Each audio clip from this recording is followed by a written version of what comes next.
can surprise you. The strong can cower. The weak can have the heart of a lion.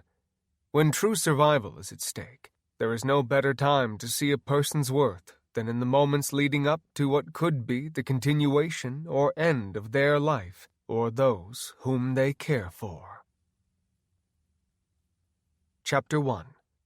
Mike, 7 a.m., Ankeny, Iowa.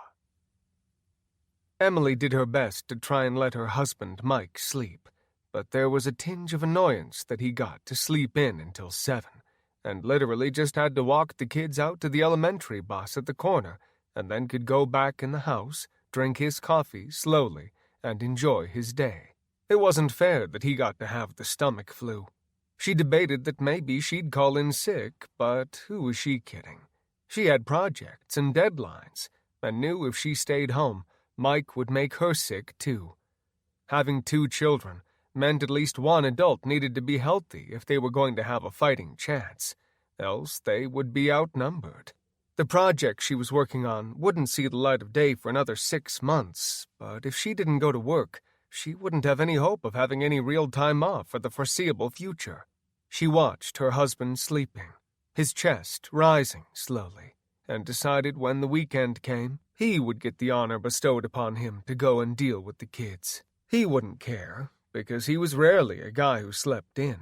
Most days he got up early to work on his projects before he went to work, because he was crazy, or because he loved his family more than his sleep and wanted to provide a life that was better than a guy who didn't have more than a sad year of college to show for his education. All of this was on the off chance that he was done with the violent sickness he was dealing with at the moment. There were 3 different strains going around, she thought, and she prayed he had the quicker of them. Although with the horrific noises coming out of the bathroom, she wondered at times if maybe he had all 3 of them. Emily crawled into bed for only a second, leaning just far enough to give his bald head a kiss, and headed out to the hallway. Harley, who she could only tell was awake by the wagging tail, was waiting for her invitation to head downstairs with her favorite person in the world. Harley tore around the corner. She was a lab, who ate enough for 2 and had 2 patches of black fur over each of her eyes, black ears, and a spot on her butt. Emily watched as the dog raced for the kitchen. Both kids had already gotten dressed and headed downstairs, and were going to town on their Pop-Tarts. She smiled, happy that their legs still had a little under a foot before their feet would be able to touch the floor while they ate. Emily looked at the family wall portrait, her oldest son, Tony, who was 6 feet tall, towering over her by more than half a foot. They'd had him when the 2 of them had nothing, but because of that, she thought, it made her take time to appreciate the children at the table all that much more. She was sure that the children, who were a beautiful mixture of looks between the 2 of them, were still little enough to be cuddled. It saddened her to think one day they would be the big kids and her son would be able to wrap his arms around her and be taller than her just like his idol Tony already was. The 2 of them were laughing hysterically, with red cherry and bread mixed together falling out of their mouths. Harley was on the floor growling at the old man of the family, Rusty the Wonder Dog. He was going to town beneath Lily, who was famous for the best spot in the house for food. Emily wanted to make sure their laughing was for the good of evil. "Hey kids, what's so funny?" Lily laughed, and Jake threw his hands up in the air, waving his head as well, and yelled, "Grandma Evans said I'm a coconut head." "What did she call you?" "Grandma Diane called me a coconut head." "Why?" Jake, the 12-year-old, shrugged, and his sister Lily laughed so hard that milk shot out of her nose. Emily took a towel to the 10-year-old and wiped at her cherry-wet milk face mess. Lily couldn't stop laughing, and Emily bent down, giving her a kiss on the forehead. When her face was less scary-looking, Emily looked up at her son, who had one eyebrow hunched up, looking hauntingly like The Rock. He held her gaze, fighting the corners of his mouth from breaking out into a smile. When he couldn't hold it any longer, he said, "Grandma Evans called me a coconut head." With that, he fell off his seat by the table, holding his belly, erupting in a fit of laughter. Emily bent down on the ground, giving him a kiss on the forehead. "I need to get to work. I'm going to let Harley and Rusty out before I go. When the timer on the microwave goes off, can you get your dad up?" The kids gave a thumbs up, and Lily said, "You better get Rusty Dog out or he's going to pee on the floor, Mom." Rusty, the little orange and tiger-striped dog, was doing his I gotta pee and poo dance by the door. She grabbed his collar, letting Harley, who wouldn't leave the backyard for anything unless the neighbor men and women were out, follow. She hooked Rusty up on his leash and let him run out into the backyard. The old beagle had a few years left at best, they hoped, and as he ran, he squeaked. He was too old to use his hips and leg muscles without letting some farts make their way out. The kids, of course, erupted in a fit of laughter. Emily checked their backpacks, making sure their planners were signed and that they literally just needed their dad to walk them down to the stop. Emily looked around, making sure she had everything she needed.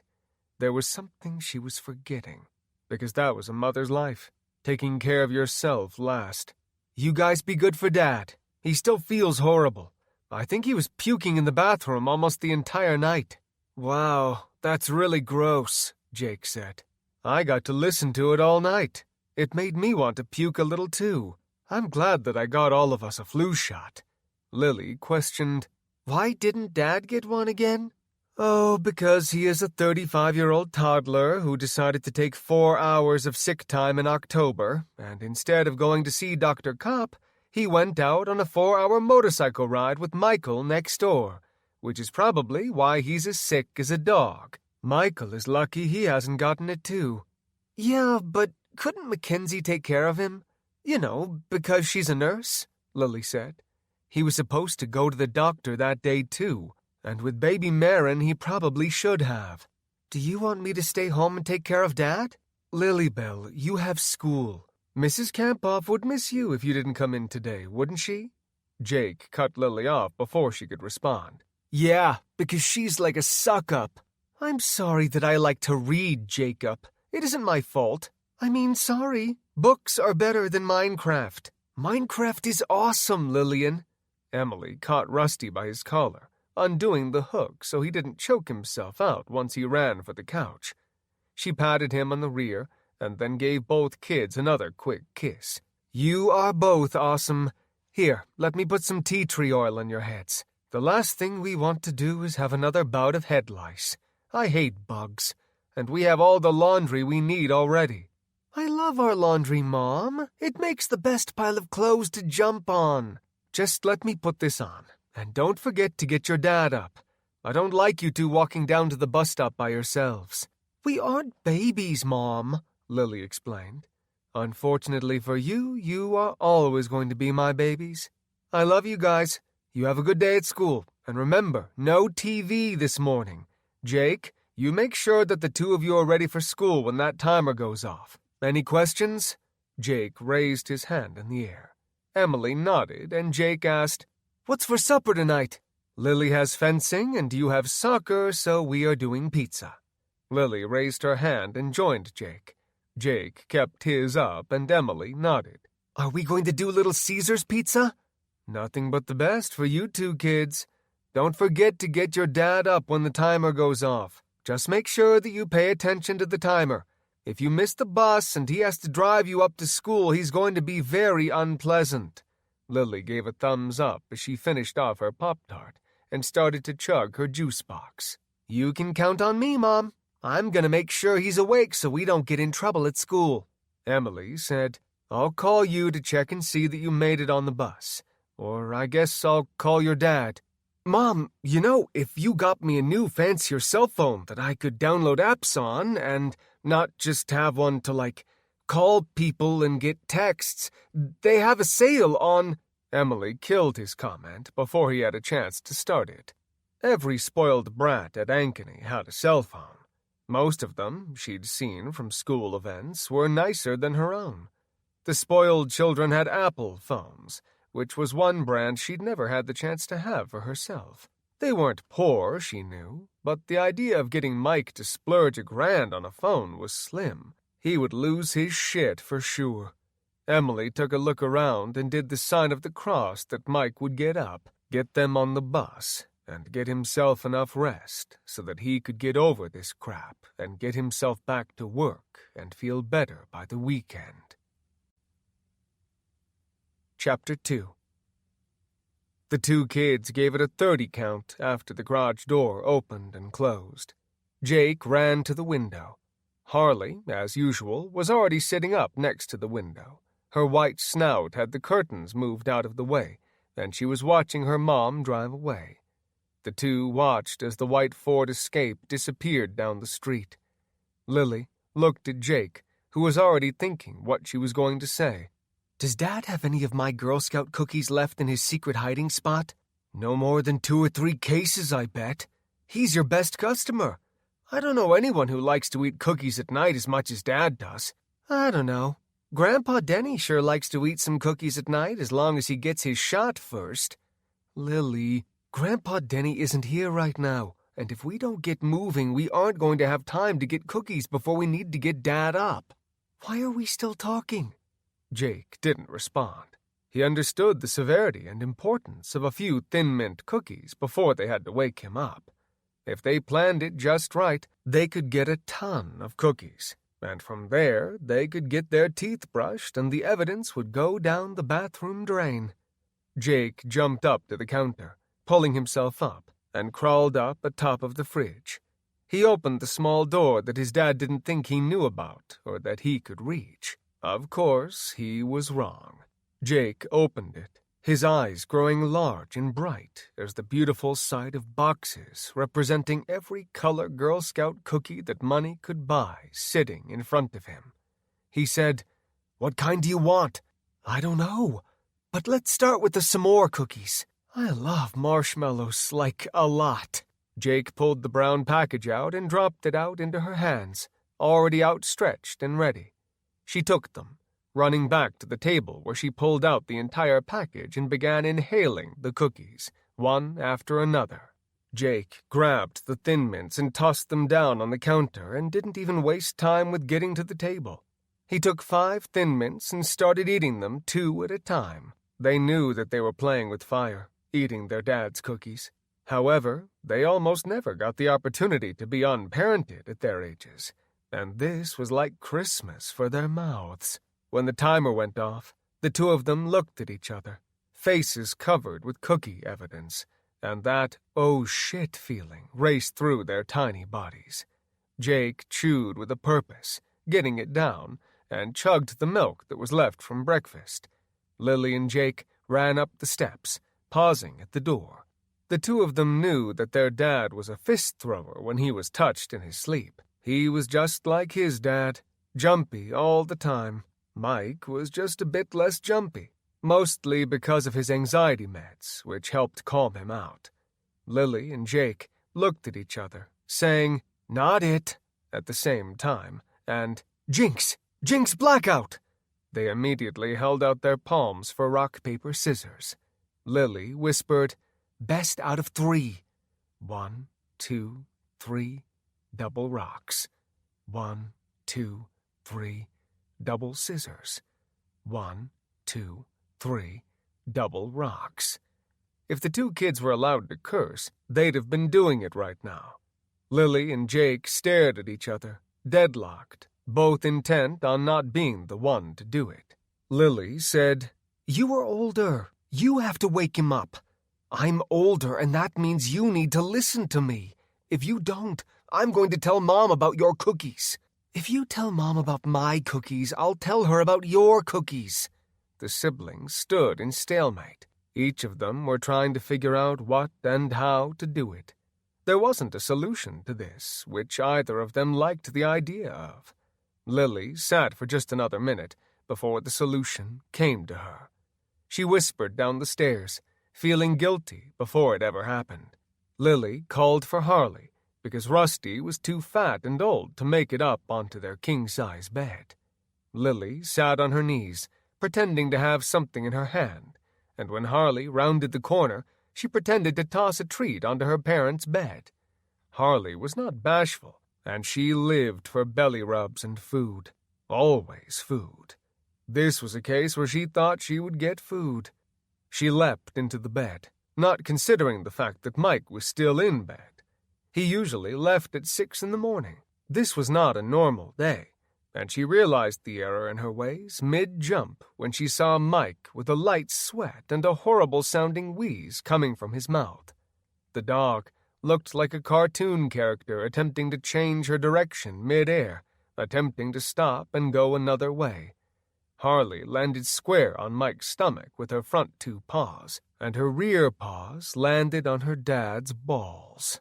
Mike tried to scream, but the pain thriving in his testicles and the worst feeling of soreness from a night of dry heaving was an unimaginable Molotov cocktail of pain exploding from his nether regions and his ab muscles, which were hiding well underneath a small layer of fat. He tried to sit up, but realized the benefits from it were greatly outweighing the pain. Harley absolutely saw the error of her ways. She dropped to the bed and army-crawled off of it, almost looking like a snake slithering away. Mike waited a minute before he sat up and then moaned as he rose. The 2 kids had a nervous energy, and they walked around the corner like they hadn't been waiting for the dog to do the dirty work. Harley came sprinting past the 2 kids and raced down the carpeted steps. Jake, without much believability, said, "Hey, Dad, we're just coming to get you up. You feeling any better? You still look like crap." Mike was going to answer, but Lily said, "Yeah, he does. I'm glad I don't look like Dad. He doesn't look very good. Are you gonna live, Dad?"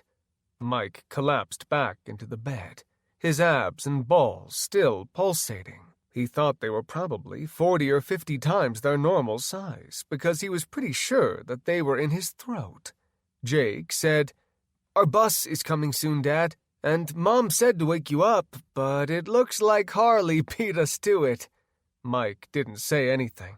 He just held up his index finger, and Jake stopped immediately. It was quite apparent that they needed to give their dad just a second to collect his thoughts. He pulled the blankets back, slowly reaching around on the floor for a pair of shorts, and grabbed a wrinkled Spider-Man shirt from the floor, getting up slowly and wobbling at first. This wasn't going to be a pleasant experience. He kept a hand on the bed, walking slow. Both kids kept an eye on him, and both looked extremely nervous. Mike got up to the steps, looking down, and felt his world begin to spin, something he'd experienced a lot of over the last few days. They looked like they were a mile long. Jake and Lily both stayed where they were. The Evans household was for sure not one that was friendly to germs. Mike had a running joke each time a kid sneezed or coughed about, "Bless you, don't get sick," to which both kids would always say, "It is just a sneeze, Dad." If it wasn't for the intense fevers that the children had when they were just little kids, then Mike probably wouldn't be so diehard about trying to keep the 2 of them healthy. Mike wiped the sweat from his palms and put a shaky foot on the first stair, testing his knees and leg muscles to make sure everyone was going to get along and work as a team. He started to take the steps slowly, counting all 16 of them, and feeling quite lucky to not have tripped and died on them. The alarm for the bus was going off outside, and they had a phone bus tracker app that told them when the bus was close. It was something to make sure the parents of Ankeny could get their kids to school on time. Jake held the door open, backpack in hand, and Lily ran out, jumping in the air off the 2 brick steps, doing a flying sidekick. The kids had been enrolled with Mike for Taekwondo for the last few years, and any opportunity they had, they used it. She landed, never slowing down, and ran halfway down the sidewalk before he was even out the door. Jake looked like he was doing the pee-pee dance. "Do you need to drain one off? I don't know if I can drive you if you are late." "I don't have to pee, but you're going to make me late." Mike wasn't any better when he was running late, and knew it drove his son towards the brink of insanity. He put a hand on the screen door's handle, keeping his balance, and motioned for Jake to run off. They could see the bus coming up Branwood Drive. Jake got his legs pumping, cutting across the front yard, high-stepping it in a few spots from the poop that needed to be picked up. Mike was confident the boy-child would not scrub the poop off his shoes, so he was quite happy that he was going out of his way to not acquire any shit on his shoes. When he rounded the corner, there was a van coming down the street. Jake didn't look and sprinted into the street, not paying attention. Mike let go of the door, seeing some very horrible things about to happen to his son.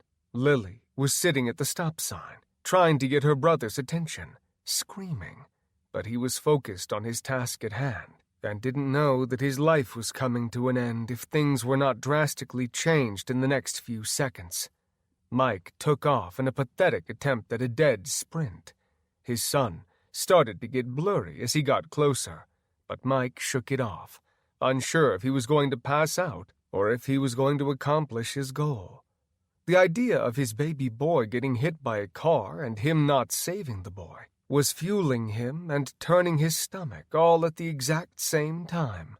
Jake saw Mike coming at the last second before he grabbed the boy. The van was so close that Mike could see the dead bugs that had splattered and dried onto the van's grill over an Iowa spring.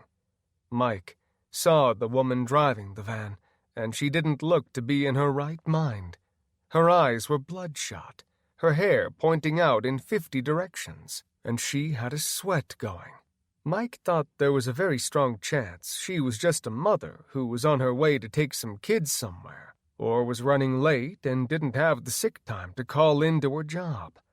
At this moment, Mike was perfectly content blaming this woman for every bad thing potentially going to happen if he didn't succeed.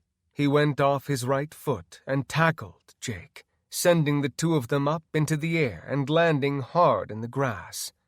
Mike thought when he struck the ground it might as well have been concrete. He extended his left arm to slow his fall down. He curled, pulling Jake into him so that the boy would take the least amount of impact possible.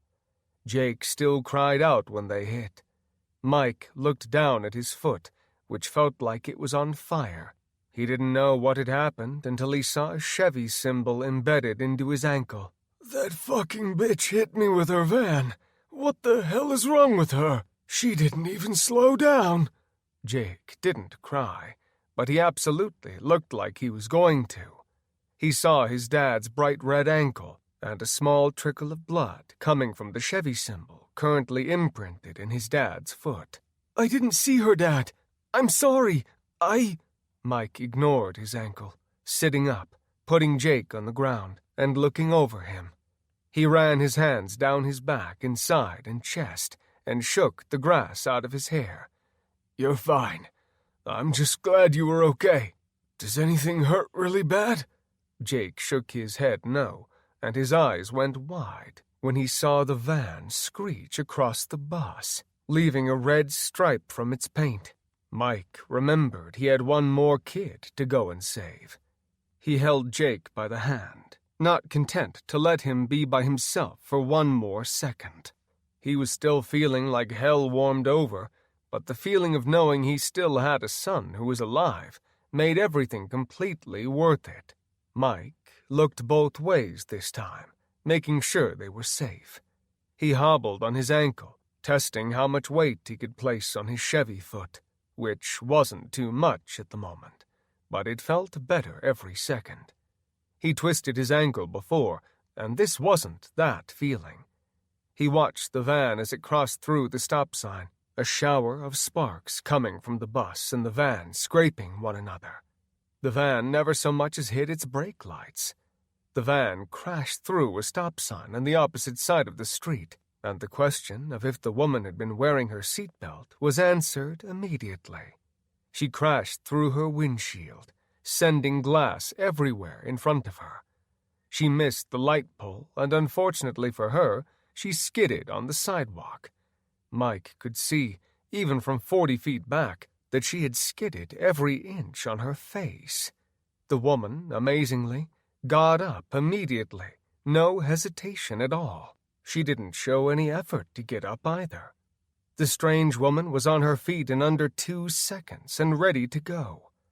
John, a retiree who drove buses during the school year, leaned up in his seat and watched this from the driver's seat as it began to unfold.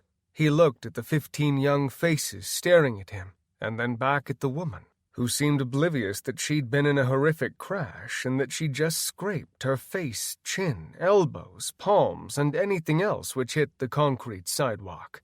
John waved the kids to get on to the school bus. Lily didn't know any better, nor did anyone else, including the adults. They climbed on quickly, one at a time. John hid his seatbelt, getting up once all the kids were in, and started walking down the steps and out of the bus. John yelled from across the street, "Hey, ma'am, are you all right? Do you need me to call an ambulance? Ma'am, can you hear me? Are you all right? You might be in shock after that. I don't think you should be up on your feet." The woman took a step backward, turning around, and seemed to all at once recognize John and hear his words. She didn't answer, though. At least, not with words. She bent at the knee and took off in a full-on sprint towards John. Her face was shredded. She had pieces of torn flesh hanging down from her cheeks, and one slice on her cheek was so deep you could see her bones. John watched, unable to believe that she was able to move, let alone run. He turned to run back into the bus, but knew he couldn't lead her to the children on the bus, and with her speed, there was no way he would be able to outrun her. John did the only thing he could think of, and took off around the corner of the bus. He looked over his shoulder and could see that the woman had not lost interest in him. John was almost 70 years old, so he didn't have much of a chance of getting away from her. He was trying to think quickly on his feet, and tried as gracefully as his old body would grant him to drop to the ground and roll beneath the bus. John sat there for a second, trying to be quiet. He didn't want to look left. He didn't want to see if there were still feet waiting for him, looking, hunting. John finally looked, massaging his chest and trying to not have a heart attack. He screamed as loud as he possibly could. He didn't see feet. He saw the woman, her eyes staring directly into his like he wasn't a fellow human, but a meal she very much was salivating for. The woman bear-crawled beneath the bus effortlessly, and John attempted to roll to the other side, trying to get away from her. He rolled, feeling fear, but hopeful that he was going to make it. He could feel the sun on his face as he neared the edge of the bus. He saw Mike standing there with Jake. Mike had the boy behind him, and he had his hand out to pull John up to his feet. John smiled, his face full of fright and pain. It had taken less than a minute for him to break out in a sweat. Mike gripped tightly onto his hand and pulled. His balance wasn't worth a shit at the moment, but he tried to pull him out from beneath the bus. John's smile instantly vanished as a pulling came from the privacy beneath the bus, and he grimaced as her teeth bit into the rear of his back just above his kidneys. John's grip loosened as the pain grew, and Mike watched his face begin to grow paler, and as it did, purple veins seemed to appear from nowhere. Mike studied his face, feeling like there was CGI going on or something. A small set of hands on his back brought him around, and he realized he still had his son behind him, and he was very much in danger. John's eyes turned pus-filled and cloudy, and a second later, the soft blue iris and sclera the man had were now as black as night. Mike let go of the man. Whatever was happening was no longer natural, and saving him was off of his radar. Mike pointed to the house and yelled, "Jake, run to the house! Get inside! Go do it now!" John's screams dissipated, becoming growls and moans. He reached for Mike as he crawled out from beneath the bus. Mike took a step back, tripping on the curb. The vision of the woman who was just as purple as John, holding on to a large piece of flesh torn from his back, was horrifying. Mike looked up, seeing Lily watching him. She opened the window and yelled, "Dad, are you all right?" Mike didn't hesitate. He pointed to the bus door and ordered, "I need you to go close the door. Don't open it for anyone but me. Do you understand me?" Lily nodded and disappeared.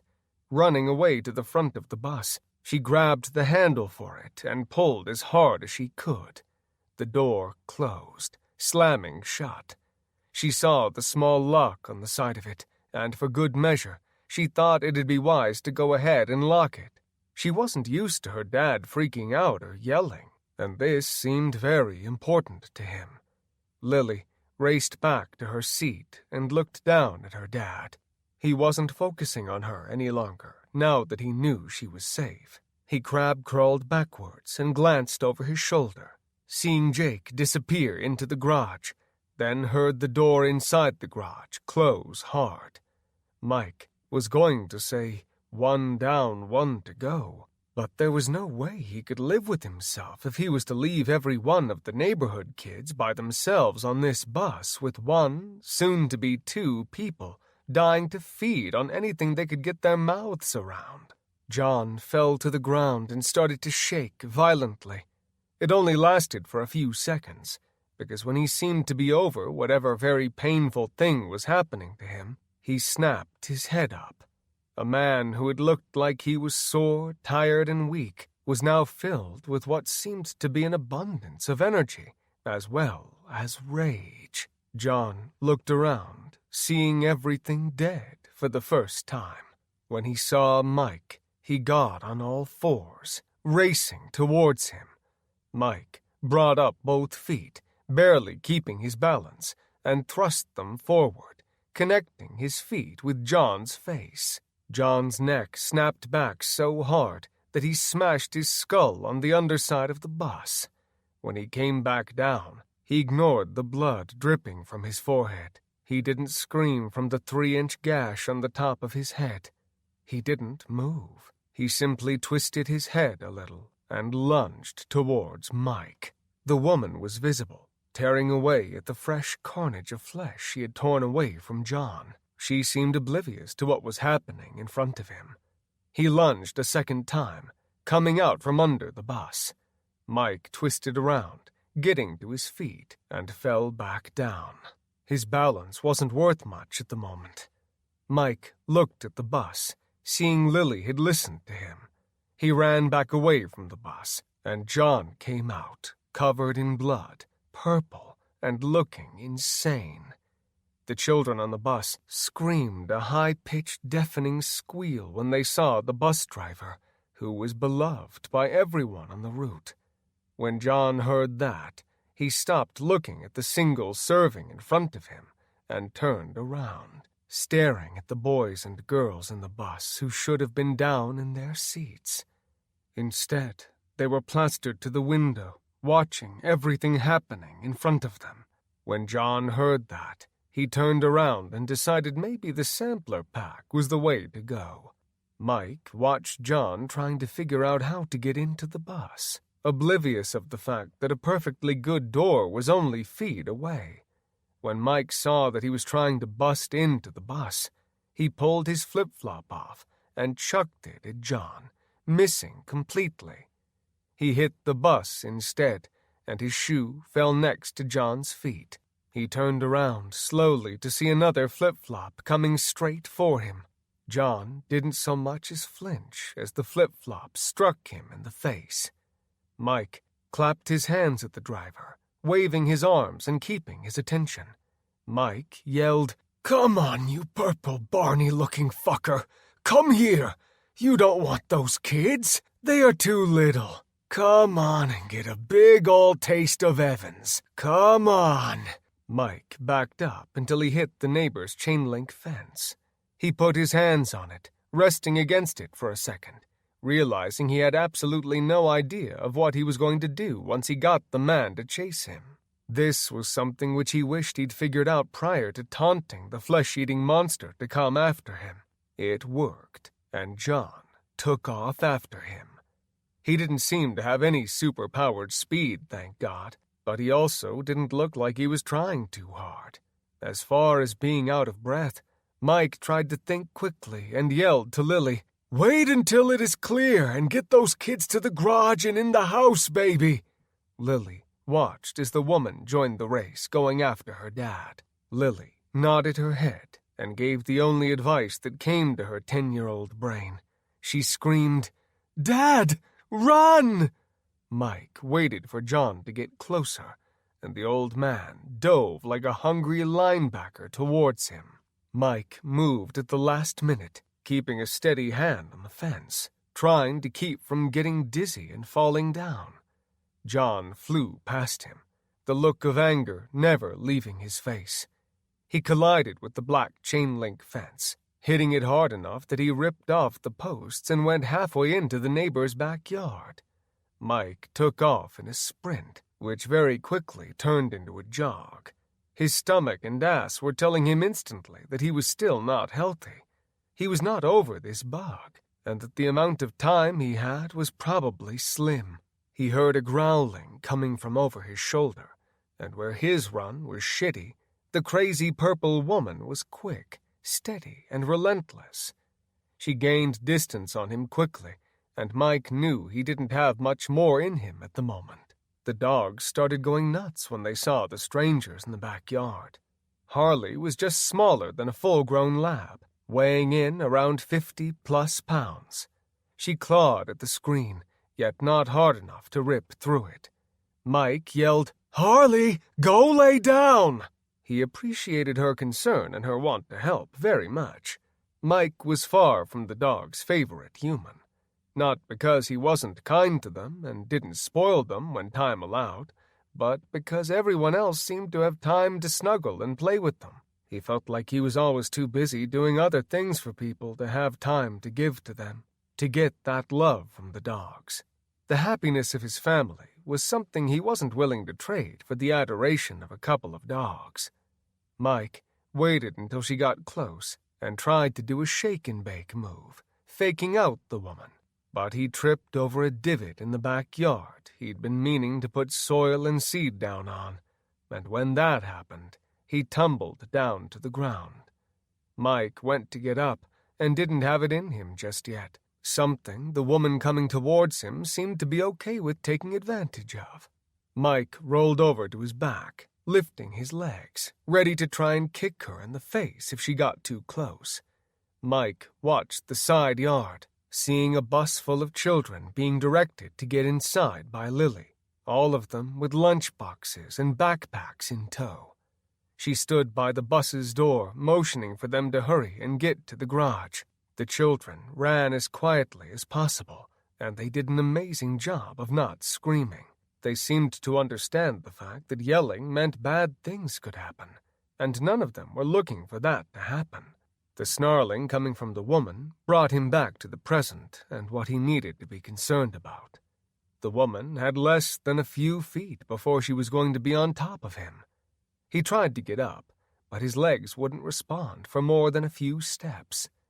Harley hadn't quit barking, and when she saw what was going on and her master on the ground and in trouble, she disappeared, only to reappear a second later, running from the front of the house back to the screen and launching herself through it. The dog was fat, but she still had all kinds of speed to move with. She sprinted like he hadn't seen in a while, and she made it across the yard in no time, not going for Mike, but headed directly for the woman. The minivan woman was so focused on Mike that she never noticed the dog coming for her. Harley leapt into the air, seconds before she was up close to the woman, and knocked her down, making her hit hard, very hard. She didn't stay down long, but it was more than enough for Mike to decide it was a good time to get back up again. Harley started barking. Rusty did as well, but he did it from the door. John snarled from behind as he approached. Harley was still guarding Mike from a creature which was unafraid of her. The deck door from the side yard opened. Michael, one of the Peterson household who rode regularly with Mike on motorcycle cruises when they were both healthy, saw the woman and John. He yelled, "Are you all right, Mike?" Mike ran for the garden. They had a small rectangular raised bed with a 3-foot wall around it. Mike was curious if the dead could jump, and he yelled over his shoulder, shaking his head. "Does it look like I'm fucking all right, Michael?" "What is wrong with those people?" Mike pointed at the woman who was up to her feet and chasing after him again. "Does that purple bitch look all right? I don't know. She almost killed Jake with her van, took a chunk out of John back there, and now they both want to eat Harley and me," Michael yelled, pointing to Harley. "He's going to eat Harley!" Mike tried jumping over the small wood barrier to the garden and tripped, failing miserably. Considering the fact that he could barely run, it almost struck him as funny that he thought he could jump this obstacle. He was nailing the falling, though. The echoing words of "Harley is going to get eaten" computed just as he flipped over the barrier and smashed his face on the ground. The wood mulch bits in the garden felt great, he thought, as they dug into his face. He moaned as he lifted his head, remembering what Michael had said, and looked over the fence. He had a few seconds before the woman was going to be up to the fence. Mike clapped his hands, knowing Harley's kryptonite, and that if the dog got eaten, his wife would be 10 different kinds of pissed. "Harley! Harley! Do you want a treat, baby? Come here. I got a treat for you." The dog bolted forward, running straight for Mike. She got to the fence in no time and leapt over it. John had been mid-dive towards her, and he slid into the ground. Michael hit 911 on his phone. "Hey, 911 is busy. What the hell does that mean?" Mike looked around the garden, seeing gardening gloves, not much good, a rake, probably not going to be a winner. Lastly, he saw a shovel resting in the corner and smiled, lamenting the fact that he always bought the absolute cheapest things for the yard that he could, and that it was now his sole weapon for the time being. Mike took it by the handle and had Harley jumping on him and hell-bent on getting her treat. He pushed the dog down and brought the shovel around like a baseball bat, smashing the side of the woman's face with it, knocking all of the teeth out of the left side of her mouth. She screamed in frustration, and Mike thought if he got rid of all of her teeth, she wouldn't be able to eat him. "Where's a dentist when you need one?" he thought, and he watched her fall to the ground. "I have no idea why they are busy. Maybe because there are more than 2 of these things?" Mike high-stepped back over the fence as the woman was trying to get back up. He brought the shovel back down, hitting her in the back of the head. She didn't stay down for even a second. Mike brought it down until the shovel head snapped off. John rushed straight for him, and Mike looked down at the broken handle. John ran like there was no distance too far, and when he was within a few feet, Mike brought up the broken end of the shovel and let John impale himself on it. The stick went in through his heart and came out the rear of his back. If it wasn't for the visible proof, you'd not have known that he'd just been stabbed through the heart. John never stopped trying to reach for Mike. Mike didn't want to touch him, mostly because blood was dripping out of his gut, and he took the pole, swinging it to the side and tossing him over the fence. Mike screamed to Harley, "Hey, come on!" John tried getting up, but when he went over the fence, the handle to the shovel got stuck on one of the L-shaped garden planters. Harley jumped back out of the garden, and the two sprinted to the closed glass door. Jake and Lily were both standing there slack-jawed in awe. Mike got up to the door, and Jake yelled through the glass, "Are you a zombie, Dad?" Mike's legs were trembling, and he knew he needed to take a minute to collect himself. Mike held on to the handle and said, "I'm going to sell your Xbox if you don't open the door now." The sliding door clicked, and Jake opened the door so fast he threw Mike off balance and almost off the already questionable wooden stairs. "Sorry about that, Dad," Lily said. "Really? You were going to let zombies in if they threaten your stupid Xbox? It isn't stupid. And if he's talking to us, then he isn't a zombie. He also didn't get bit. Those are like the rules of zombies. You wouldn't know. You're just a baby." Lily, not one for being made fun of or taking crap from anyone, including her brother, punched him directly in the arm. Her taekwondo had taught her how to hit, and the little sweet-faced girl did it quite well. There was a thud and a yelp from Jake. Lily said, "I'm not a baby, dummy. I'm only a year younger than you, jerk." Jake rubbed at his shoulder. "Dad, Lily hit me. I didn't even touch her." "Doesn't sound like it was worth it then, was it, Slick?" Mike looked at his hands, covered in blood. John's blood, and he wanted to get it off. Lily noticed her dad looking at his hands and walked over to the sink, turning on the hot water. She was a daddy's girl, and for the most part had him wrapped around her finger. Mike smiled, holding his hands under the soap dispenser. Lily put a heaping amount of soap on his hands. Mike scrubbed under the warm water until all remains of the blood had disappeared from his hands. Mike turned the water off, leaning against the sink. His face felt like it was on fire, and he was having an inner battle against his stomach not to puke into the sink. Not that there was anything left to come up. A tug at his t-shirt brought him back around. He looked down at the blonde-haired, blue-eyed boy from down the street, who was only 6 years old and about 6 inches too short for his age. Rylan said, "Hey, John got back out of the garden. He's coming back to the door." Mike looked up, seeing John. The dogs were barking at the door, and it seemed that they weren't helping with keeping everyone quiet. Mike didn't know if it was the sound or that he had watched him possibly go into the house that was attracting him to the door. Mike's phone was ringing to add more chaos to everything, and he was pretty sure that this was very quickly turning into the worst day of his adult life. Chapter 3. Emily was drinking her coffee slowly, testing it, hoping she'd put enough ice into it to make sure she didn't burn her lips. When she had gone by the interstate ramp, she had seen that there were cars backed up for as far as the eye could see, so she'd taken the back road down to Des Moines. She was doing a checklist for her job, thinking of everything she had to do and if she'd remembered to pack all of her gear. She usually only had to manage the baby photographers of Des Moines and the surrounding Midwest, but so many people under her had the flu and were too sick to be able to go in and photograph the babies that she had to step in. The owner of the company had offered her too much money to not go in, even though everything in her brain told her not to go in.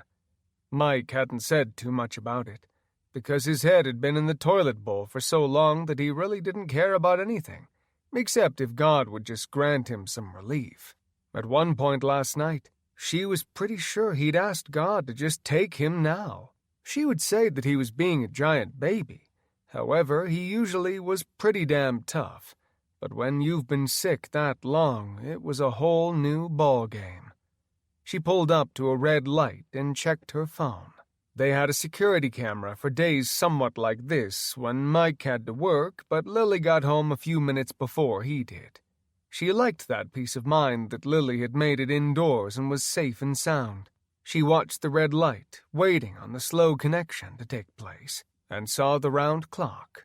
1, 2, 3, and finally the connection has been established. The camera came up, and she saw the chaos which was her living room. Emily said, "What the fuck? Why the fuck are all the kids in our living room? Where the hell is Mike? Where are our kids? Why aren't they on the damn bus?" Emily hit the voice call on her phone and said, "Call Ice Mike, now." The light turned green and a horn came from behind, startling her. She set the phone down, unsure what to think. She kept an eye on the road and hid out of the app and went to the bus tracker for Ankeny schools. It was a surefire way, if her phone wasn't dead, for the children to never be late for the bus. She scratched her head, wondering why the bus had been sitting near their house for 5 minutes. John was a slave to the schedule. He'd wait for a running child, but their kids and all the ones around were pretty prompt about being on time. Much like she and Mike, they all had jobs to get to, and not many of them were stay-at-home parents due to the expensive taxes and neighborhood they lived in. None of them were rich, but they all worked hard to ensure that their children had every opportunity available to them they could offer. The phone was on its 8th ring when it finally was answered. Lily had the phone, as Mike was getting his hands dried and looking around the kitchen for a way to deal with John coming up.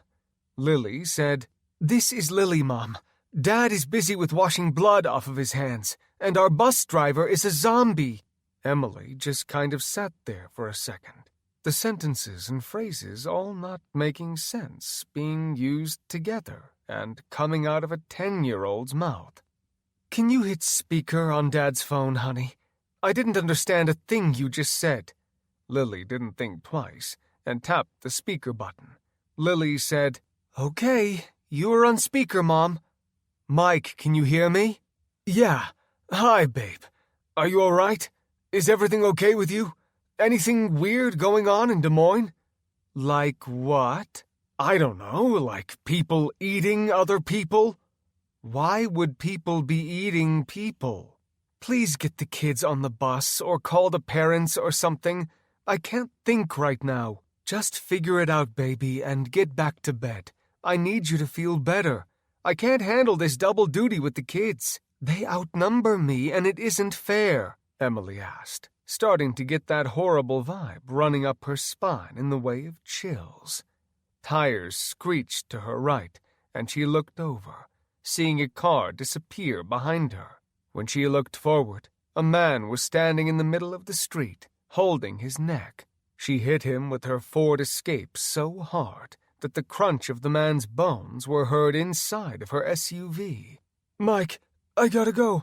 I'll call you right back. I just hit someone. I feel like I'm going to be sick. I can't believe he's even moving. I thought he would have been dead from that hit. I love you." Mike just stared at the phone, trying to think of what to say to warn her, but when he got ready, all he saw was the phone being held up by Lily and the notification, "Call ended. Ice Emily, wife." Mike was attempting to make a list of things that he needed to do. He needed to protect the kids, kill John, call Emily back to see what happened, and call Tony to tell him to get his arse home right now.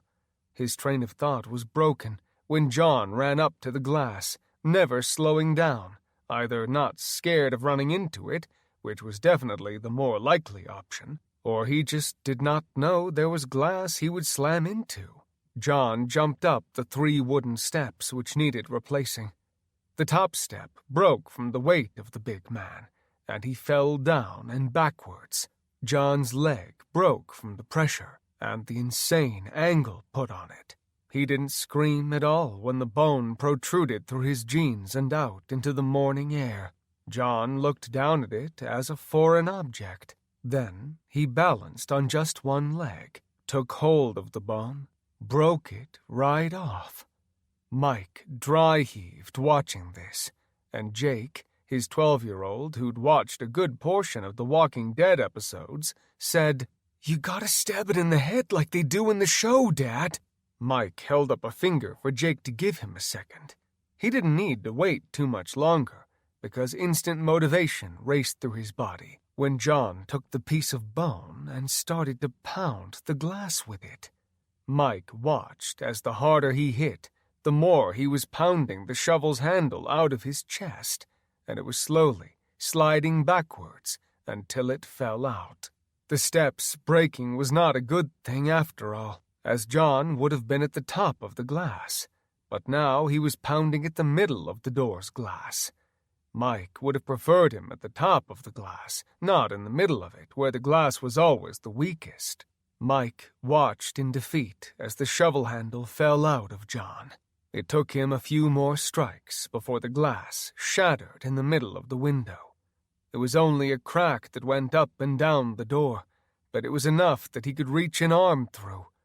Mike saw now that almost all of the kids were crying. His son and the Buck's daughter, Madison, who were both 12, were the only ones not crying or on the verge of it. Lily's lip was slowly quivering, but she was holding the tears back. It broke Mike's heart when she cried. She was a tough kid, not into zombies or scary things like him and her brother were, and was doing her best. Mike said, "It's gonna be okay, baby. Maybe you guys shouldn't watch this for a minute. Dad's going to have to. I need to keep John from hurting anyone else." Lily, who was too smart for her own good, said, "Yeah, but he hasn't hurt anyone yet. You beat a lady with a shovel and stabbed him with—" "Lily, you want to let John in? Does he look friendly? Do you think he's going to come in and give you a cookie? He isn't the John that we all know and love and give treats to on the holidays and at the end of the year. This is angry John, and he doesn't want to give you anything. John wants to eat you and all the neighbor kids." The crying got worse at this statement, and quite a bit louder.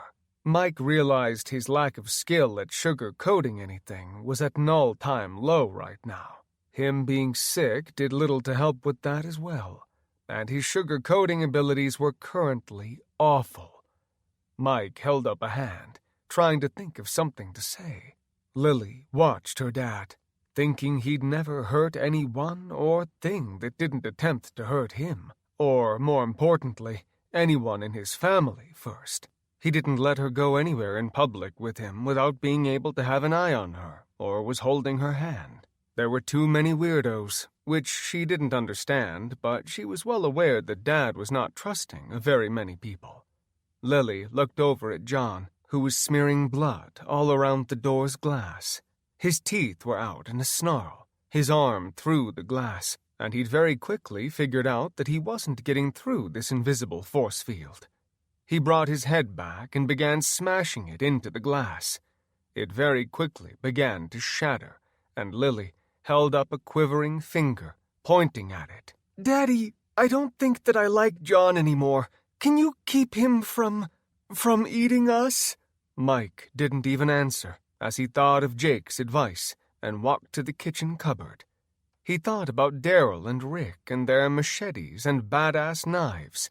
As he looked in the silverware drawer, he felt a bit emasculated looking at the plethora of colorful Fiesta knives looking back at him, each with their own plastic guard on them stating their use. No zombie skull knives. Shocker, he thought. He skipped the vegetable knife in lieu of picking the blue organic non-serrated blade.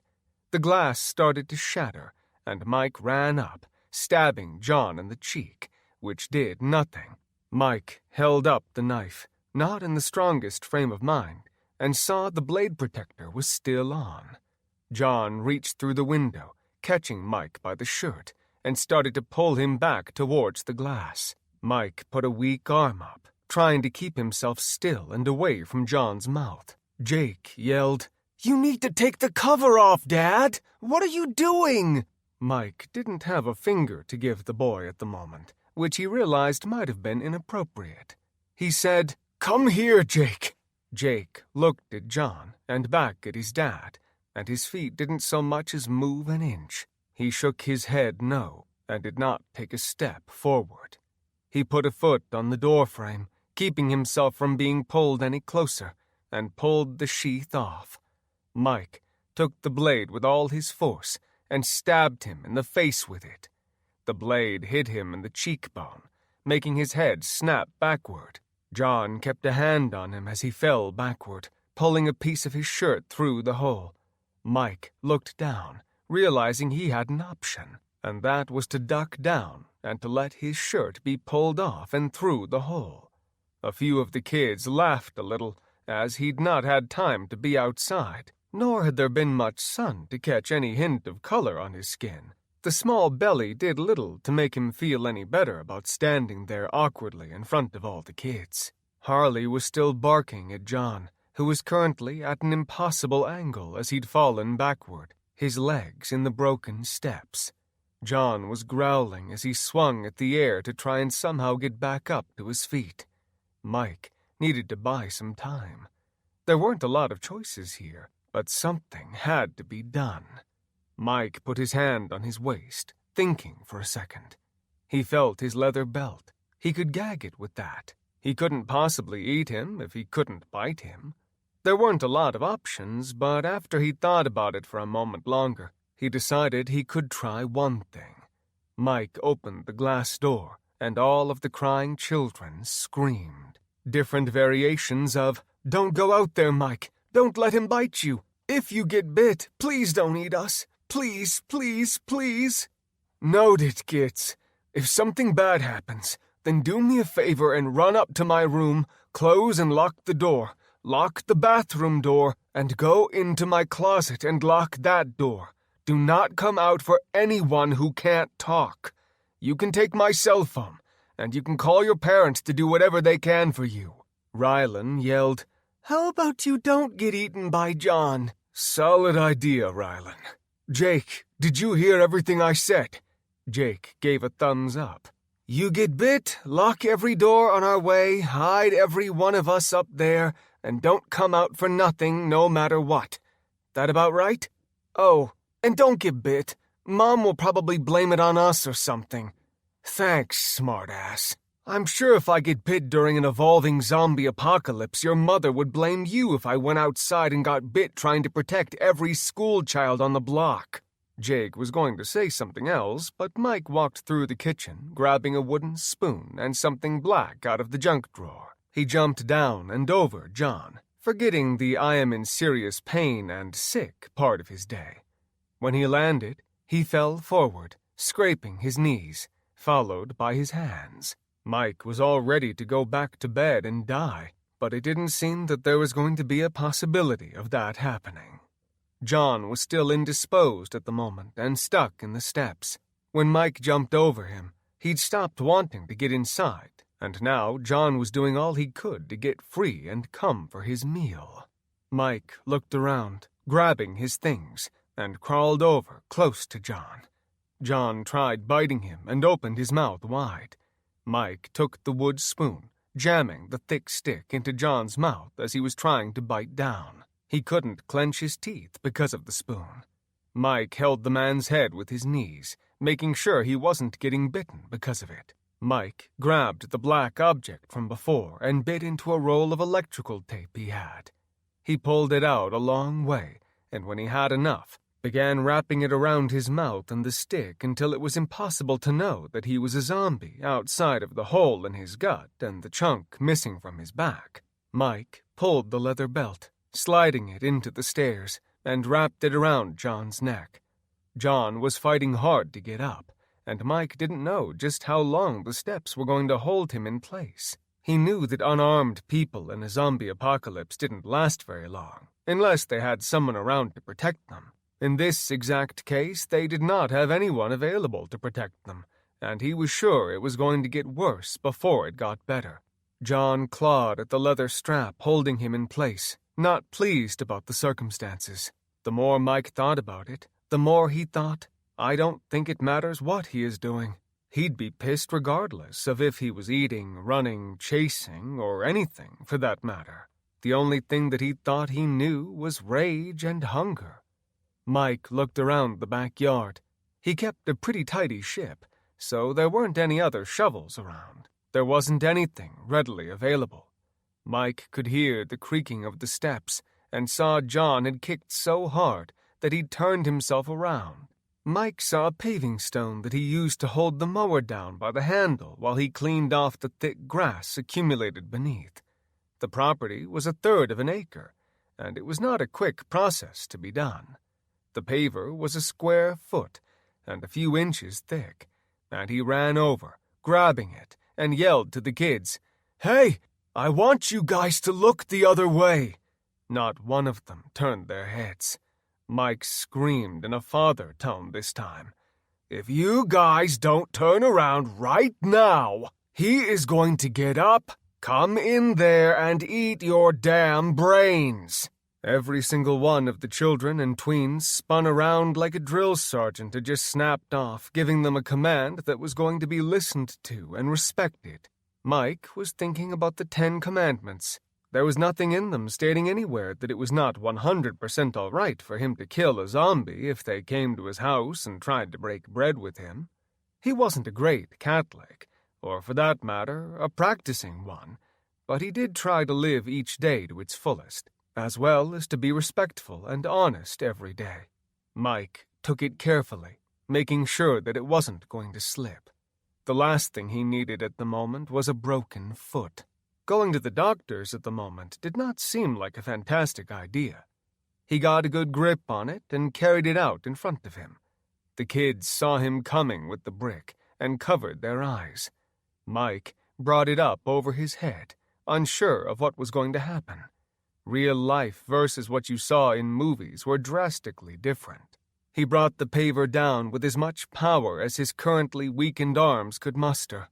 He landed the blow on the middle of John's forehead, and a bone-crushing sound came from it.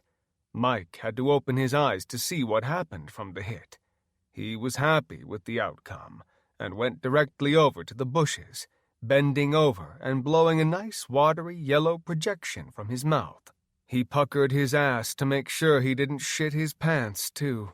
Mike wiped at his face, wishing he had a belt as well as a t-shirt on, something he'd be fixing in a second. Mike tried not to look, but really wanted to make sure he wasn't still somehow going to come back alive on him. He'd never wanted a school bus driver dead in his life. However, this was very quickly becoming a real thing he craved. Mike saw the skulls smashed and his brains leaking out onto their stone patio. Mike heard screams coming from outside of the house, and when he realized there was more than just his zombie, he looked around the block, seeing neighbors sprinting around the neighbors like insane people. Mike was pleased that none of them were the parents of any of the kids inside. Mike looked in the house and saw a few kids beginning to stare, getting curious and looking out the window. After looking and seeing the dead everywhere, he thought about the glass door and what a shitty state it was currently in. He stepped around John's corpse and pulled the tablecloth off and put it over the crushed skull. He closed the glass door and realized that it wasn't going to be near enough. Chapter 4. Emily, Des Moines. Emily was confident she needed to puke. She looked in her rearview mirror just as she was taking her seatbelt off to check on the man in the street who was trying to get up from the road. She tried to re-click it as she saw an Escalade racing towards her from behind and saw only an expensively dressed woman behind the wheel and her closed eyelids. The two cars connected, and Emily was flung forward like a rag doll. The airbag deployed, hitting Emily with all it had, and sent her backwards into her seat. She hid her head and saw stars. Emily sat there for a second, waiting for her eyes to begin to focus the way they were supposed to. Her right eye began to work faster, and when her left was still unresponsive, she realized that her contact had come out. She checked her photography bag for a pair of glasses, but none were to be found. She touched her cheek and then ran her hand down her chest and, by the luck of God, found the contact and got it back in. She looked in her rearview mirror, noticing she'd gotten a nice cut from something. The woman who had struck her was shaking her head as well as cursing quite loudly. Emily checked that no other traffic was coming her way and stumbled out of the vehicle, leaving her door open and taking in a deep breath of fresh air. The woman who had smashed into the rear end of the SUV had the audacity to scream. She yelled at Emily, "What's wrong with you? Why were you stopped in the middle of the street? You know you shouldn't do that, right?" Emily had to process the words. She understood every one of them, However, the last thing which she'd expected was to hear the woman who had just wrecked the rear end of her vehicle to have the balls to be screaming at her about something which was her fault. "Are you kidding me? You weren't even looking. You were on your fucking phone. Don't you swear at me. Or what? You'll run into my car? Oh wait, you already fucking did that. What the hell is wrong with you? You could have killed me. I just hit someone. I was going out to check on them when you ruined my car. It's just a Ford. It can be replaced." "That's fine. You'll be hearing from my husband. If you think that I'm bad, you'll love him. I'm calling the police to make a report." Emily held up the phone to call 911. She was so thrown off, she forgot why she had stopped in the first place. There'd been an accident before this one. She tried calling the emergency number, but she got a busy signal from it. A man came up by the two of them, dressed in a city worker's vest, pointing at the man that Emily had hit. She turned around, taking a look at him. The man had a chunk missing out of his arm and his neck. Upon further review, the man was a bum, but an injured bum, who should be dead or paralyzed, not standing up looking around. The confusion made sense, at least, taking a hit like that. The woman yelled, "I thought you were calling the police." "I was. I did, but I couldn't get through. The line was busy." "What do you mean the line was busy?" Emily slapped her forehead, holding out the phone, and hit the speaker on it. Emily snapped, "It isn't being picked up, you repulsive woman." "Do you even know what repulsive means?" "Yes, I do." The man cleared his throat. "Hey, that man looks like he's going to die. Look at all of that blood. How did you hit him in the neck?" "I didn't hit him in the neck. I guess I don't know where I hit him, but it looked like he got hit in the chest or the stomach, maybe." "Why? What does it matter?" Emily questioned. "He looks like he's going to rip someone's head off," the man said. The woman who had smashed into her car said, "He looks like a bum that hasn't had a shower in a few presidents." The man growled from his spot and took off in a sprint toward the three of them. The man stepped in front of Emily, not quite sure what the hell he was doing. Emily realized chivalry outside of her husband was not dead, but those being chivalrous were not always the brightest. She hopped into her SUV and slammed the door, hitting the lock on it. Emily hit and pushed at the deployed airbag that was in her way. The man jumped when he heard the door and looked at her, shocked, and realized that only the woman behind was still standing there, the one that he didn't really care if she got eaten or not. Emily didn't mean to make eye contact with the bum, but she did, and she wished she hadn't. The man that looked like he should have been on his back and dead was racing straight for her. He didn't slow down even as he approached the hood. The man jumped up onto the fender and launched himself head first into the windshield. It spider-webbed up, and the man only stayed still for a second. She watched the man trying to think what was next. A single drop of blood ran from his forehead down the middle of the windshield. Emily screamed, turning on the windshield wipers. The rear-end lady screamed as well, and the man got up onto the hood on his feet. He jumped onto the roof and ran off the side of the truck, dropping down onto the woman, knocking her to the ground. She hit hard and screamed, but before the other man could get to her, the bum bent down and buried his teeth into her neck. Her scream became no more than a gurgle as her throat filled up with blood. Emily screamed. She had absolutely no idea what was happening or what to do. She wanted to help, but she wasn't going out there. The words of her husband hit hard at that moment. Every single word that had sounded like nonsense became vividly clear, and now she wondered if everyone was all right and safe at home and with their son at college. The city worker snatched the man's blood-soaked shirt in both hands and yanked him backwards and up into the air. He landed on the ground hard, sliding to a stop. The man ripped his work vest off, trying his best to ball it up so he could apply pressure to the wound, because that's what he'd seen in a movie. The man thought if 911 was busy and he was her only medical help, she didn't have the best chances for survival in her future. He stared at her face, which had a manicured kind of look to it. Not true Iowa beauty, but an okay face which had money applied to it. She was grasping at her throat.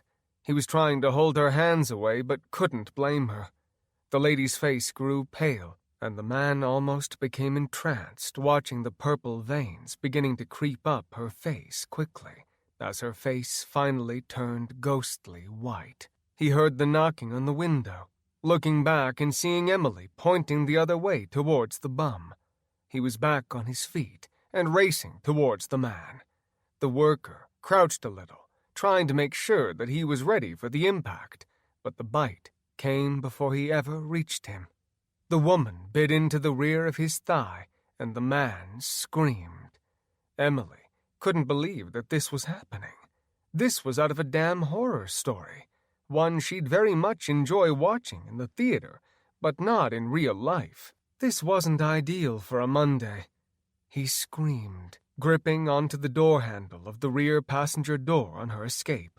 Emily turned around, ready to scream and pull it back shut, but her brain kicked in, and her left hand tapped the lock button. She felt like she might be going to hell because of this, but in hindsight, there was little that could be done if the woman had changed that quickly. He pounded on the window for only a second before he kicked the lady off with a barely functioning leg. He tried to run back to his city truck, but the man and woman both tackled him, ripping into his love handles. As Emily watched, she realized that they didn't get full. Satisfaction didn't seem to be something they knew, though there was plenty of this man to fill someone up. She gagged as she watched them feeding themselves like they needed it worse than air. Emily wondered at that thought. Did they need air?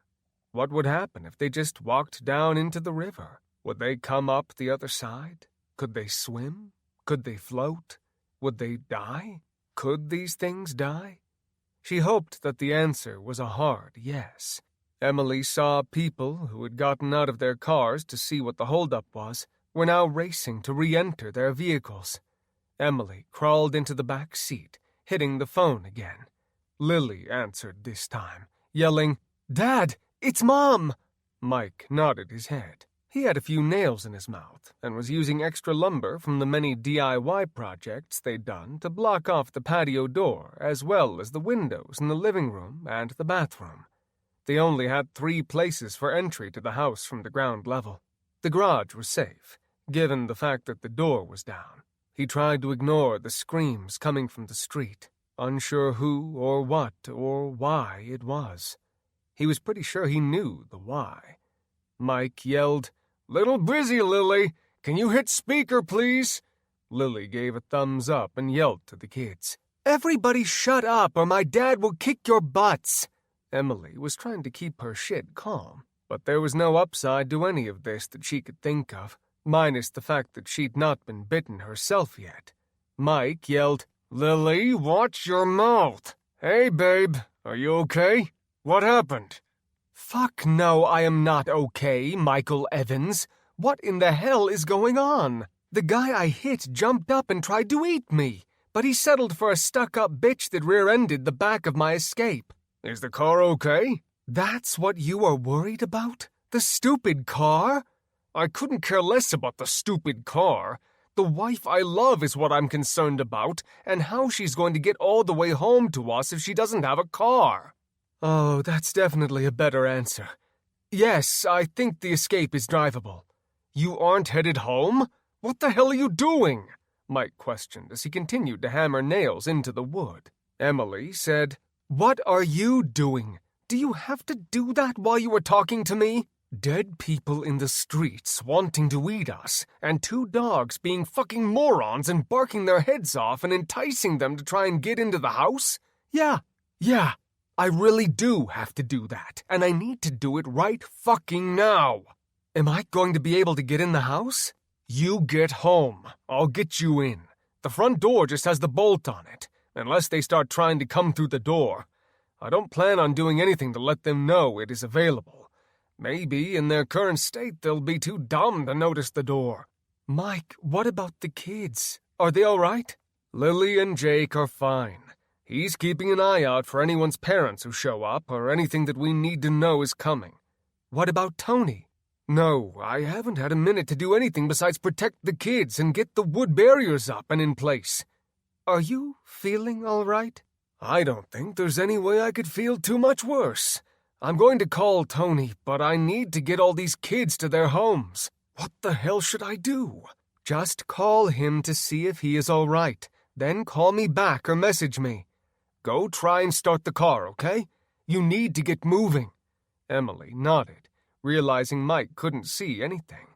Just give me a second. I'm in the back seat. Why the hell are you in the back seat? Because when those guys started killing each other, it seemed to be a good place to hide and to not get eaten. The tinted windows were enough that none of them saw me. I think I can drive out of here now. Okay, let me know that it turned over, would you? Then I need to call Tony and see what is going on. Emily got into the driver's seat. The woman and man had disappeared now and found something else with which they needed to go and try to eat. She turned the key, and a horrific screeching sound came from the engine. It had never died. God damn it! It was already running! Mike didn't say anything. It wasn't imperative to the situation, and he knew that it wasn't going to do anything to improve her disposition. Okay, great. It's running. That's a good thing, baby. Now stick it in drive and take the back roads if you can, and stay away from absolutely everything. Now, is the road clear? Are you able to get moving again?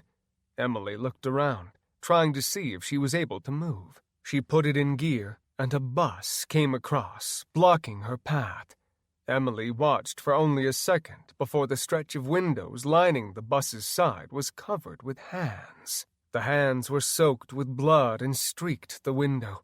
Screams came from the inside, loud enough for anyone to hear from a mile away. The windows began to burst off the side of the bus. People with chunks missing from their bodies, as well as those who were yet to be bitten, were trying to escape out of the bus.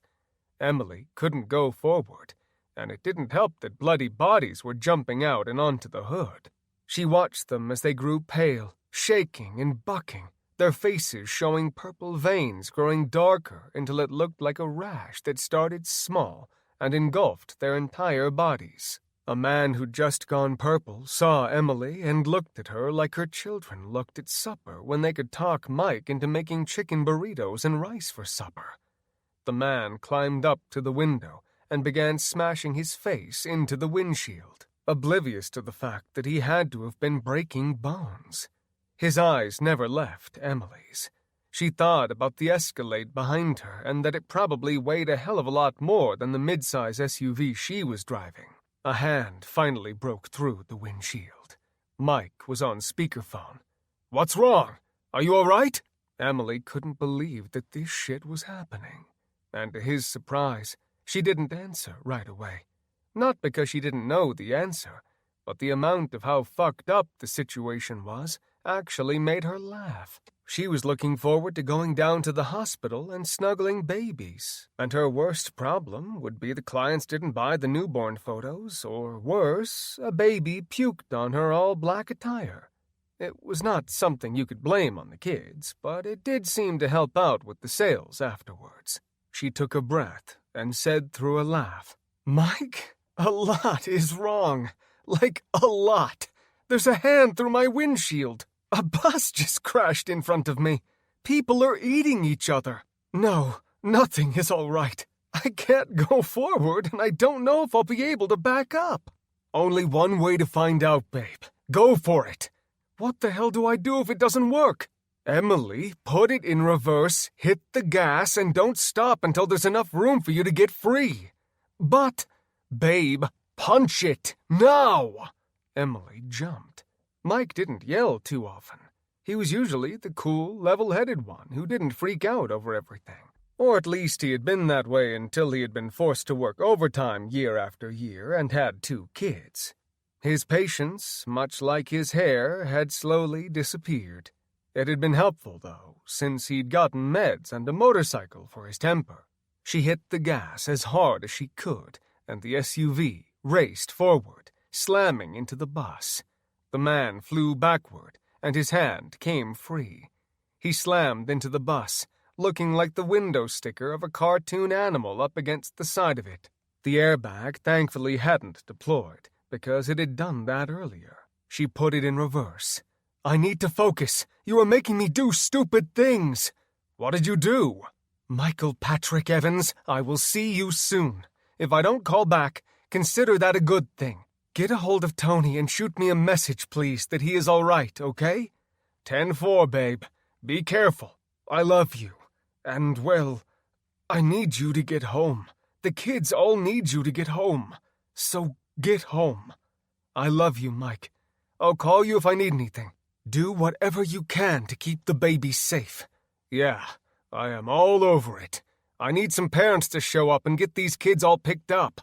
Just keep everyone safe until they come for them." "What if I have to pick up Tony?" "He has a perfectly good car.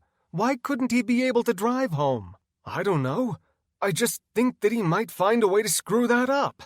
If he has a girl with him, then I am sure he will think with the wrong head and things could go horribly wrong from that point." "You don't think he could focus for 30 minutes while he drives home?" "Never mind. It's probable he could lose track of something important." "What do you think is going to happen if the interstate is like the road I am on right now?" "I'll start by calling and go from there.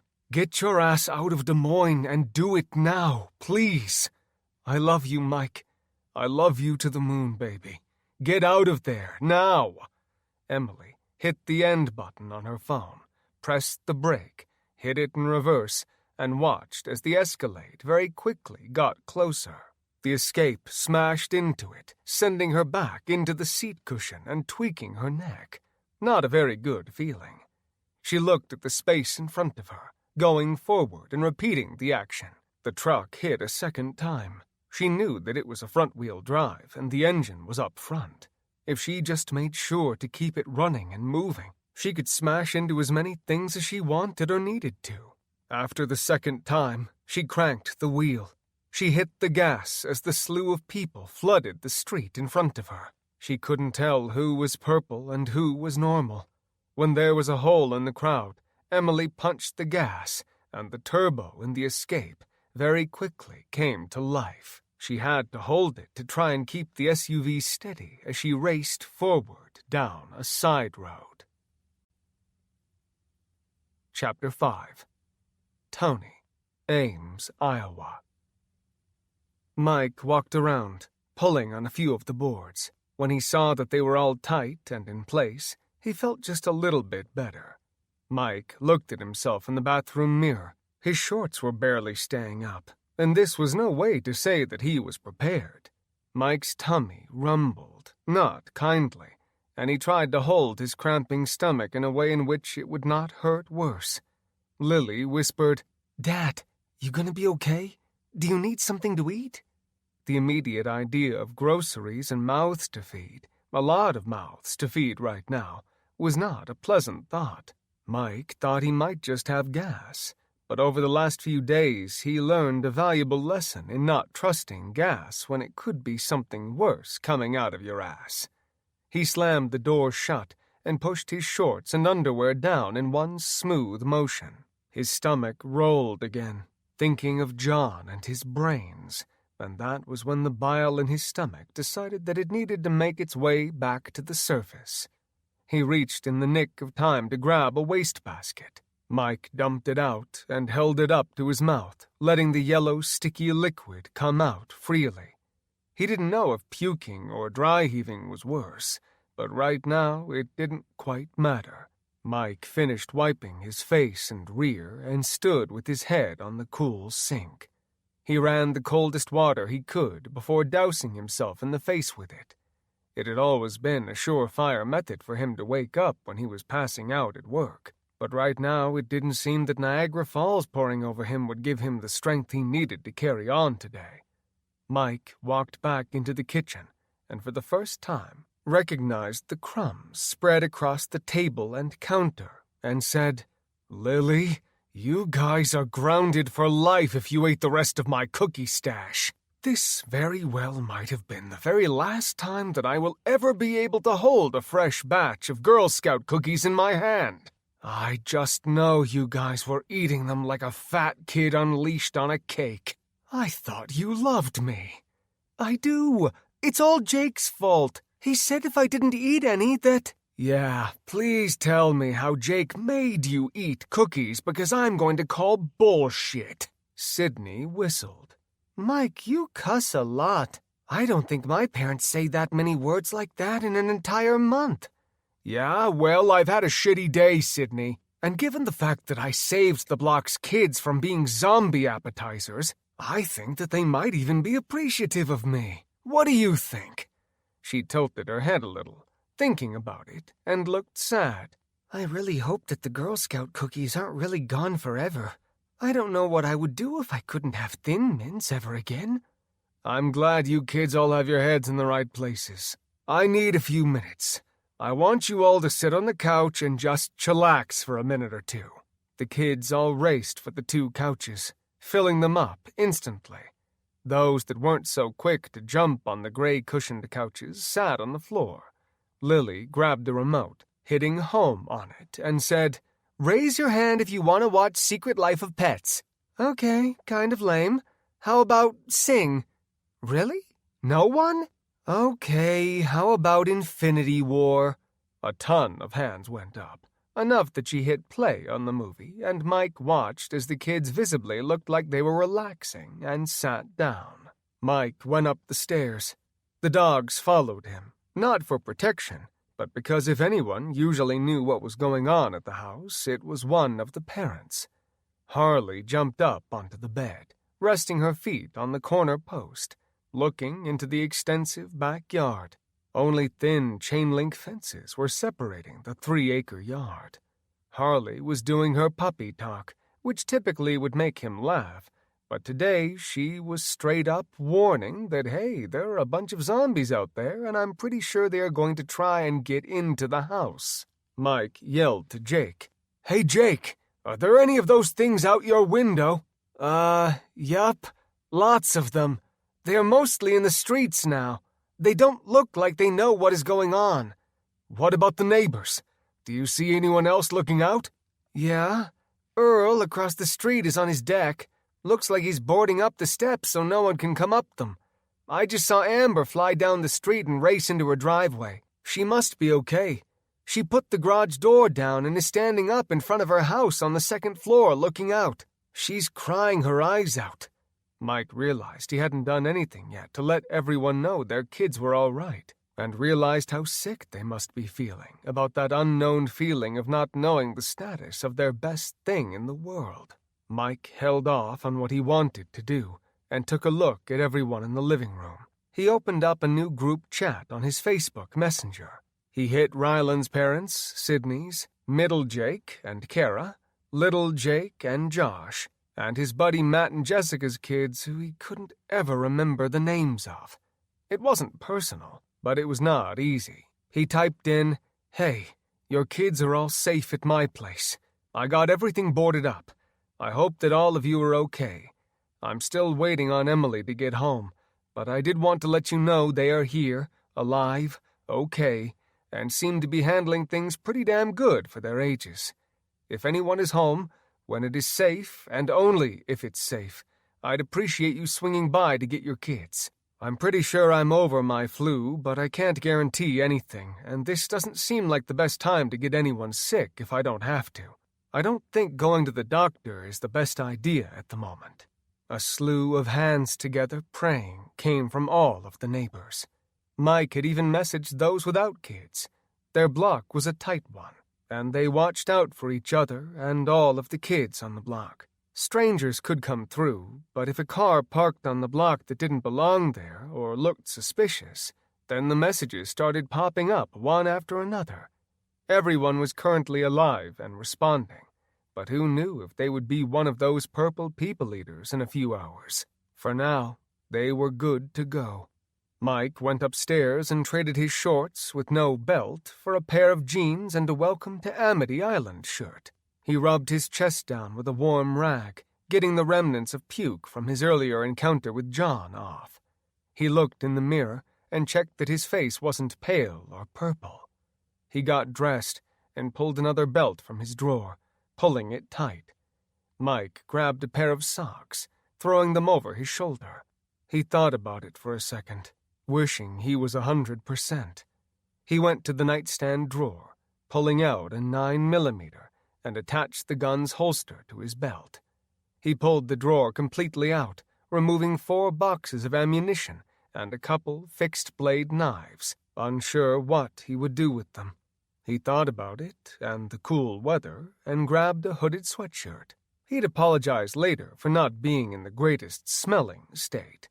He covered up the pistol with his sweatshirt and tucked the extra magazine in his pocket. The boxes of ammo in his hoodie were not going to work. He went to head downstairs, but realized he should probably call Tony. Typically, his firstborn would be a bigger concern, but he wasn't running 100%. He went to the family tracker app on his phone, checking where he was, and remembered that he had removed himself from the app because he said he was a grown, responsible adult that didn't need them watching over him, just needed their money to attend college because he thought the experience had meant living in the dorms. The fact that it was only a 20-minute drive to Ames from a very nice house in Ankeny made him sick to his stomach. Mike sat on the bed, his stomach muscles pulsating. He wasn't sure if it was nerves or the flu, but he held his stomach tight, though it did little to improve anything. Mike scrolled through his phone to Tony's picture. He was doing a cannonball off the high dive on a family outing. The boy was fearless. Mike thought of how much better that day was than today. Warm, sunny, lots of very cute women who were at best a size 0 and complained about their guts, which were non-existent. He would listen to their boyfriends tell them reassuringly how they weren't anything short of perfect, guaranteeing themselves that if anything was going to happen later, after the pool, the women would have nothing but pleasant thoughts when they considered the men. Mike hit Tony's picture, and it began to ring. Chapter 6. Tony, Ames, Iowa. The phone in Tony's dorm room began to ring. Holly pulled the blanket off her head, looking around. The sun filled her vision, and she ducked back under to the safety of the darkness. Holly moaned. "The light is making my head want to explode. I don't understand why they make something that tastes so good but hurts so bad. Who is calling you? Don't they know you don't have class until noon on Mondays? You know, for a reason?" Tony mumbled something that was impossible to understand. The Imperial March theme song from Star Wars echoed in the room. Tony brought a hand out, reaching blindly for the phone on the nightstand. "Where is my phone? Do you remember where I put it last night?" "Funny you say that, because you were very descriptive about where you were going to put something. I remember you taking my pants off, making many promises of what you would do to me in a drunken slur, and then you got into bed and completely passed out." "I was drunk." "Yeah, and I was horny. What's your point?" "I'll make it up to you." "I don't know. The moment seems to have passed. It would seem God replaced it with the feeling of wanting to die. Why do you have the Star Trek theme playing on your phone? That is so nerdy." "Star Wars." "Star, I don't fucking care. Just answer the damn phone. I feel like my head is going to explode. Who is it? Actually, I don't care. Just hit mute and let's go back to sleep." "Until Tuesday," Tony replied. "It's my dad. He'll just keep calling if he wants something. He never calls unless he has something to tell me. I hope he didn't see my midterm grades. Fuck. He will be pissed. I thought you raised them." "I did, but I'm on his dime, so it is his time working that pays for it, and if it isn't an A, it isn't acceptable. He never made me work during high school. Hold on. I can see his head right now, and I'm pretty sure he's going to lose his shit if I don't answer." "Then answer it," Holly said with ice in her voice. "I was trying to," Tony said. He crawled out into the light, glad there wasn't any garlic around with the way he felt about the sun. He saw his phone, or rather the light from the phone, coming from his pants pocket, crumpled on the floor. He stretched out for it, missing, and fell out of the bed. Holly let a snicker of a laugh squeeze out. "I'm sorry. I didn't mean to—" "Shh, not now." Tony hit the answer button on his phone. "Hi, Dad. Good morning, or whatever." "Good morning, or whatever? Were you sleeping?" "Trying to. I don't have class until noon on Mondays. I was up studying really late last night." "You sound like you're dragging, son. Look, I'm just getting over the flu. I feel like fucking shit, and the world is right about to end." "Did you and Mom take the day off to do Irish coffee, Dad?" "No, smartass. There is no calling in, and you aren't listening," Mike yelled. "Okay, fine. I might still be a little drunk from last night." Mike knew that he was a complete hypocrite when it came to this, but he yelled, uncaring for the hangover he knew Tony was dealing with, or would be now that he was awake. "I told you, if you are going to live up there, you aren't going to be fucking around. That means girls and booze." "Did you just call it booze?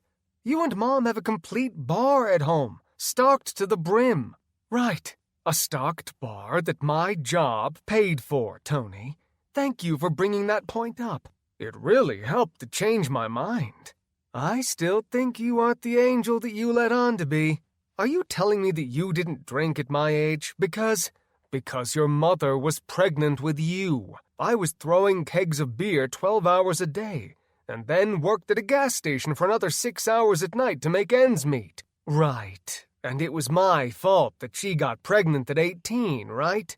Do you want to live to be 19, Tony?" Tony was going to answer, but a slam came at his door, followed by a scream.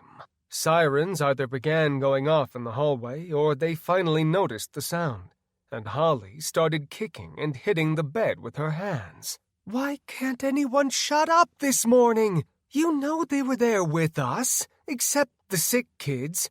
Do you think that they are pissed off that we partied late last night and they had to listen to us possibly be loud?" "Babe, I'm on the phone with my dad." "Well, I'm glad he's more important than—" "Holy Christ, give me 2 minutes. I'm sorry you got woken up."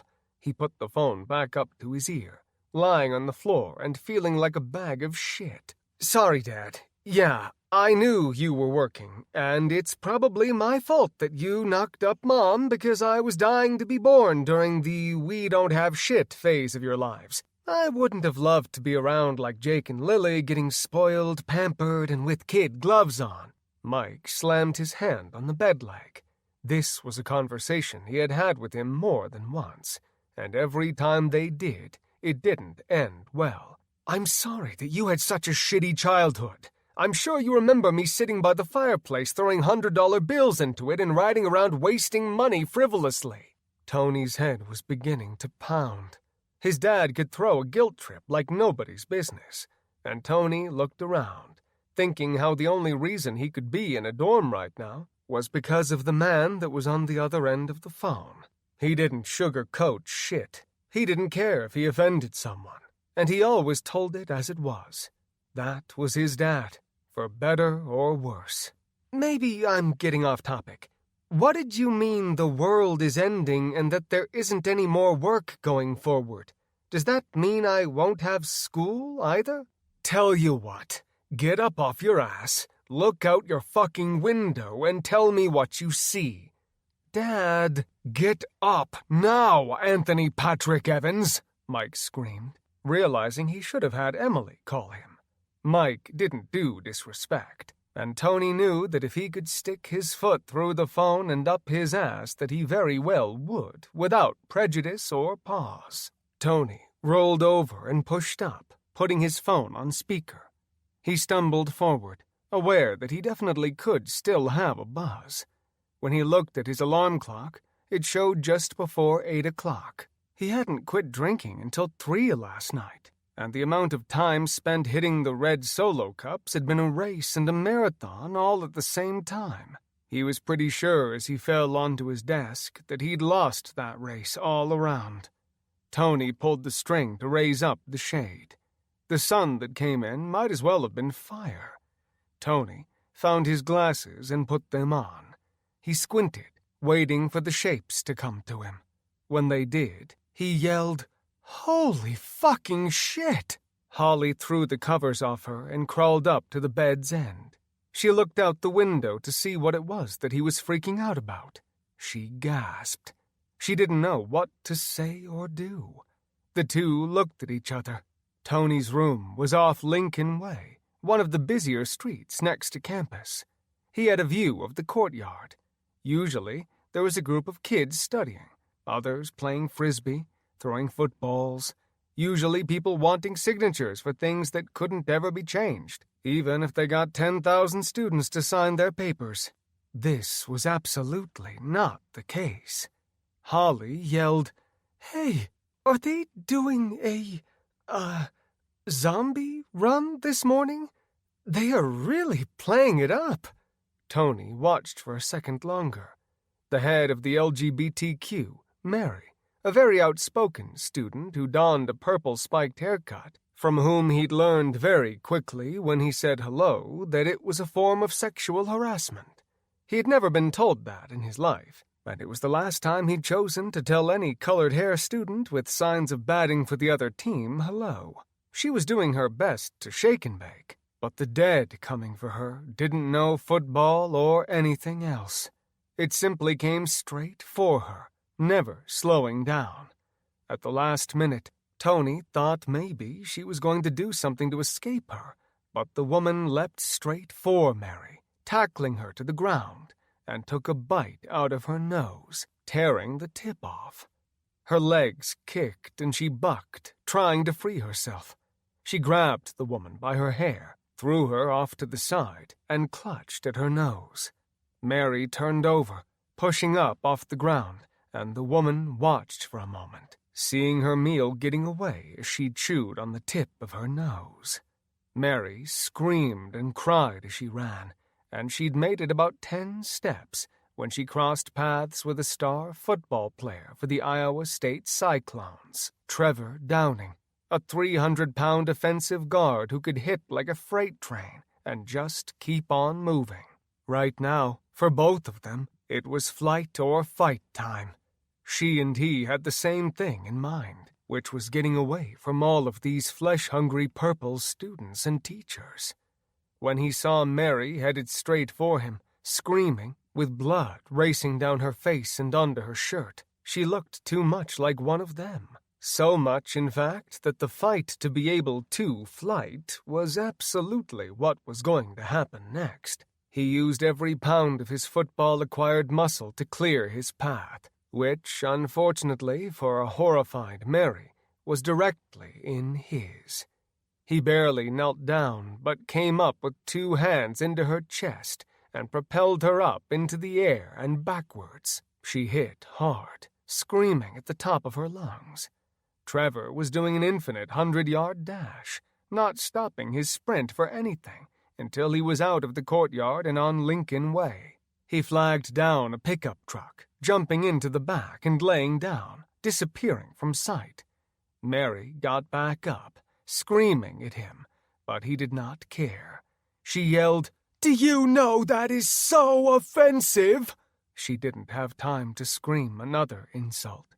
Downing hadn't just been running for freedom, he'd also been running away from the dead. His teammates were running like a hungry pack of dogs. They slammed into her so hard that when she hit the pavement, her teeth shattered. She tried to get up, but she had a few 1,000 pounds of football players on her, ripping into her back, her thigh, her calves, neck, and rear of her head. Her screams echoed through the courtyard alongside a symphony full of others crying out in pain, in rage for another bite of food, and those in fear of being eaten, or possibly worse, turning into one of them. Tony pulled the shade down slowly. He picked up the phone, hitting the speaker button back off. Tony asked, "Dad, What's going on? What happened?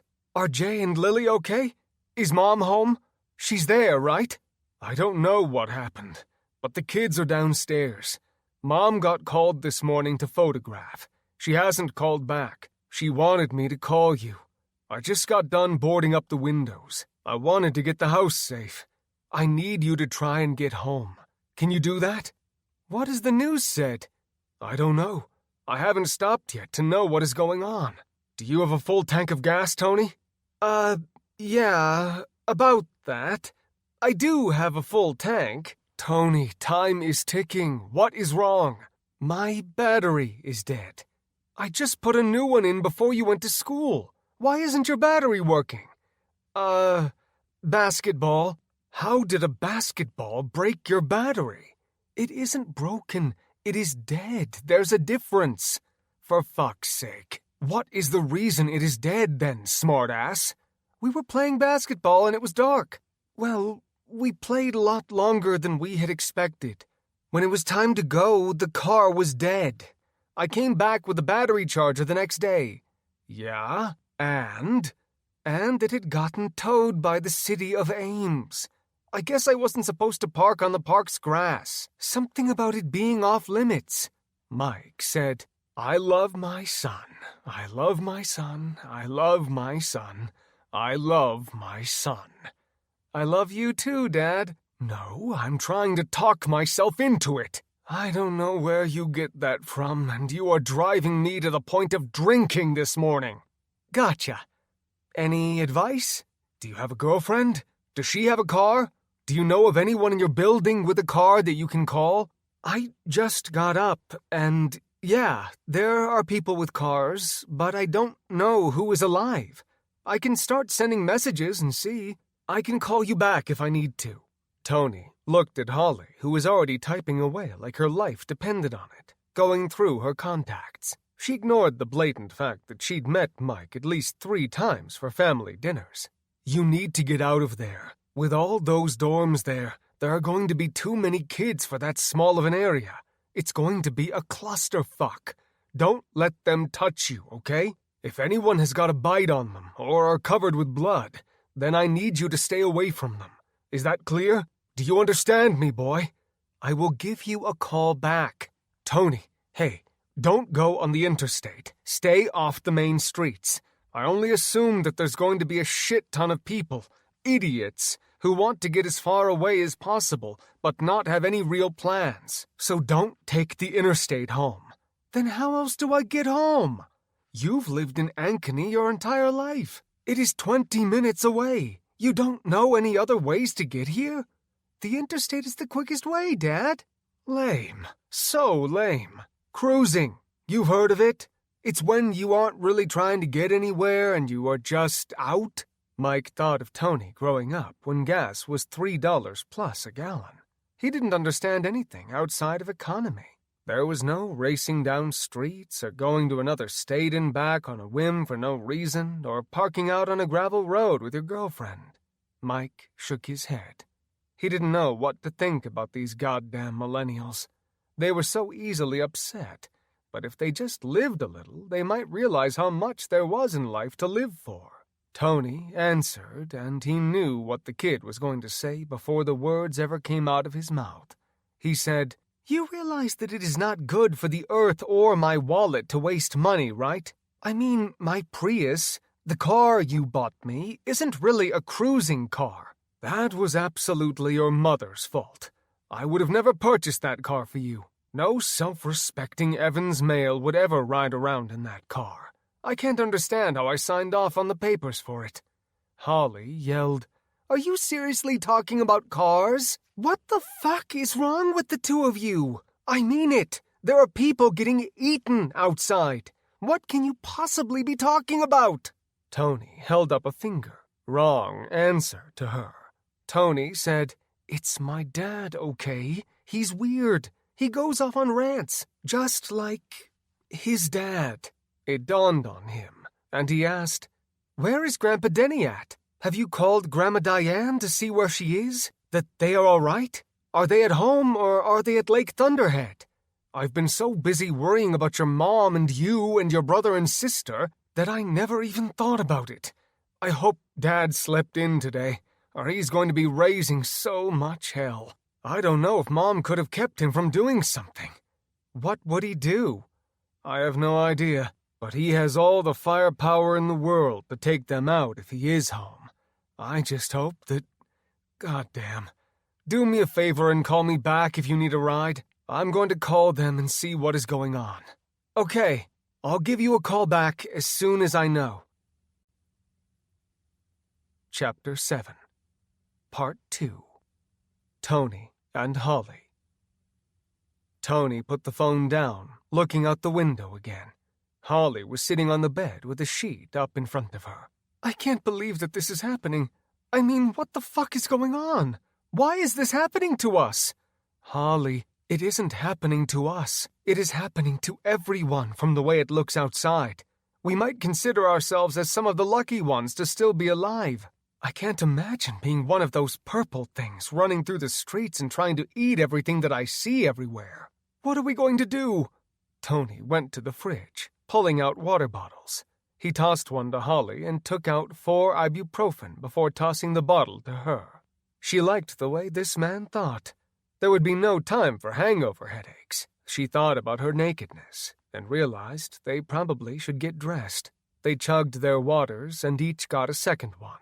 With as much as they drank last night, it would be a few bottles before either of them would be concerned with having the option, let alone the ability, to go to the bathroom. Tony looked around his room. 2 beds, 2 nightstands, a mini-fridge with drinks, beer, and some shooters, and outside of that he had a couple pocket knives that he carried for protection because he wasn't old enough to be like his dad and granddad and carry a piece to protect himself. Tony's stomach rolled.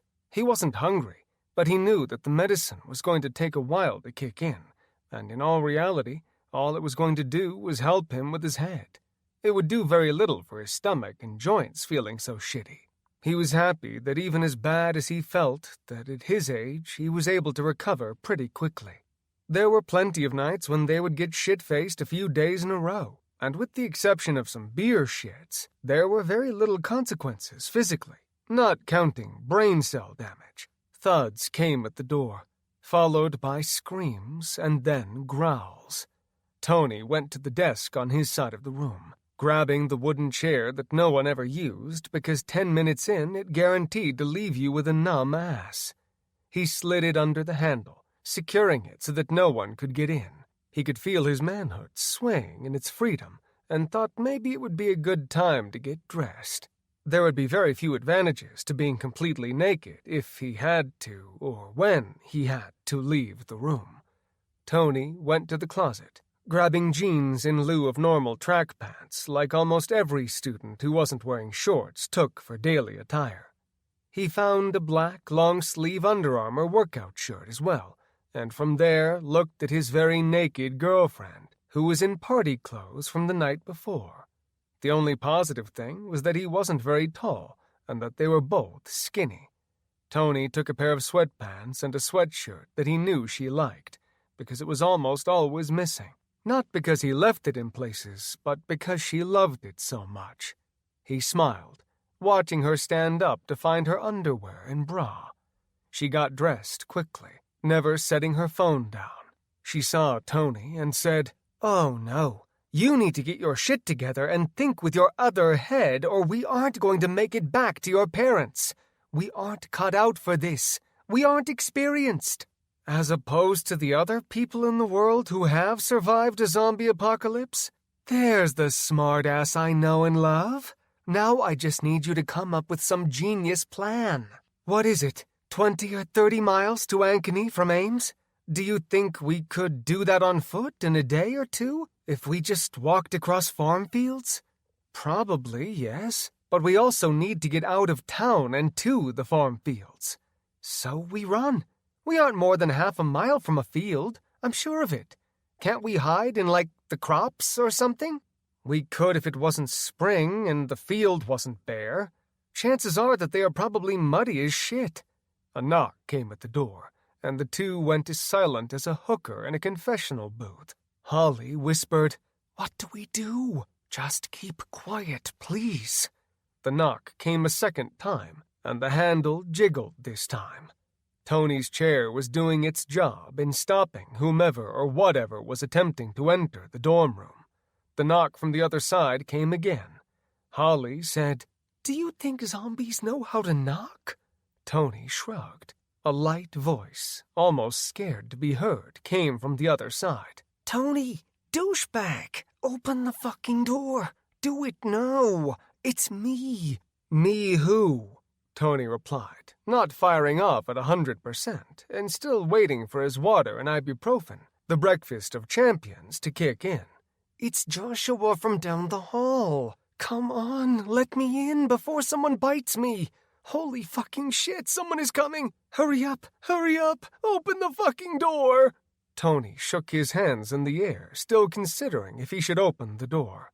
Holly snapped, "Who the fuck is Joshua? He helped me with some papers this year. I wouldn't have passed a few classes without him." "So you owe him for some classes you passed that probably aren't ever going to matter now?" Tony answered by moving the chair and swinging the door open. 4 students piled in before he could see that Joshua hadn't been alone, and it seemed as if maybe he'd forgotten to disclose that important fact when he was pleading for his life. Tony slammed the door shut after poking his head outside to get a glimpse of what it looked like in the halls.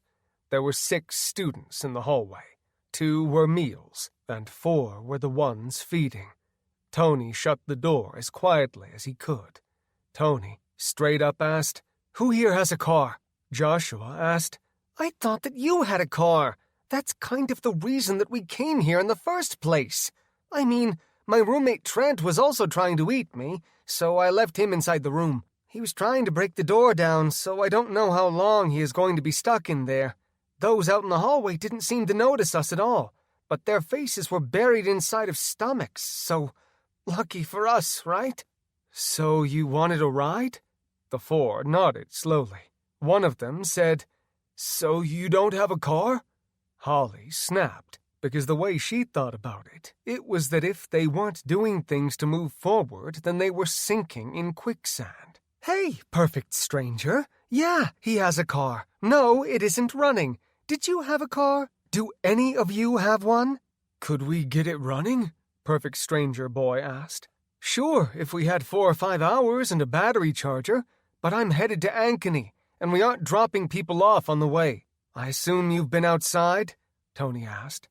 Joshua said, "Hey, if you even get us out of the campus, we'd be grateful. I'll write you papers for a whole semester."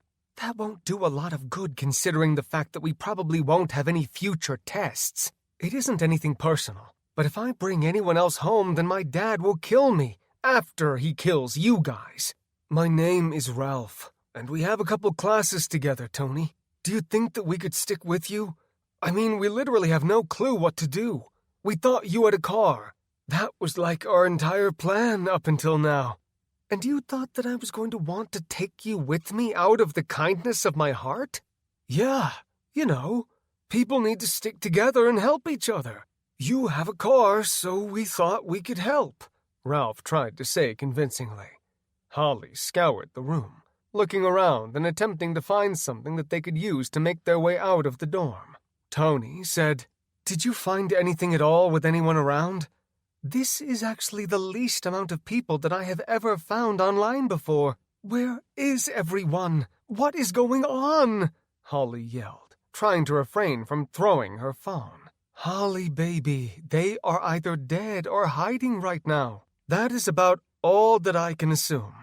The only other girl with them said, "That is so sexist. Do you know how degrading it is to be called a baby? Like we need you to take care of us, to wipe our asses." "And you are?" Tony asked. "I'm Lucille. Now what are you going to do?" Tony actually laughed, which of course was the wrong response, but he had a lot of his dad and his dad's dad running through his veins. Tony said, "So wouldn't it be sexist if I was the one that came up with a plan and then saved you? I mean, wouldn't you feel better if you were the one to come up with your own plan and then you saved yourself?" I'm sure all your friends and all those wonderful clubs you were probably in would totally make you in charge if you were able to do that. Ralph added, You might have gone too far, Tony.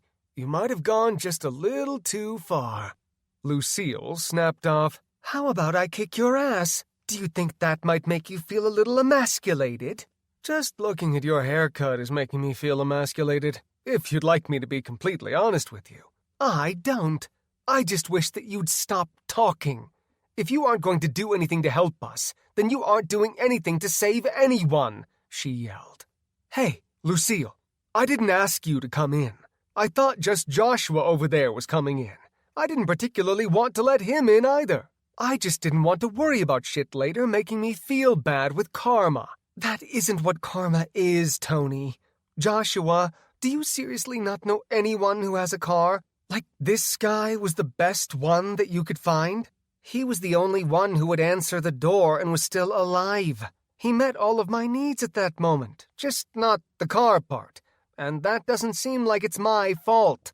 Lucille found a textbook on the floor and flung it as hard as she could at Joshua's head. You are both fucking idiots. I don't know if I need you to save me. I don't know why I didn't just go with my gut. Tony had his hand on the door. I've already had a really shitty start to my morning so far. So if you'd like to leave, Lucille, then be my guest. No one is asking you to stay here. Okay, everyone, can we please relax? I think everyone is getting a little too worked up here, Ralph said. The only guy who hadn't said anything yet, Brett, pointed out the window. Hi, I am Brett. We need to get out of here. There's more people coming into the courtyard.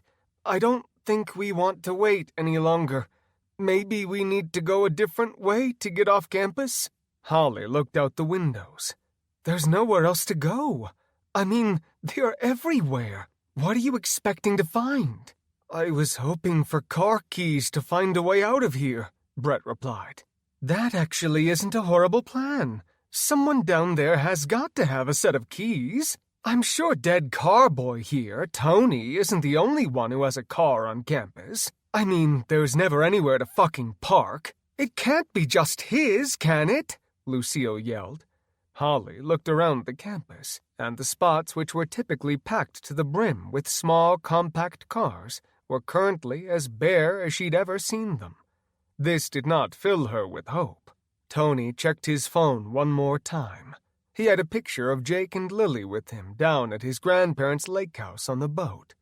Tony didn't go down there nearly as often as he used to, because he either had a girlfriend or a part-time job for more spending money than the allotted cash his dad, who was born in 1980 and had absolutely no sense of what it costs to be a kid nowadays, gave him. Plus, he needed to keep up with the spoiled rich kids at college on a regular night out. Tony slid it into his pocket and prayed that they could try to get out of town. Tony removed the chair, which slipped and banged against the door. They all cringed. Be careful, Tony, Holly snapped. Oh, duh. That's right, because I was absolutely trying to be loud. It was part of my master plan to get us all killed. Lucille said, Is this the best time to be sarcastic, Tony? Obviously, it's a coping mechanism, Ralph tried to explain. It's an Evans thing. I met his dad and family, and they can't help it. Stress does nothing to improve upon it, Holly explained.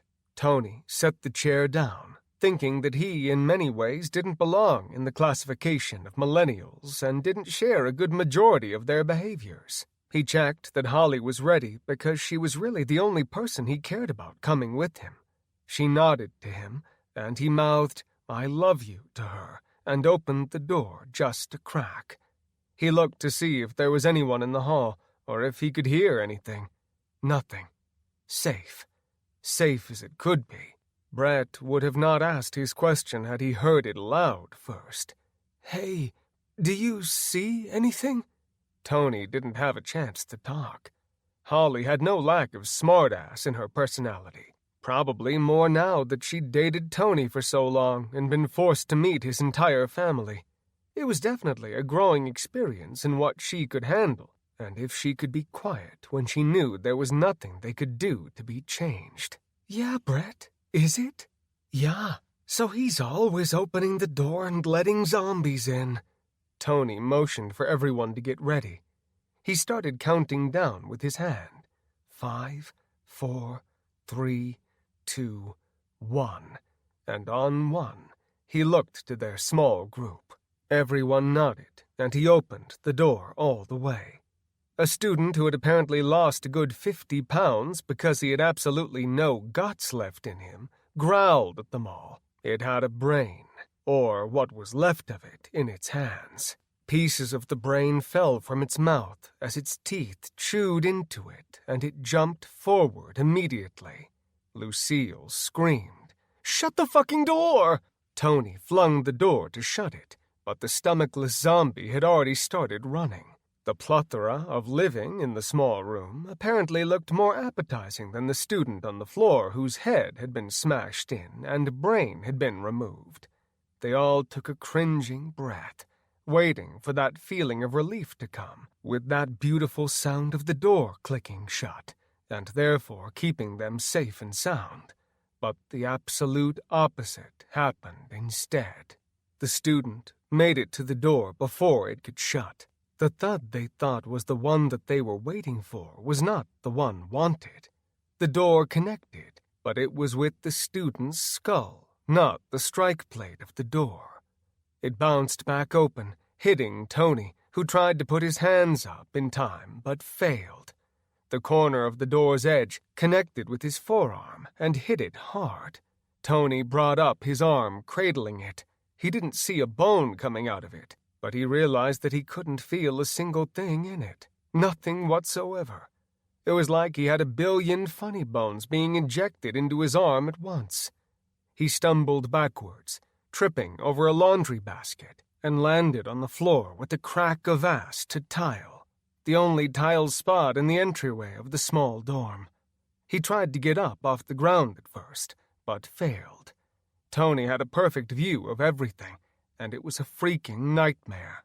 When the zombie student entered the room, it never slowed down. Everyone tried to get back as it came into the room. Lucille ran back, but all she had was the bed in front of her. She dived onto it, and the zombie student did as well. She rolled out of the way as it dove for her. It crashed into the wall, and with the small room and lack of space with 6 people in the room, she didn't really have too many places for escaping.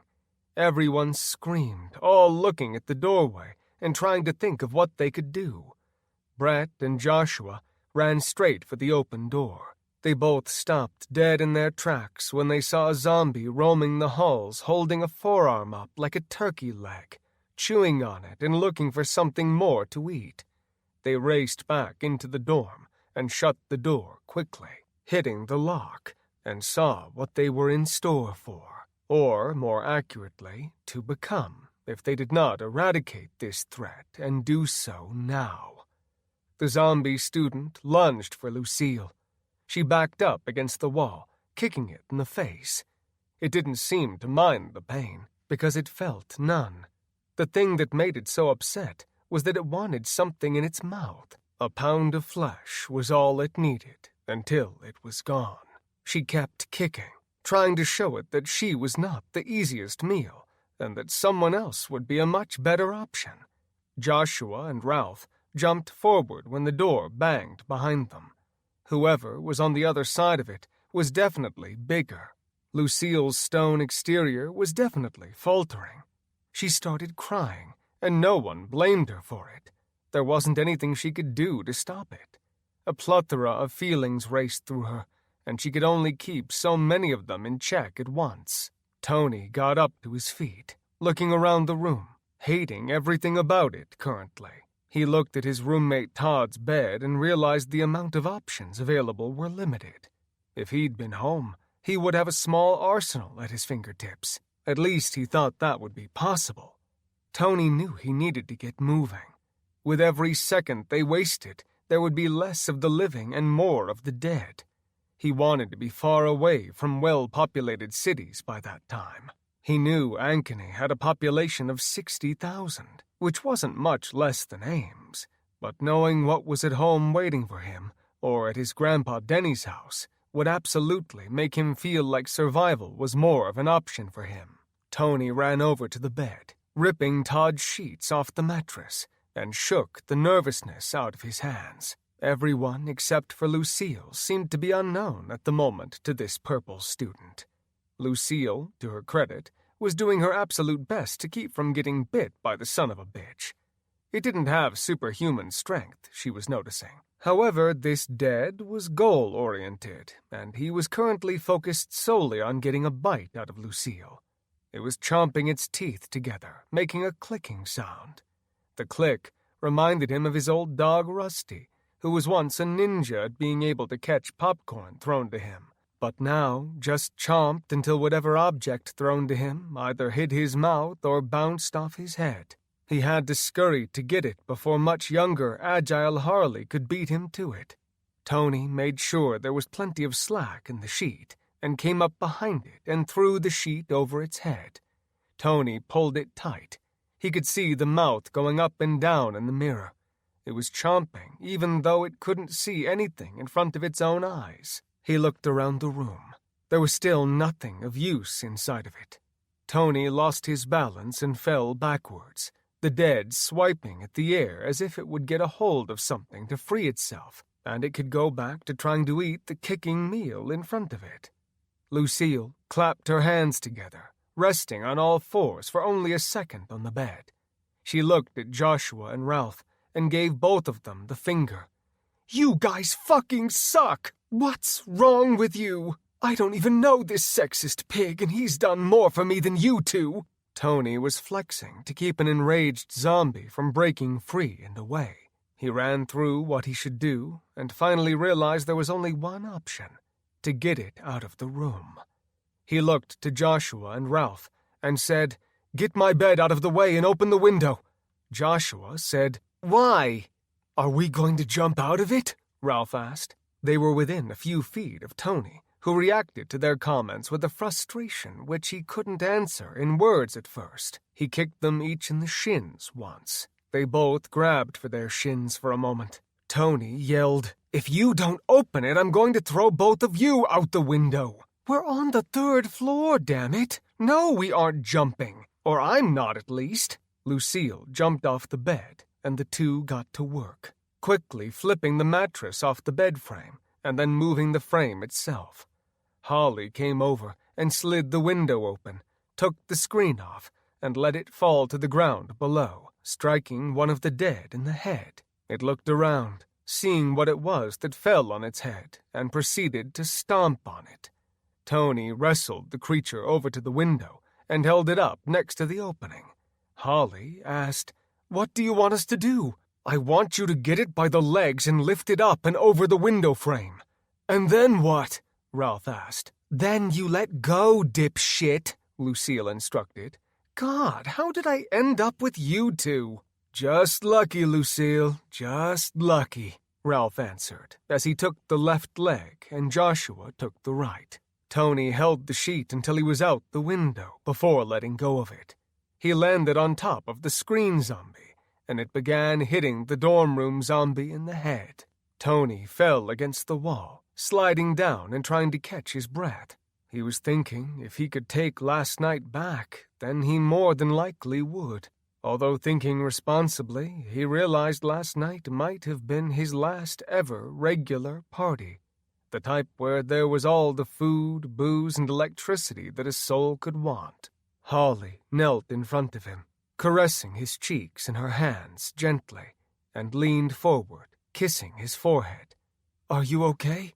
"I'm just really hungover and feel like a bag of shit." Brett was pushing up against the door. He asked, "What are we going to do?"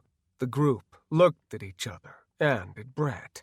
Holly said, "I think you don't fix what isn't broken." Chapter 8. Des Moines. Emily held the wheel tight.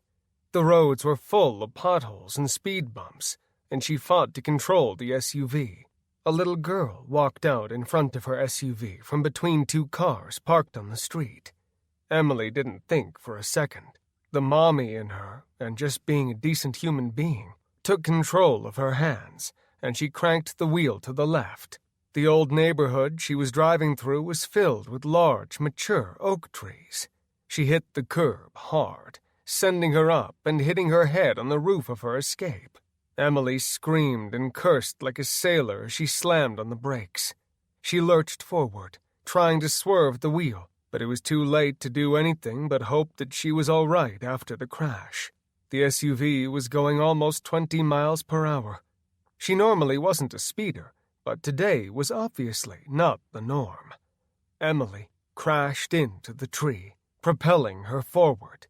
She'd remembered her seatbelt, thankfully, which saved her from crashing into the windshield. She cracked the radiator, and a shot of steam was coming up from the hood. She looked in the mirror and saw that she didn't look great. She had a gash along her forehead.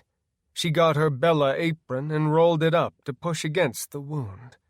Emily got her phone, not thinking real straight yet. She opened the door and stumbled out of her Escape. She walked out into the yard, looking around the property and for the little girl. She was walking down the street slowly. Emily yelled, "Hey, hon, are you all right? You should get out of the street. Today isn't a very good day to be out in the street or outside. Let's get you home." The girl stopped walking and turned around. Emily squinted to see her, and when she did, she wished that she would have just kept on the gas. The girl took off in a dead run, literally, coming straight for Emily. She looked around, trying to figure out what to do and where to go. She had never been on this street before. Emily looked at the surrounding homes, seeing the blinds with a single blind up to see what was going on. No people seemed to be motioning for her to come to their home to save them. Emily watched as the little girl went from a run to a maddening pace, full-on sprint. She bared her teeth as she raced toward her. As she approached, Emily saw the light purple tint of her skin. There was one spot of blood on her side, and she could only assume that the girl was bitten. Emily did a 360 while never forgetting about the girl. If she had Mike's car, or Mike in general, she knew that he'd have a plethora of pocket knives on him, capable of stabbing this little shit in the head. She couldn't complain either, because he had tried multiple times to try and get her to carry a knife, or even better, he'd always said, a pistol. Not once had she thought she would put herself in a situation where she needed something like that. On top of that, she never ever considered a zombie apocalypse. Her husband and oldest son, Tony, would laugh and joke about it regularly. However, she never took them seriously. She, of course, right now, was wishing that she had something. Anything. Emily looked around the block, trying to think of something she could use. This was far from the best part of town. She, quite honestly, wouldn't have come into this neighborhood if her life wasn't in danger. Emily saw a million items, but unlike her son and husband, she didn't think about how to kill a zombie with every item she saw. She did know that she was going to hear no end to Mike's bitching that every time he'd asked to buy some kind of weapon, bullets, or survival gear, and she had dismissed his excitement dead cold, saying it was a waste of money, and having one kid in college and two more who eventually needed to go, and both were in need of braces. They couldn't afford it. She'd strongly told him it was a want, not a need.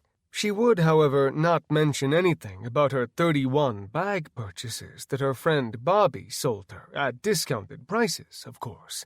The sound of the little girl's play shoes clacking as she picked up speed were getting closer. Emily was doing her best to think. She yelled, "Fucking think! It's like a first grader. Just trip it and then kick it." "I can't kick it. It is a sweet little girl.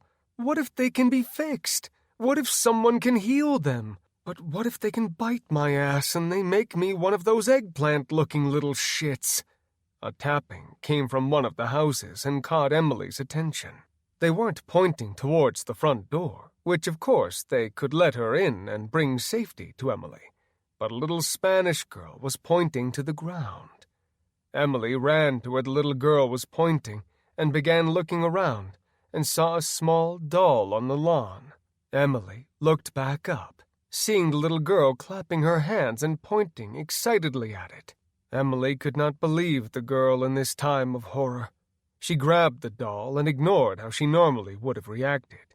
Emily took the doll in one hand and the head in the other, and thought for just a second that she was going to rip it off, but the chances of her getting new toys were probably slim to none.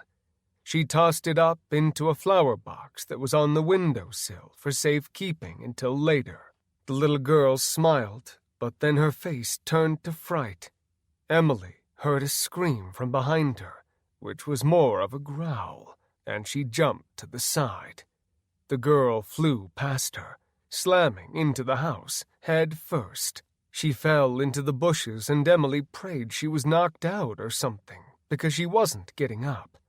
Emily wiped the blood from her forehead and looked back up at the little girl who was gone.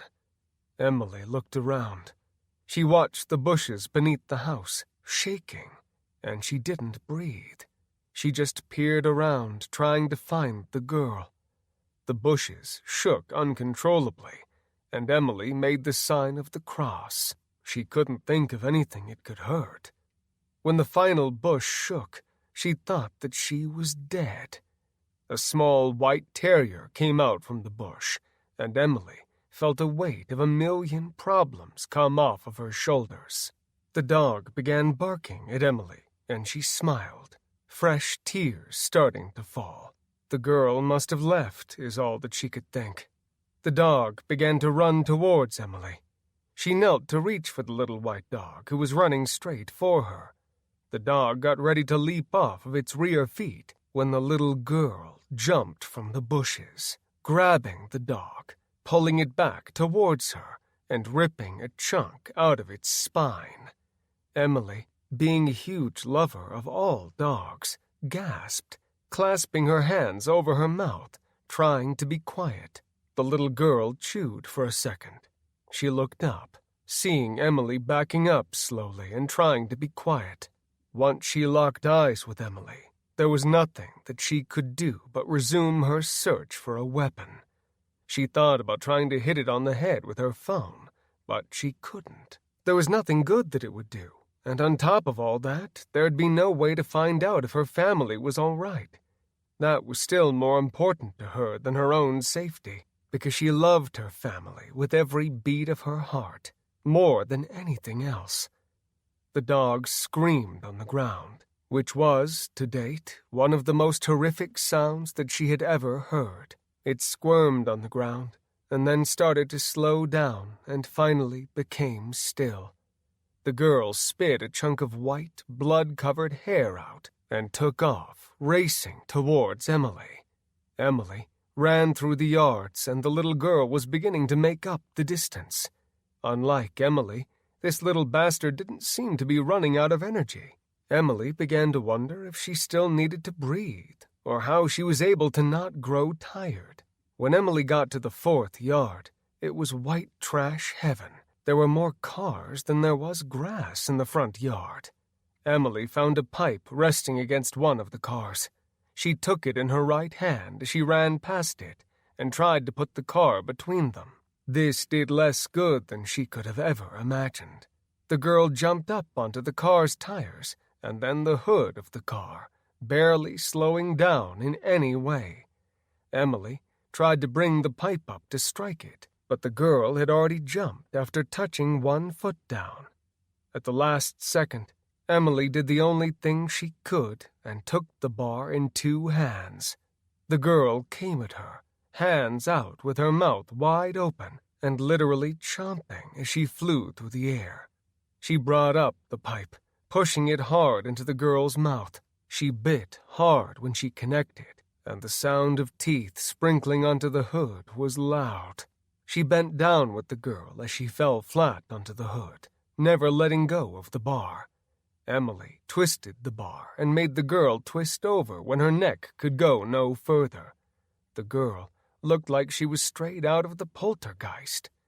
Emily kept her face back, trying to keep away from the girl as she scratched and clawed at the air in front of her.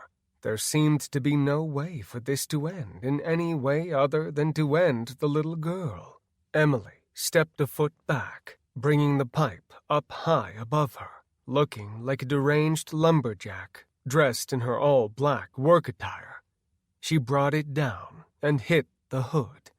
The girl, once freed, had rolled to the side.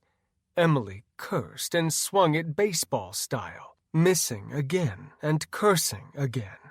When the girl came up, rushing her, again Emily decided swinging wasn't worth a damn. She brought the pipe up two-handed and connected with the open-mouthed, ever-increasingly angry girl coming for her. She missed her chin and sent the pipe directly inside of her open mouth. She tried to swing her off, but the girl clenched onto it with both hands. When she realized she wasn't getting the pipe back, Emily took what was probably a 45-pound girl and lifted her up into the air to her chest level, then brought the girl with the pipe down hard, smashing into the ground, and put a foot on the kid's head once she was temporarily immobilized. She bent the pipe enough so that she could use it and let the girl up an inch, then rammed it back down, pushing up and through her brain. She wiggled it, lifting it up and down, and after a second, it quit moving and became still.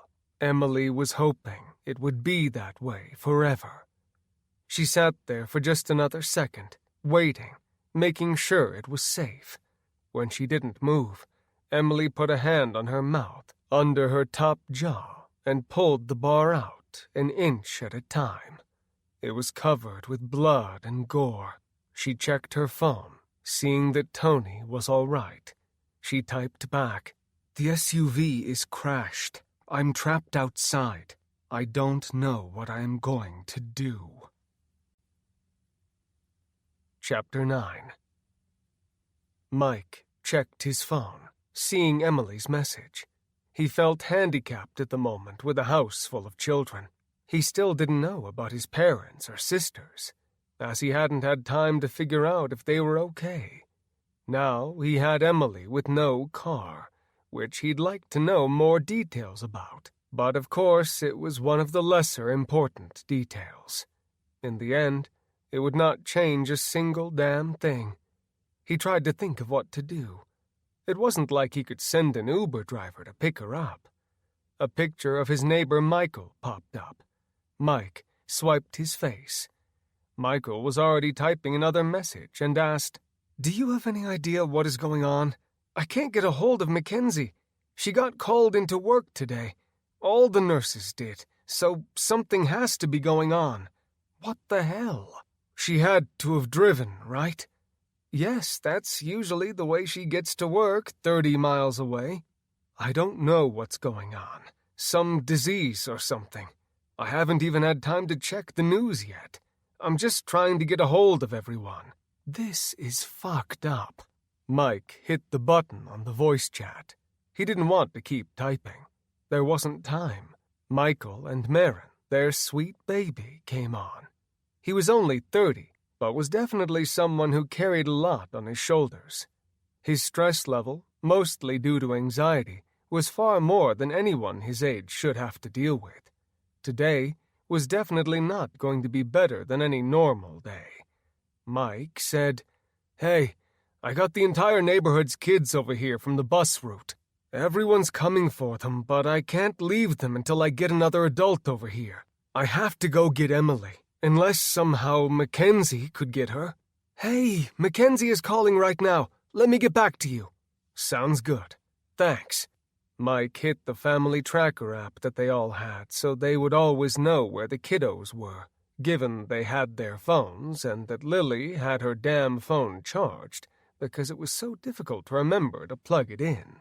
It didn't hurt that most of her friends didn't have phones yet, and she didn't have a lot of people outside of aunts and grandparents to chat with. He saw Emily was on a side street off of 2nd Avenue, a road which she usually wouldn't go down because there were definitely some rough spots along the way. He did a screenshot of it and sent her GPS location to Mackenzie's messenger. Mike didn't have anyone's numbers in his phone. He always had a rule of thumb that there was little reason to have a married woman's number in your phone. Mike called Emily, who was out of breath. "Yeah, hi. Is Tony okay? Are you okay? Is Tony okay?" Mike loved how much he loved her kids, but sometimes prying an answer out of her was next to impossible. "I talked to him, but to be honest, I don't know. His car is dead, so he's going to try and find someone with a car to get home. His girlfriend Holly is with him, so I wouldn't be surprised if they both came." "Did she spend the night?" "There's more important things going on right now than if our son is getting some." "Oh my God, don't call it that." "Okay, Mother Mary. I forgot we were both innocent young virgins when we made love our first time on our wedding night." Emily took a moment, putting the phone down and taking a long, deep breath. She said, "So we don't know about him yet?" "No, we don't know at all. And he got rid of the family tracker app. I told him to let me know when he is safe. That isn't why I'm calling, though." "Okay. What else could you be worried about?" "My wife getting back home and safe. I can't run to get Tony anyways because I still have a ton of kids in the living room. We are keeping everything closed up until we get some parents to come and pick up the kids. We might have to drop them off Jake's windowsill." "You will not." "Emily, we don't have time for this right now. I called to make sure you were okay, but also to tell you that we might have a ride for you. Is there some place that you can hide and not worry about getting eaten?" "Who is going to give me a ride?" "I was talking to Michael next door. He said that Mackenzie got called in and is at the hospital. He was just getting a call from her. He saw me when John and some other girl was trying to eat me in the street and the backyard. I asked him to shoot her, but he must have thought I was kidding. I was pretty close to losing Harley, too." "Is she all right? Oh my God, I would feel horrible if anything happened to her." "I love you too, dear." "Are you all right?" "Besides being sick, yes, I'm all right." "Good, then shut up." "I just love you, baby. Can you find somewhere to hide?" Emily looked around the neighborhood, trying to decide if indeed there was somewhere she could hide. She looked at a pickup truck that was jacked up 2 feet higher than the already tall truck should have been. She looked at the topper atop of it and thought, why not just hide up there? Emily realized climbing this behemoth of a truck might be more difficult than originally imagined. She got her shoes on the lug nuts and gripped onto the end of the hood next to the window. A tapping came from the house on the window. Emily looked, thinking if another girl wanted to have a damn doll picked up, that she very well was going to rip its head off this time. She looked at the home's picture window and saw a guy with an impressive handlebar mustache, as well as a get-it-dirty baseball cap on. He was motioning for her to get down from the truck. Emily pointed to the house to be let in, and he took no time in shaking his head no. Emily shrugged, pulling herself up onto the hood and smiling as she felt her metal buttons scraping across the hood. He pounded on the windows and Emily ignored him. When she got to the top, she lay flat, hoping that these things wouldn't be able to sniff her out. The man would not quit smashing the window. He was doing everything he could to draw attention that he wasn't going to want in the long run. Emily hit the camera option on her phone, setting it next to her and twisting her head so she could see if this screaming was bringing any newly dead their way. It wasn't any dead. It was an entire horde of the dead. She set the phone down as quietly as possible. The horde raced down the street. Their mouths were covered in blood, and it ran down their fronts. She looked around the neighborhood, and minus the guy in the window still pounding out of absolute ignorance, there was no one to be seen. The dead continued walking straight for the house. There wasn't anything but one path in mind for them. When the man finally tried to put 2 plus 2 together, He just barely was able to fathom what was going to be happening next. The dead pushed up against the house. The ones in front were pounding the glass until it finally broke and shattered. The dead continued pounding on the shards, not caring about the cuts that they were inflicting on themselves. Those behind them were just as impatient to get into the house and to eat anything that was available. They began climbing up and over those in their way. The man brought out a baseball bat, but after the first 3 or 4 of them, the hits lost a lot of their power. The man dropped the bat, making his way into the house and out of her sight. Emily could only hear the screams of the man coming from inside, and she was even more motivated now than ever about not letting them catch up to her.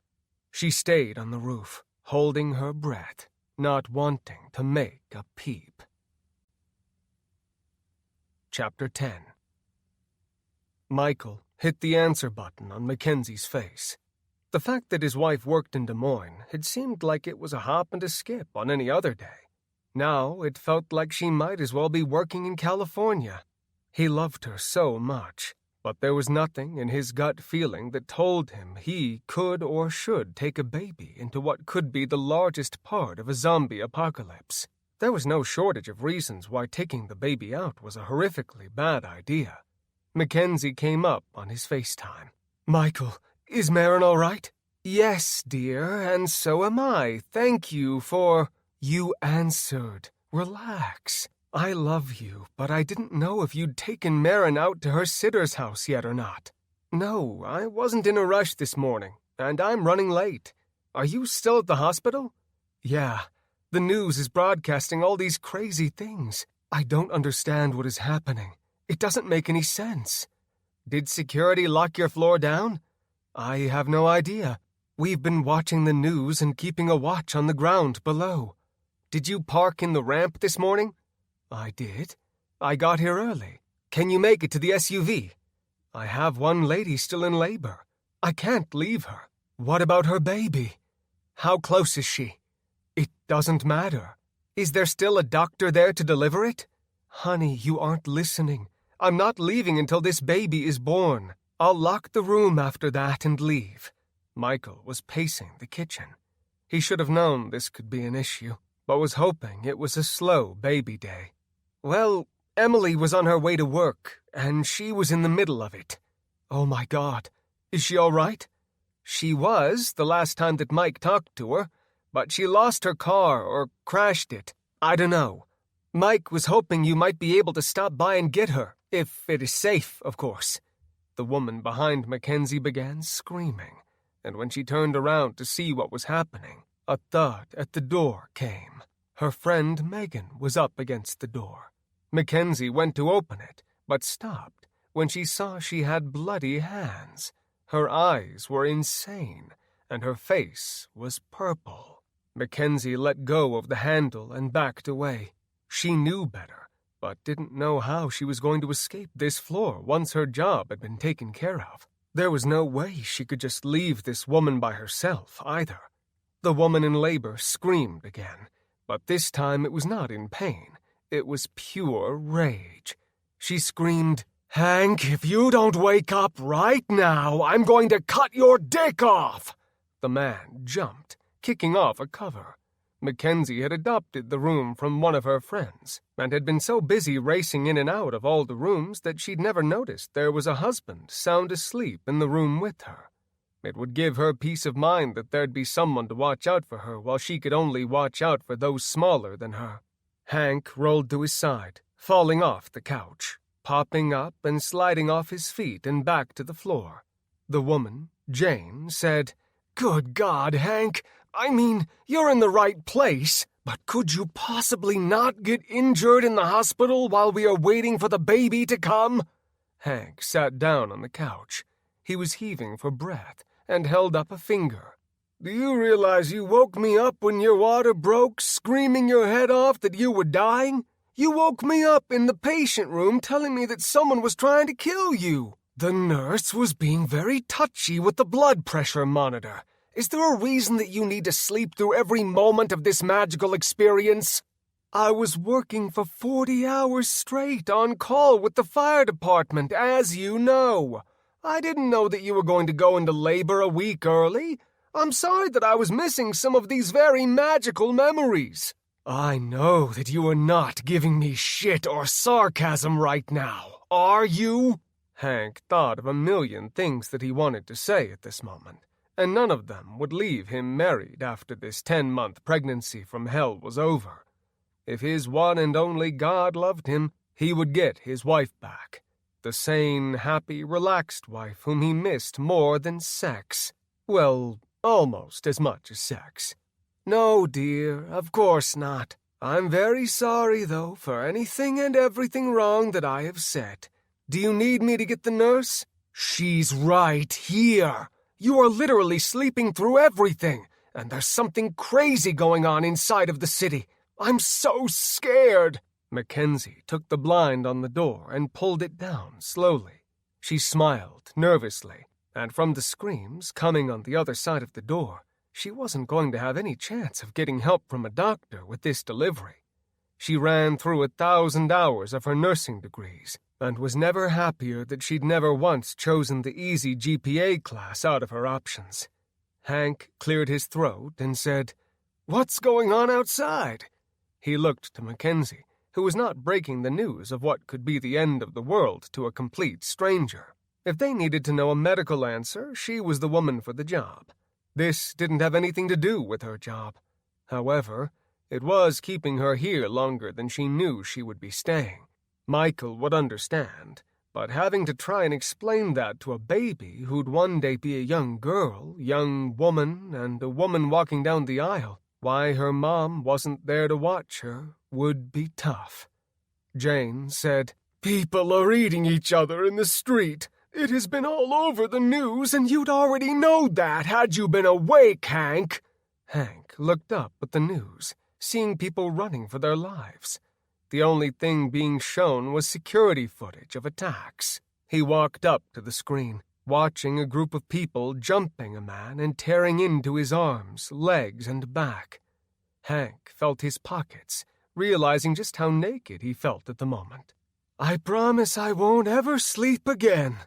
When another thud came from the door, Hank looked, realizing that there was not just something going on in the streets, but inside as well. This was bigger than he could possibly believe. Jane started to scream again, and Mackenzie could see that she was beginning to crown. She lay back on the table. There was a pain like she'd never before experienced. The anesthesiologist had never had time to come, which she wasn't overly surprised about. Mackenzie, who didn't know why, said, "It's going to be okay, Jane. I promise. We'll get this little baby out and take care of both of you. I just need you to be strong." "It hurts." "It's going to, Jane. I need you to be strong. You are going to be okay. I promise. I just need you to hold on for a few more minutes and push when I tell you to. Can you do that for me, please?" "I don't know. I can try." Mackenzie had been doing this for 7 years, and had delivered more babies than she'd ever be able to remember. The only ones that followed her were the tragic cases, where the woman had a stillborn, or the baby had a condition that they could not treat, or did not know about prior to delivery. She shook off the small amount of experience which made an otherwise extremely fulfilling career imperfect. Mackenzie watched and tried to stay calm. "Okay, Jane, I just need you to push as hard as you can. I mean it, okay? We are going to make every one of these count, and you'll have that baby in your arms in no time." "Yeah, honey, you're going to do great." "Hank?" "Yeah, Jane?" "I hate you, and you suck. Don't ever stick that thing in me again." Mackenzie ducked under her line of sight. With the exception of parents seeing the brand-new babies for their very first time, the things that women said in a time of pain, worry, stress, and the unknown coming down their path were absolutely priceless. The men were in so much fear that they never uttered a word back, if they were smart. She could see Hank, and wondered if blood was going to come from his tongue for as hard as he had been biting it at this moment. Within 15 minutes, there was a newborn baby crying in her mother's tired arms, and Dad sitting on a stool next to them, his face soaked in sweat and smiling tiredly. Once Mackenzie got everything possible situated, bandaged, and did a wellness check on the baby, she felt like if she left the room, there'd be no judgment put on her. This was the woman's first, and she'd done wonderfully, and if she could keep safe in this room with minimum movement, she'd be okay. Mackenzie hoped that they'd be able to do that. She checked the fridge, showing Hank that there was plenty of food for the baby in there if she wasn't able to take to Mom. There were more diapers and other products than necessary for a typical few days' stay. When she'd seen the shit hitting the fan, she had gone through the nurse's station and grabbed a pretty impressive amount of food. It wouldn't leave anyone jealous of them, but it would keep them from starving under the worst circumstances, which they currently were dealing with. When the first of the dead entered the floor, she'd rushed into the room, locking and barricading the door with a chair.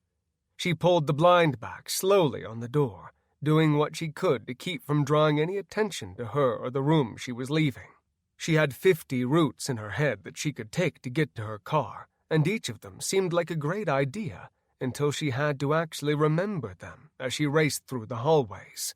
She checked her watch and knew Des Moines would be at its worst right now, with the rush-hour morning traffic coupled with the impending zombie apocalypse going on in the hospital. Hank said, "Hey, little lady, you be safe out there, all right?" "I will, I can assure you. I've got my own little one to get home to. Now you do everything for her that I wrote down, and if you guys try to make a run for it, then please put the two of them in a wheelchair. I don't want any stitches getting torn." Jane smiled and whispered, "Good luck. Get going now, please." Mackenzie nodded, not saying anything else, as she took one look at the hallway and the nurse desk out front, seeing a break with no one in her path. Mackenzie opened the door, sliding out in a crouch, and sitting there for a second, looking left, then right. That moment of "this is going to be easy" dissipated quickly. Her friend and fellow nurse Meredith came sprinting down the corner. Mackenzie watched her, seeing that look on her face was the one which she wanted not to see. It was full of fear, and was not a look of her being a meal. Erica was on her tail, and the two of them weren't stopping for anything. Meredith yelled as she approached, motioning for Mackenzie to get up. She didn't take long to get the drift and popped up to her feet. Mackenzie asked, "Are you okay? Are you both okay?" Erica, never shy to give the facts, yelled, "Do we look okay? We are running. Who the hell runs when they're okay? There's 3 doctors coming down that hallway. We waited past everyone because of some moral fiber apparently we have. We wanted to take care of our patients before we left. Mackenzie, what are you doing here?" "I was doing the same thing. I don't think my husband was very happy about it." "What did he expect you to do?" "He protects people he knows at his job. He doesn't have the joy of not getting to know them intimately, so I think it makes us more prone to wanting to protect them." No one answered, because the doctors they'd been speaking of came around the corner, flesh falling from their mouths. Mackenzie noticed one horrible fact. This was something which she'd really been hoping for almost immediately after Meredith had mentioned that there were 3 doctors coming her way. Mackenzie had hoped, no, prayed, that the doctors were not the 3 that participated in multiple Ironman events each year, and when they weren't doing that, were training for 26-mile runs for shits and giggles. The guys crapped salad and peed kale. The short amount of free time they had was religiously spent on a bike, under weights, or whatever kind of exercise equipment they could get their hands on. Erica was behind, trying to keep up, and Mackenzie and Meredith were running like their lives depended on it, which they did, of course. Erica flipped a wheelchair alongside her. The doctor in front didn't know it had fallen. He tripped over it, twisting his legs in the wheels.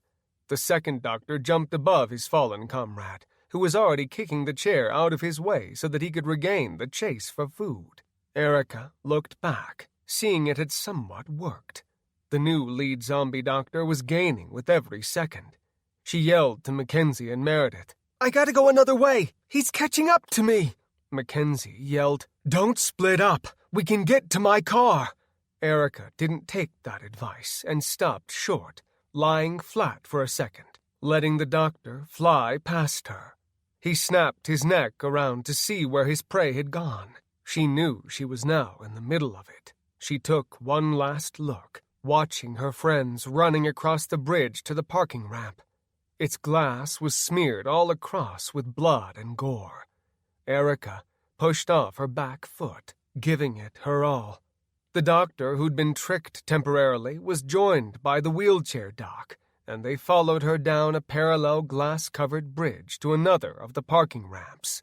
Mackenzie watched her friend as the two caught up to her.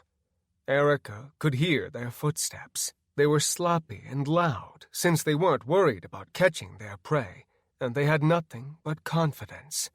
The doctors leapt at the same time, grabbing onto her. The three of them slammed into the glass window with her face leading the path.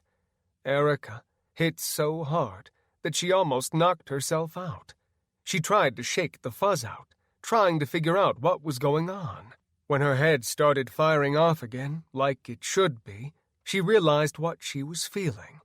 Erica could hear horrible chewing on something very wet.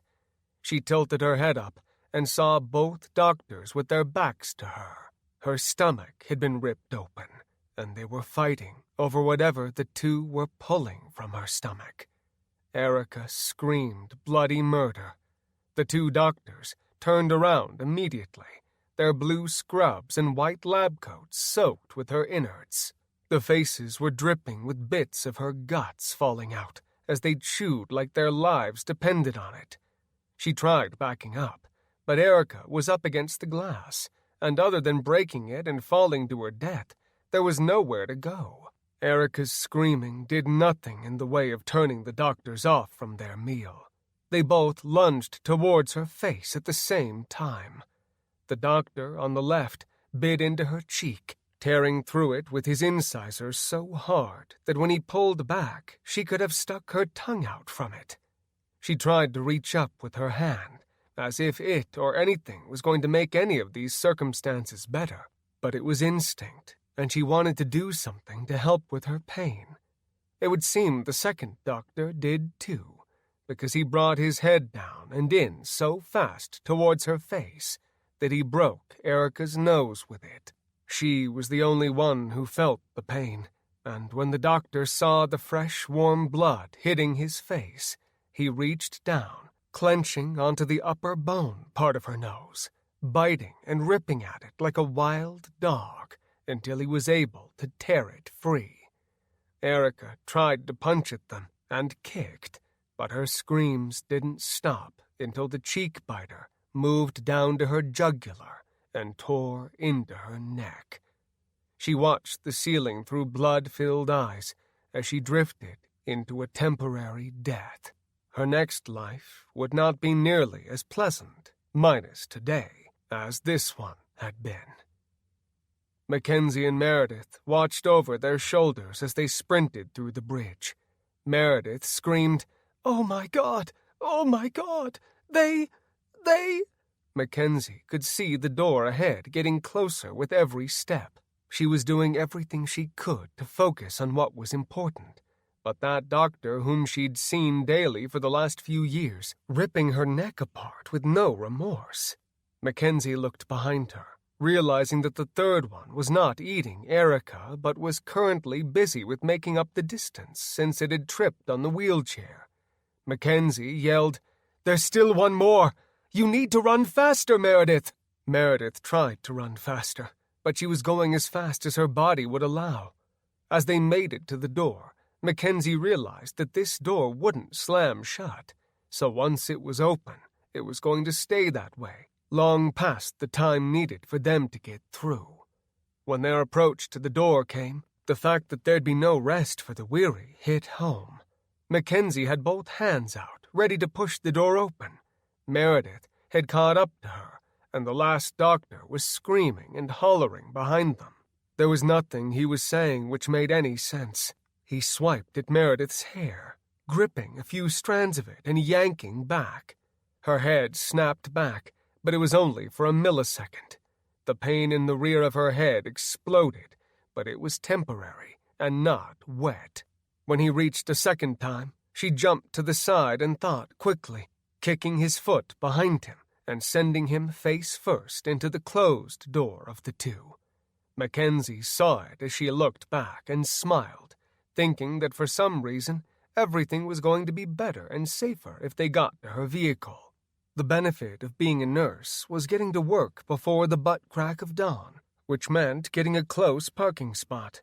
That had been a much easier thing to deal with before they'd had Marin, who she would not trade for anything. Mackenzie felt for her keys, which were at the nurse station, locked up in her purse, which did her absolutely no good right now. There was no way that she would ever make it back in and out without getting caught by one of those things. Then she remembered the hide-a-key Michael had put on the bottom of her car after she'd locked herself out enough times when she was pregnant and a bit absent-minded. She told herself when she had Marin that she'd take it off, but could never think of a real good reason why not to have it. Meredith caught up to her, and Mackenzie said, "I need to grab my hide-a-key. I forgot my keys were in my purse." Meredith was going to say something, but she didn't have her car keys either. Meredith nodded, giving a thumbs up. A scream came from behind them, and the doctor whom she had just tripped came around the corner, eyes insane and face purple. With the dim lighting in the parking garage, he looked even more horrifying. Mackenzie ran to the back tire, finding the key box and fumbling with it to slide it open. It had a few months of grime built up on it, and it was slippery. Mackenzie took it in her scrubs and got it to break loose. When she saw the key, she felt a small victory and a sigh of relief. The doctor from behind could be heard getting closer, his yells louder and his footsteps growing harder with the anticipation, given he still felt those feelings as he got closer. Mackenzie finally got the key in her hand, and she unlocked her door, holding it left for a moment longer to get Meredith's door open as well. As she got it unlocked, Mackenzie wasted no time ducking into her seat. Meredith pulled her door open, and the thud of feet on the roof of the car next to her echoed. She wasted time that she should have spent getting into Mackenzie's car with looking to see what the noise was. Once she saw it in the dimly lit ramp, it was too late. A zombie leapt off the roof from a pickup truck, flying straight forward and slamming into her. Meredith screamed, because her hand was half in the door and half out. The audible crunch sound came and could be heard both inside and outside the truck. Mackenzie had already begun starting the vehicle and yelled, "No!" when she saw what had happened to Meredith. Meredith tried to put up her good arm to protect herself, but anything in front of the zombie was a meal worth eating. She realized this fact at the same time as the zombie, who had never been deterred by her arm. She brought up a foot straight to its crotch, sending it up in the air a few inches. It didn't so much as flinch when she connected with its groin. She tried to run away, but it caught her by the hair, pulling Meredith off balance and into Mackenzie's door a second, third, and fourth time. He slammed her so hard that the glass spiderwebbed on the passenger door. Mackenzie wanted to help her, but knew that getting out of the SUV was an absolute death sentence.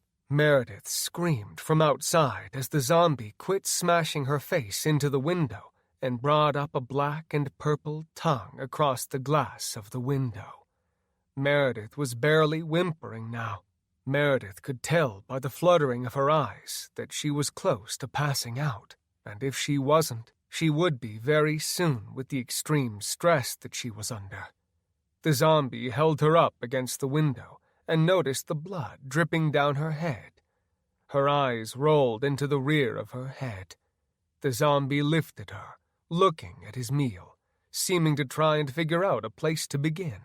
It opened its mouth as wide as it could before clenching its teeth around her jugular and biting down, ripping until the flesh of her neck gave way and he was able to tear the skin away.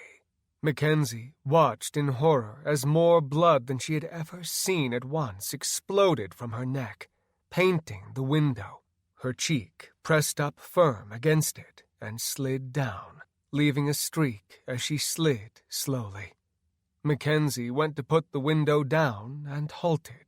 There was nothing she could do for her.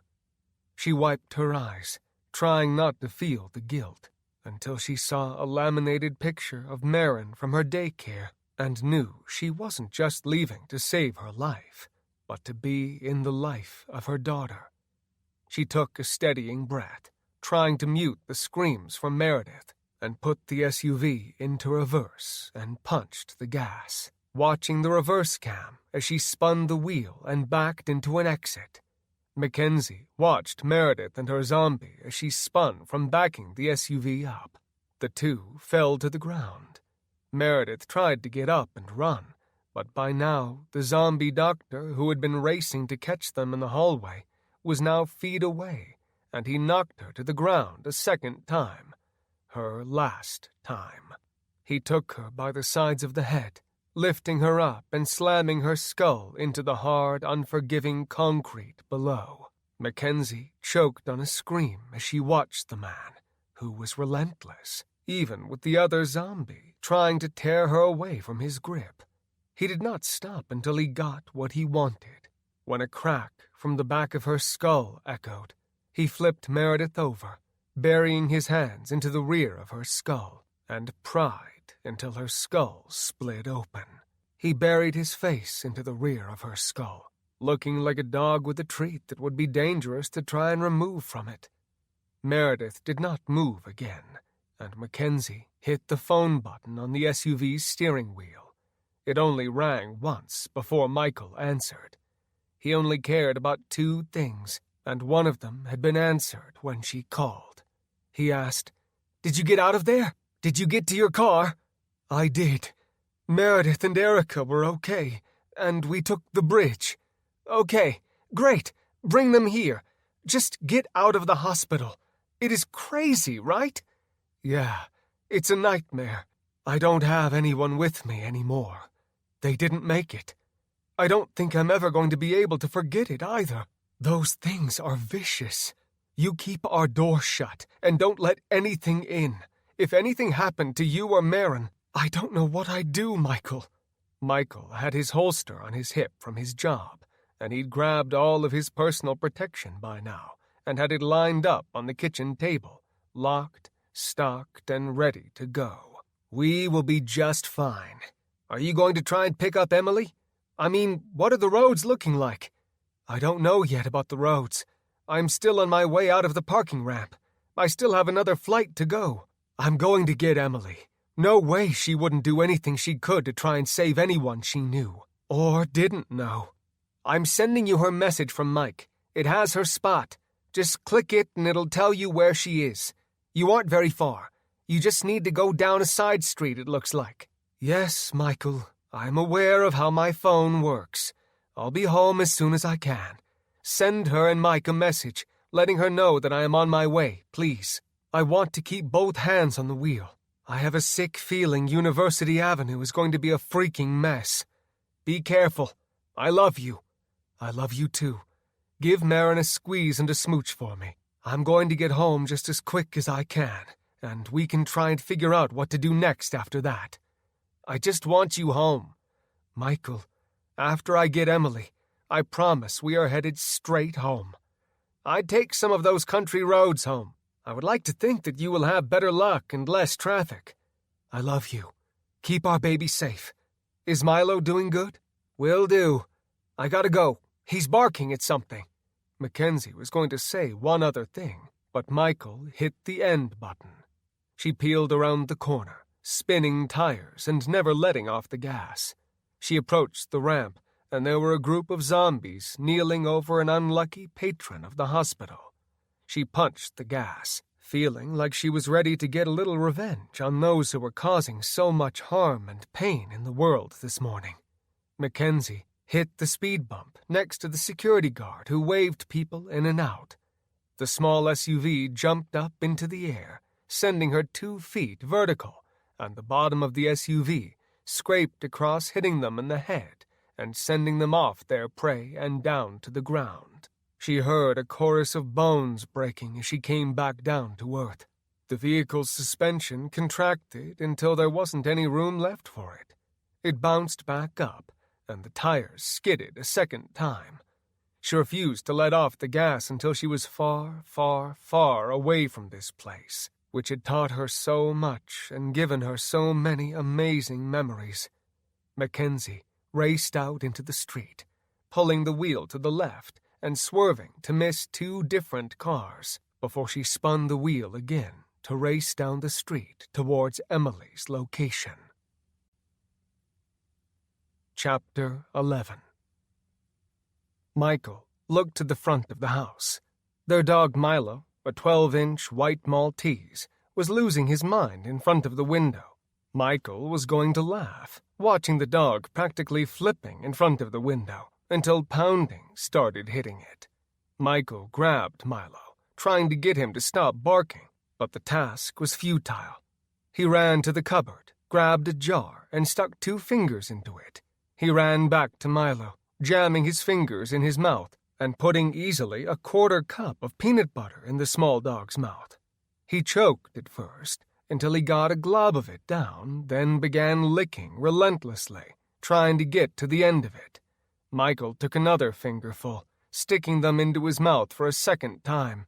The large amount of treats that he wasn't used to made forgetting about the stranger danger outside easy. The window exploded from the patio, and he slipped a pair of shooting hearing protection cups on Marin's young sensitive ears and held her tightly to his chest. He placed Milo in the duffel bag as he was running out of the room looking for places to put things. Michael put a magazine in his back pocket and zipped the bag shut to keep Milo down, as well as keeping him from jumping out. Michael looked in the backyard, not seeing anyone back there. He thought about going out into the backyard, but didn't have any way of seeing if there was anyone in the side yard. He had too much stuff right now, and with Marin and Milo both squirming, he didn't want to risk it. Michael grabbed his semi-automatic rifle off of the table and put the strap around his neck to back. The glass broke a second time. This one was more intense, and a body fell through.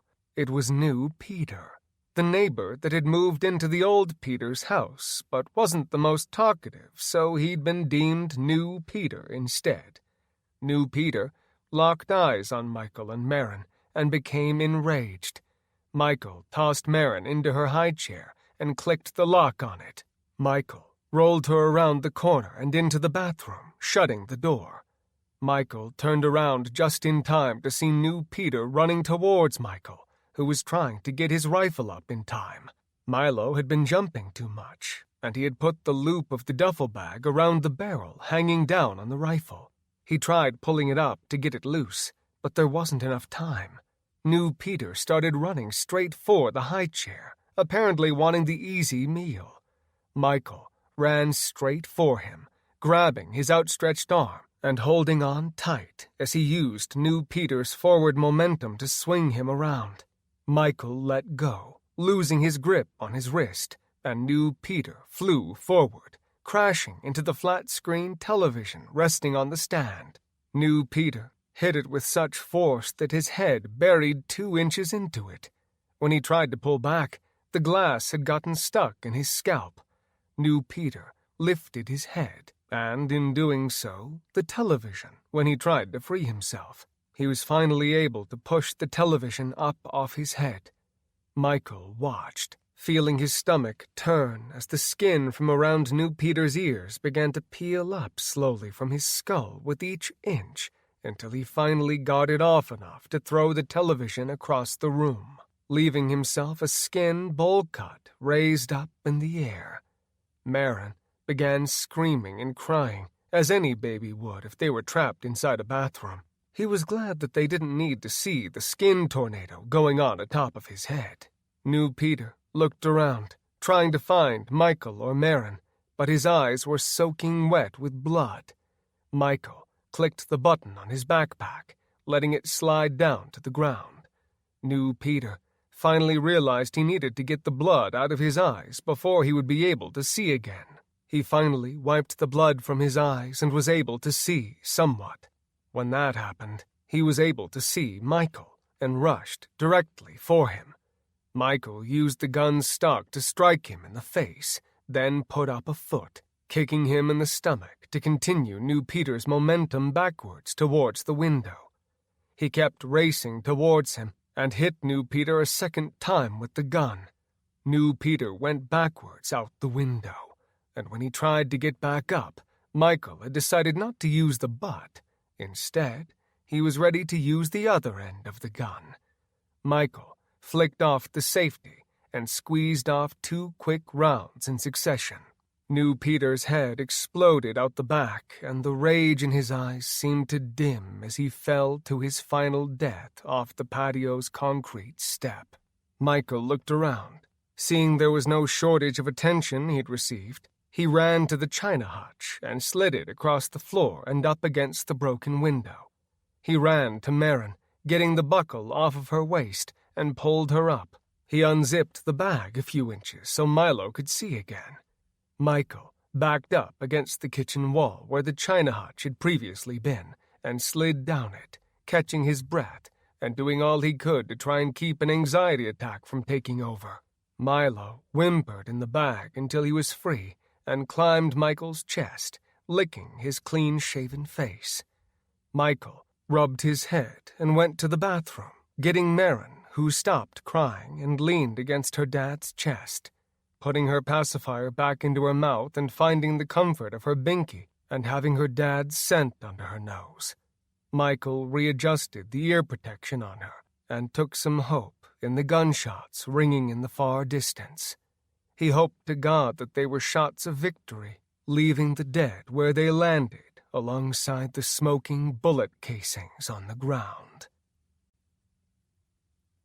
Chapter 12.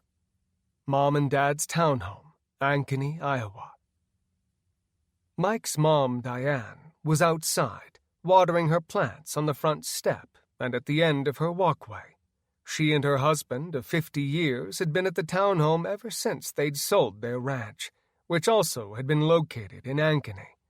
When Denny was getting ready to retire for his second time, his first from the Air Guard where he'd been a jet mechanic, and his second career where he'd taken his other skills where he could pretty much fix anything with wheels and had begun working for an auto shop as a mechanic.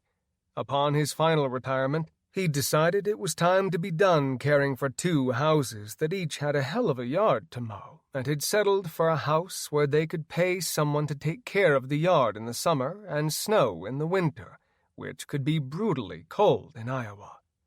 She waved at the school children getting on their buses. She didn't know any of them, but as long as they were respectful, Diane loved any and all children. None so much as how much she cared for her grandchildren and great-grandchildren. She watched until the bus was out of sight and went to turn around and walk back in as her watering can ran out. Tires screeched from out of her view. She walked a few steps down the driveway before she saw a car race down the side street of the dead end they lived on. She screamed, not expecting to see a car, let alone a car coming out of nowhere and crashing into the mailbox. The driver, who'd not worn a seatbelt, flew through the windshield with enough force to fly 15 feet from her driver's seat. Diane's stomach turned, and being the saint she was, dropped her can and began running straight for the woman. She reached for her cell phone, but she wasn't like 20-somethings and forgot that it was on the kitchen counter, more than likely. Diane made the sign of the cross when the woman got up slowly. Diane stopped running and slowed to a walk. The woman seemed to be looking around, dazed and confused, which she thought would be perfectly normal. She cringed when she saw the woman's face and appearance.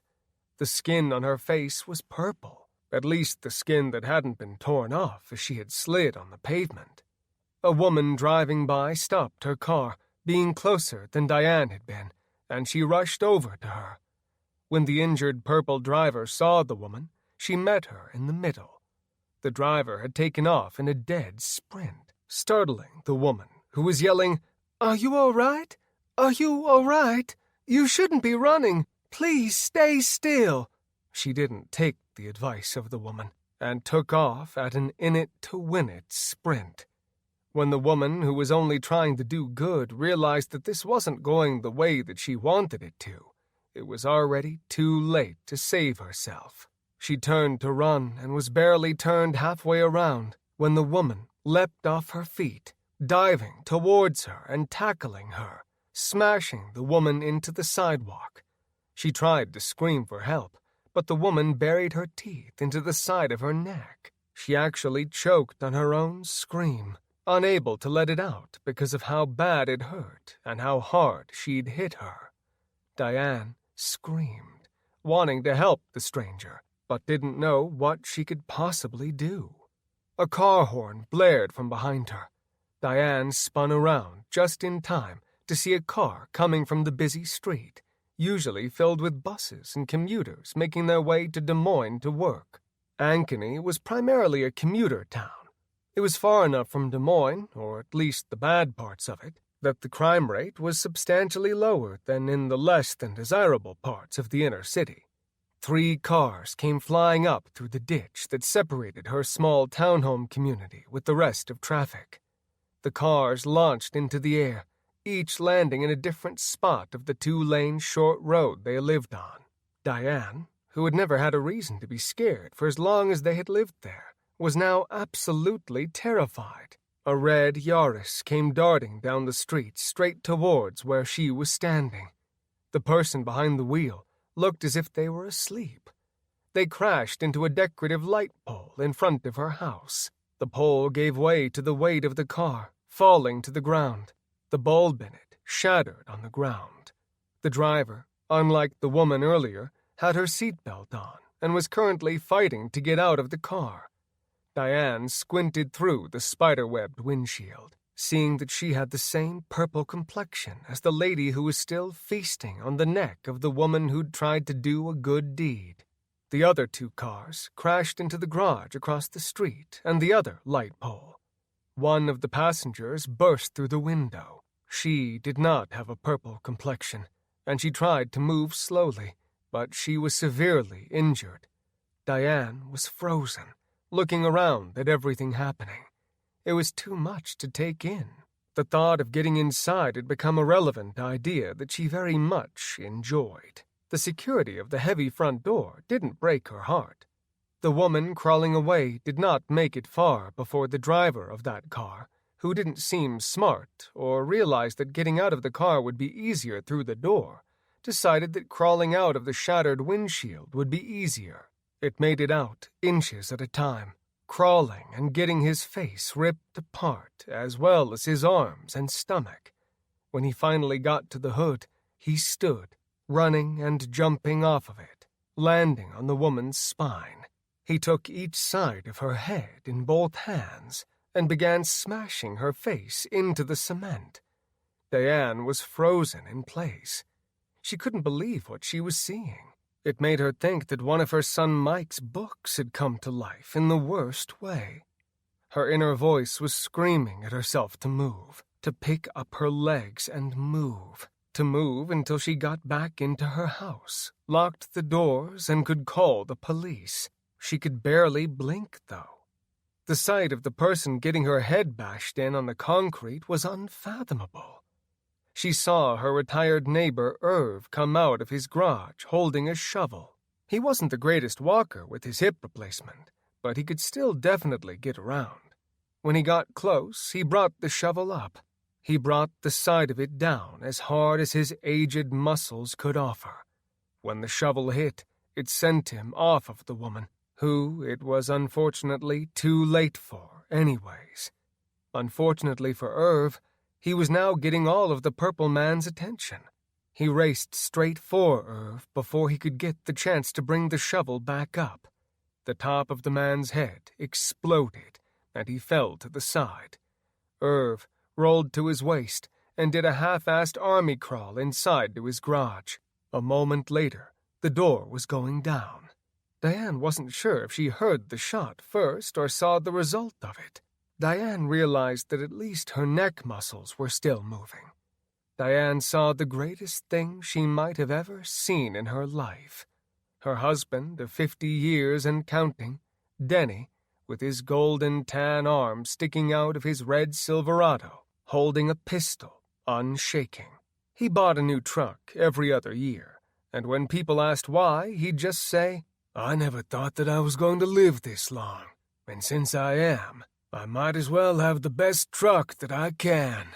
She started taking in more details about the truck, and could tell from the looks of it that he had been forced to probably deal with a few of these things on his way home. The normally immaculately washed pickup looked like what she could only assume were bits of brains had been scattered around the side of it, and a few new holes that she was confident had not been part of the truck's package were in the door frame. She tried to smile at Denny, who was already changing the direction of his pistol to the last car that had crashed. When the last car's door slammed open, Denny was already leveling his pistol at it. When he squeezed off the gun, it clicked on empty. Denny floored the truck, racing to the zombie before it could make it to Diane, who was slowly regaining the use of her muscles. He never let off the gas until he slammed into the man, who had locked eyes with the love of his life.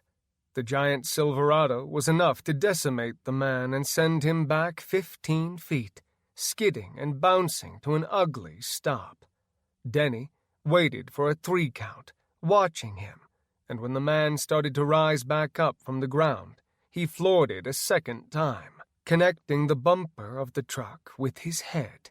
A thud echoed through the townhome community when it did, and Denny backed the truck up, racing straight backwards and hitting the original woman who had started off their zombies on the block. By the time Denny had taken the last of what would probably be many out, he brought Diane back to the real world.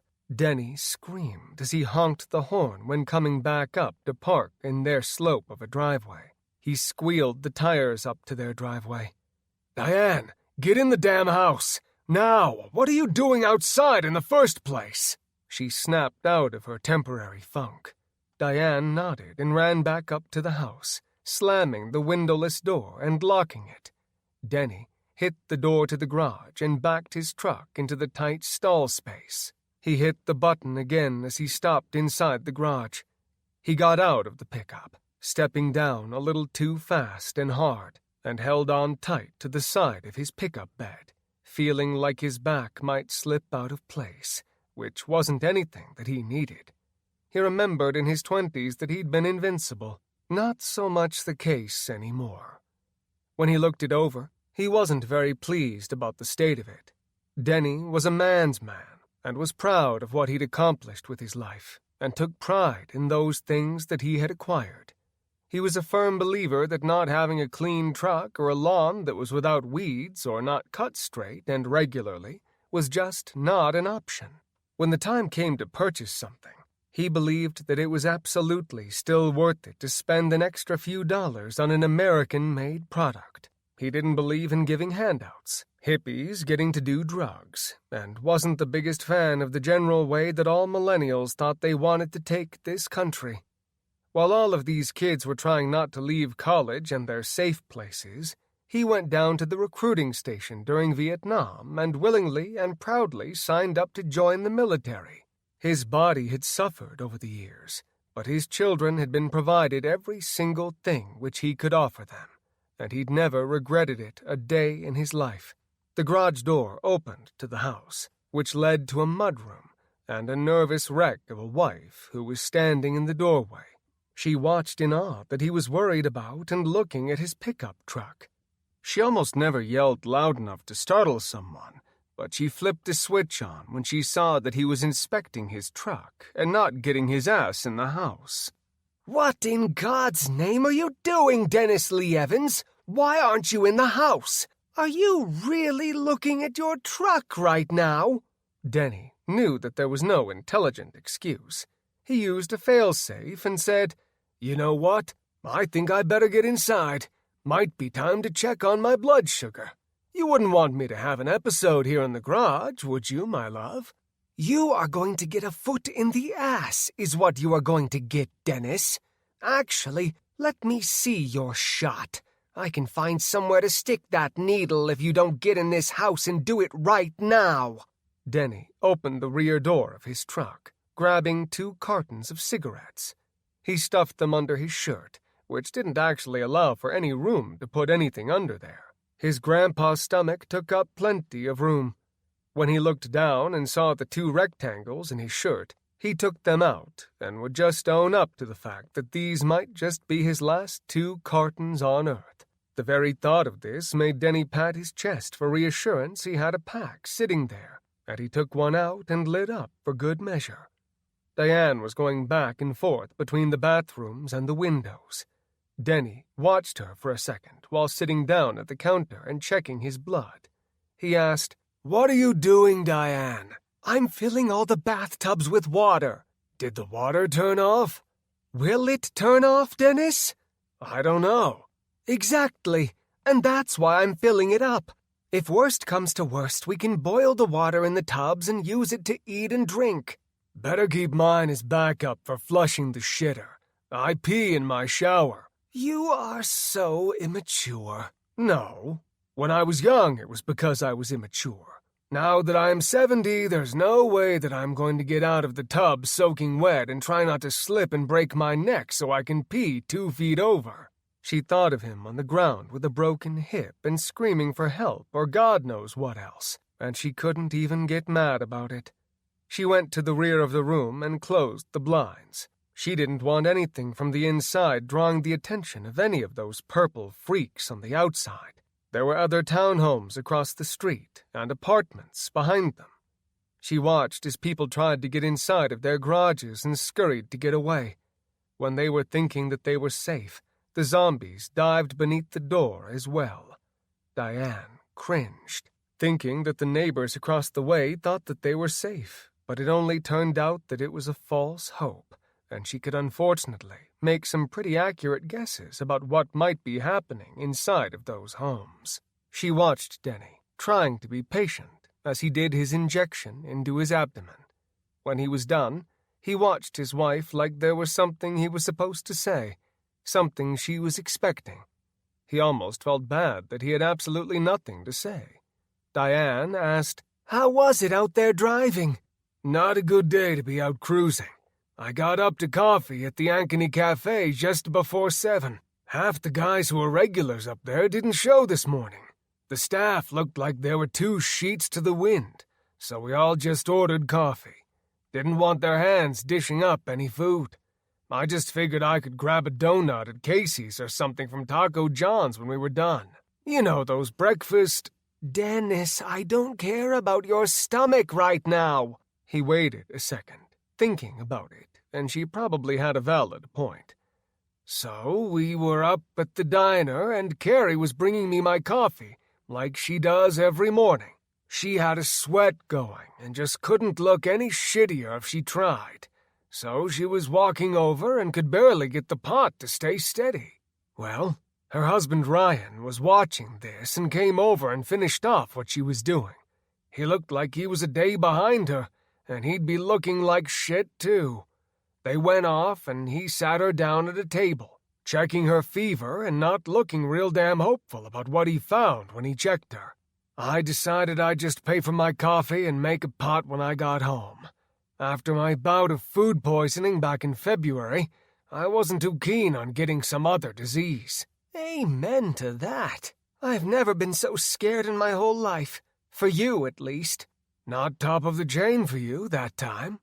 "No, I think Mike, 1 minute out of the womb and rushed off to emergency Nick surgery, and then finding out the doctor was doing surgery from a guy's directions in California was enough to make my heart hurt." Denny nodded. They had 3 children.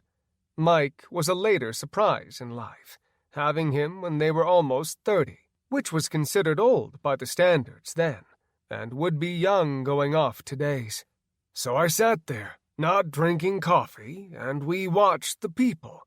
The traffic was light for rush hour, and all the school and work commuters. We sat there for just another couple of minutes before I had to go to church and drop off the soldiers. Well, when I came back out, Carrie was on the ground, and her husband was going nuts and smashing the cafe's phone on the counter because he couldn't get a call to go through to save his life. He was screaming, "What do you mean that all emergency lines are busy? That's the point of it being an emergency." "You aren't making me feel much better, Dennis." "I'm not trying to make you feel better, sweet cheeks.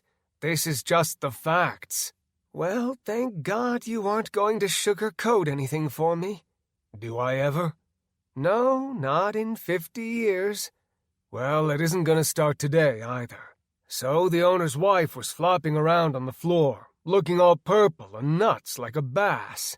I stood over to the side, as there was nothing I could do. I looked to Highway 69, and it looked like 6 or 7 cars all smashed together out of nowhere. I went outside to see what the hell was going on, and people started getting out of their cars. Well, they didn't get out of their cars. They broke the windows out and were all purple and shit.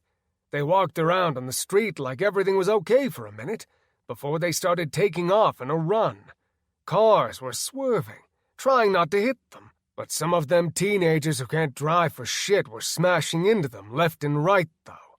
When the drivers started getting out of their cars to see if they were all right, that was when all hell broke loose.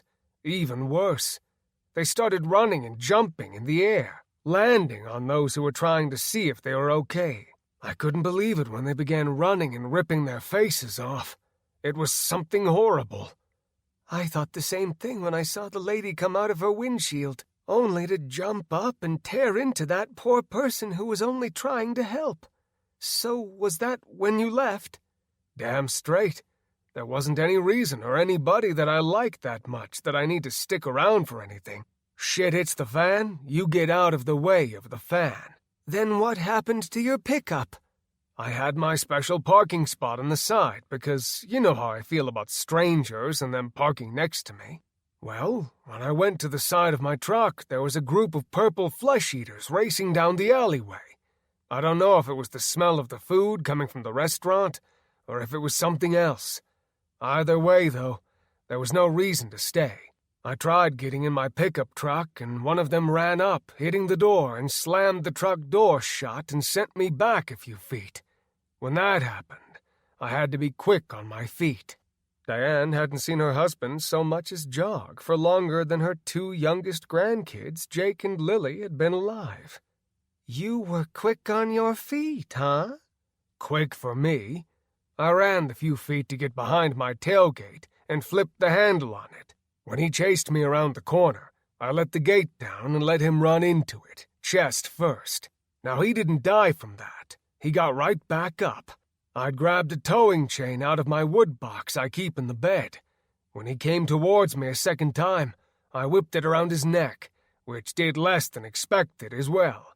He gripped onto the chain and tried to pull me forward, but he was just a little yuppie fucker and couldn't pop a bubble if it was spit.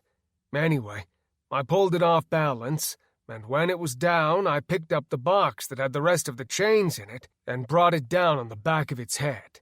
When it tried to get up one last time, I brought the box up over my head and brought it down so hard that I must have killed it or cracked its head open. Either way, it didn't get up after that. So what happened to your truck? Denny said. I wasn't done talking, Diane. So I had a smashed zombie by my feet. I ran around to get in the truck, and 2 more came up. This time I got the door opened in time and grabbed my Colt. When they made it to the truck, I splattered their skulls onto the truck, and that's where I got a few new air holes for streaming. Why in the hell didn't you just get in on the passenger side instead of dealing with the tailgate? You are too old to deal with any of that. You need to be careful. I didn't have all the time that I was in need of, believe it or not, dear, Denny said with more than a tinge of sarcasm in his voice. Well, at least you're okay. I need to call everyone else. I need to know how everyone is doing. What you need to do is to help me start getting stuff rounded up on the main level. Would you please make some sense, Evans? I don't understand anything that you are talking about. How did everyone that tried to help them do while you were outside? Did anyone not die, or almost die when you were sitting outside? Exactly, because they need something to protect themselves with. You can't just shoot off guns in the middle of Ankeny, Dennis. The hell I can't. If they'd like to arrest me, I'd be more than happy to sit in an iron cell until which time this thing is over. You know you can't smoke in jail now, right? Denny, who'd never been in jail before, did not know this, and given he usually smoked close to a pack a day, this was not going to work in his favor. They'll never take me alive, then. As long as you have your priorities worked out intelligently. I need to call the kids. Can you come unlock your safe and show me which guns you want brought up the stairs? What do you mean, which guns? I want everything. You can't shoot it if it's locked up. It'll take us more than a few trips to get up and down the stairs that many times. You can only shoot one at a time, right? Typically, but Mike can shoot one. Nate and Jeff kind of can shoot. Joe, Jacob, Lily. Do you want me to keep going? Other than Mike and the kids, who is actually close? We don't have very many options for you to get guns to everyone. There is no way in hell that we are going to Des Moines. I can't imagine the mess going on there right now. I just pray everyone is safe. I feel so guilty that there isn't anything we can do for them. They've had their whole lives to move to Ankeny or to get out of Des Moines. No one ever told them it was a good idea to live in town anyway. Well, there isn't much point in wasting your air now about that, is there? No, I suppose not. Then we are getting guns and bullets. Do you want your cases up here for them? Yeah, let's get everything that we can up here. We don't have much time before it is going to be impossible to get somewhere. Maybe we get all but 3 or 4 guns put into the rear of my cab. If we need to get out of here, we need to be doing so quickly. Diane was nodding, not for a second, considering that they might have to leave their beautiful home. She was meticulous in decorating it. Every room had a theme, and she'd never mentioned to Denny how much she had spent on the rooms to get them done. Any time he asked, he got the same answer, that it was on sale and you can't beat a bargain.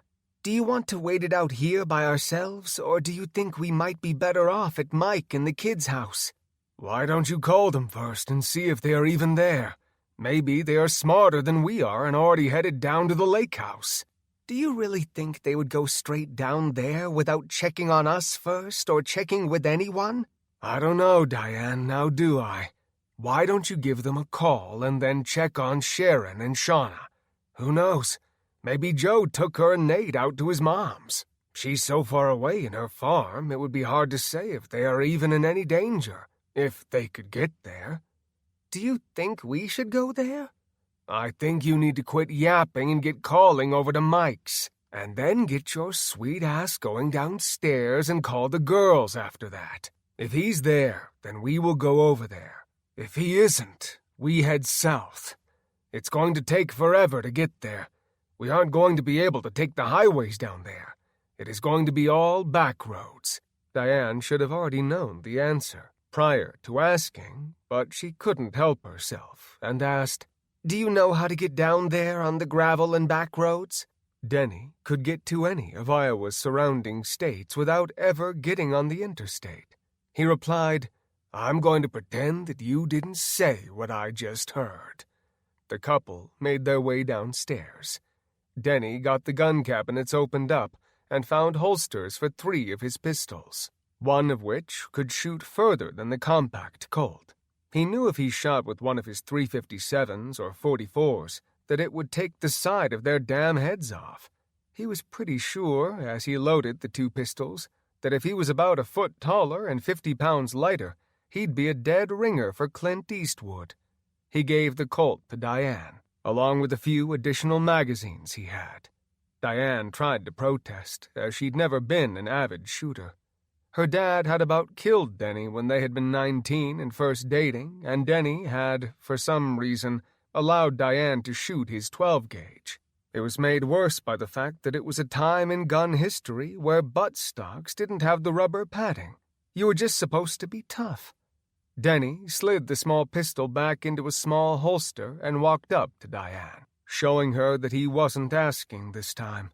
He stuck 2 fingers in her waistband and pulled it out as far as possible before jamming the holster clip into her pants.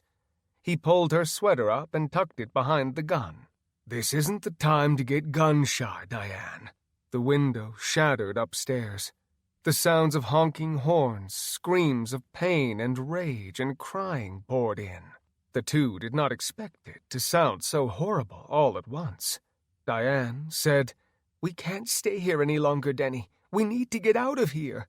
Denny wasn't opposed to the idea of keeping his wife safe, but he wanted to know more about what caused that noise up the stairs. He prided himself on a selection of guns, and for as long as his son Mike had shot guns with him, Mike had always said that having a rifle and a handgun, which could shoot the same caliber pistol cartridge, was better. It had taken him years, or more like a few decades, before he had decided that his boy, his only boy, could not be more right. When he'd retired for a second time, he'd celebrated with buying every damn gun that he'd ever wanted. Lever actions, carbines, pistols, and even a few for his grandsons. Denny whispered, "I want to know what in the hell just cracked that window. Why don't we just wait it out? Because people will eventually come downstairs, and those purple freaks might fall down the steps at some point, and then we will have to deal with them." She was going to say something else, but Denny didn't want to waste any more time. He looked in his gun cabinets and picked out a rifle he'd picked up for so cheap that he thought he was ripping the dealer off, only to find out from Mike that it was a model that was made just to stayed over. They spent half their year making rifles and the other half manufacturing pistols. He'd only opted for the rifles from the company, but in doing so had picked up 3 of them to match 3 of his pistol calibers. He took the .45 and the 5 magazines he had for it, sliding 4 into his back 2 pockets and 1 into the gun. Diane watched as he went out of the back room. If it wasn't for him, she wouldn't be alive right now. Once they were done with whatever was going on in the house, they would get to Mike's house, and they would do it immediately, just after they got the guns and a bag of clothes in the truck. Or they would go to the lake. "You be careful, Dennis Lee," Diane whispered. "Get her done." Diane rolled her eyes. She was absolutely in love with this man. But good Lord, she thought, he was sent here some days to put her good patience to the test. She watched Denny make his way slowly across the downstairs living room. He swung around, looking at the stairwell upstairs, and never said a word. Chapter 13. Ames, Iowa. Lucille cut in before Brett could intervene. Lucille snapped, "I don't understand what that could possibly mean. Don't fix what isn't broken. Everything is fucking broken. What are you talking about? We can't get out of here if those things are at the door, can we?" Holly looked around, and everyone was in agreement. "We also don't want to stay here because, well, we are going to starve. And at some point when we have to go to the bathroom, we are going to start making this place smell pretty horrible." "Okay, great, we leave. So how do we leave?" Lucille asked. She could feel the anger growing in her arms and back. She actually was trying to calm her nerves, but unless this stranger had some kind of real plan, she wasn't sure if she'd be able to control herself for much longer. "We can just push them out the window. I mean, they obviously aren't very smart. We don't really care what happens to them, right? I mean, their well-being is probably going to be second to our own in priority.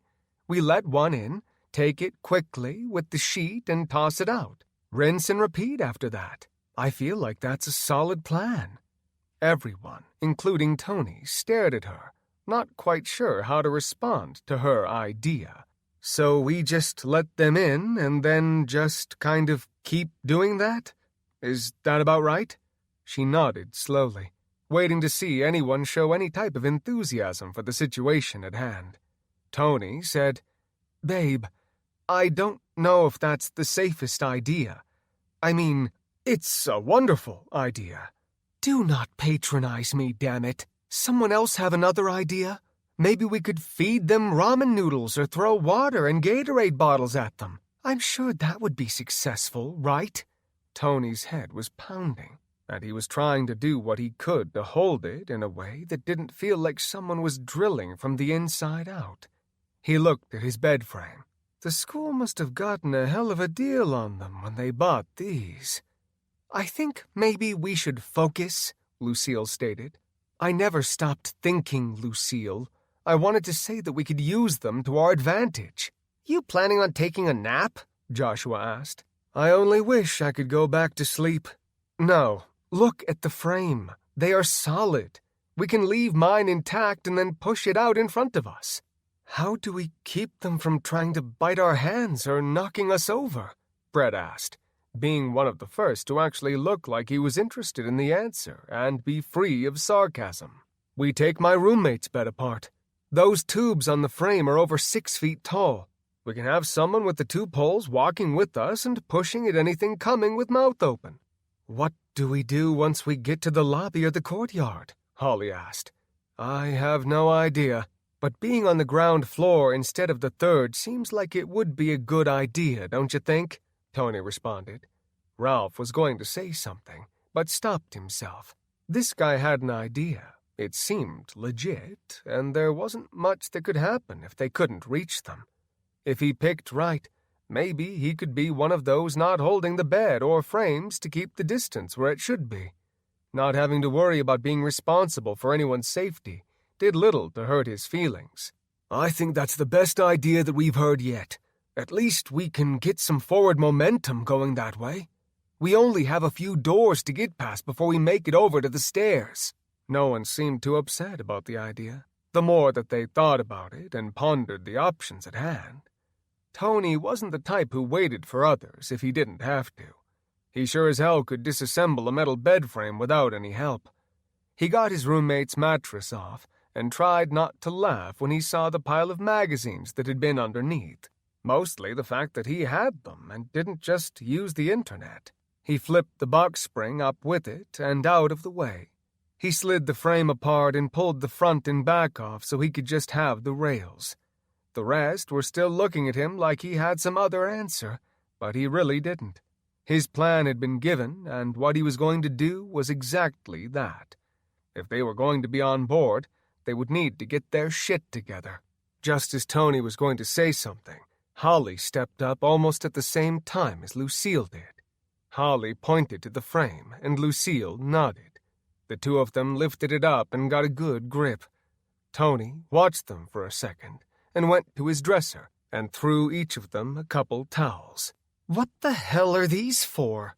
You don't want to get bit. You get bit, you die and become one of those things, I think. You probably don't want to take a chance, do you? Holly started wrapping it around her forearm and hand until it was pretty well covered, or the best that she was able to. When the two were done, they each had an arm to protect themselves when they had to deal with those things. Tony held a rail in each of his hands. He looked to the other boys, and Joshua immediately said, I have a really bad wrist. I don't think I'm the one for it. Brett coughed. You're full of shit. Since when do you have a bad wrist? I just don't want to give you guys the chance of getting hurt. What happens if it gives out? Ralph walked forward, elbowing Joshua in the side, a little harder than necessary, and took the rail from Tony. Brett said, Is there anything I can do? I don't want to just be in the back, waiting for those things and hoping. I'd rather do something to try and help out. What can I do? Tony looked at his closet. His roommate was on a roller hockey league, and Tony grabbed a hockey stick. He put it down on the ground and snapped the puck end off of it, leaving only a jagged edge. Brett accepted it, not quite sure what to do with it. Thanks? Poke those things in the eyes with it if you need to, or anything. Just do your best to keep them away from us. Ralph and I are going to be doing the same. Joshua said, So what can I do to help? Lucille was amped up and ready to roll. She snapped, Nothing. You be the little bitch that walks behind everyone. My wrist is a serious medical issue. I've had to go to the doctor more than one time because of this.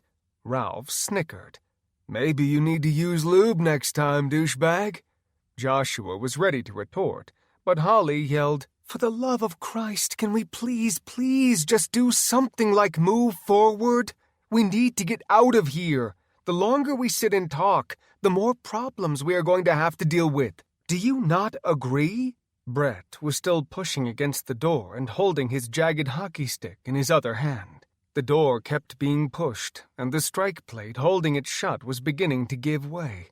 I don't care what we do, but let's do it now, because we are fucked if not. Tony said, Everyone, get to the side of the door. Brett, you open it and let whatever is out there in. Then what? That's a horrible idea, Brett said, not really having a reason why or how it was a bad idea, other than the obvious fact that it was not a good thing to have zombies in the room with them, as previously proven.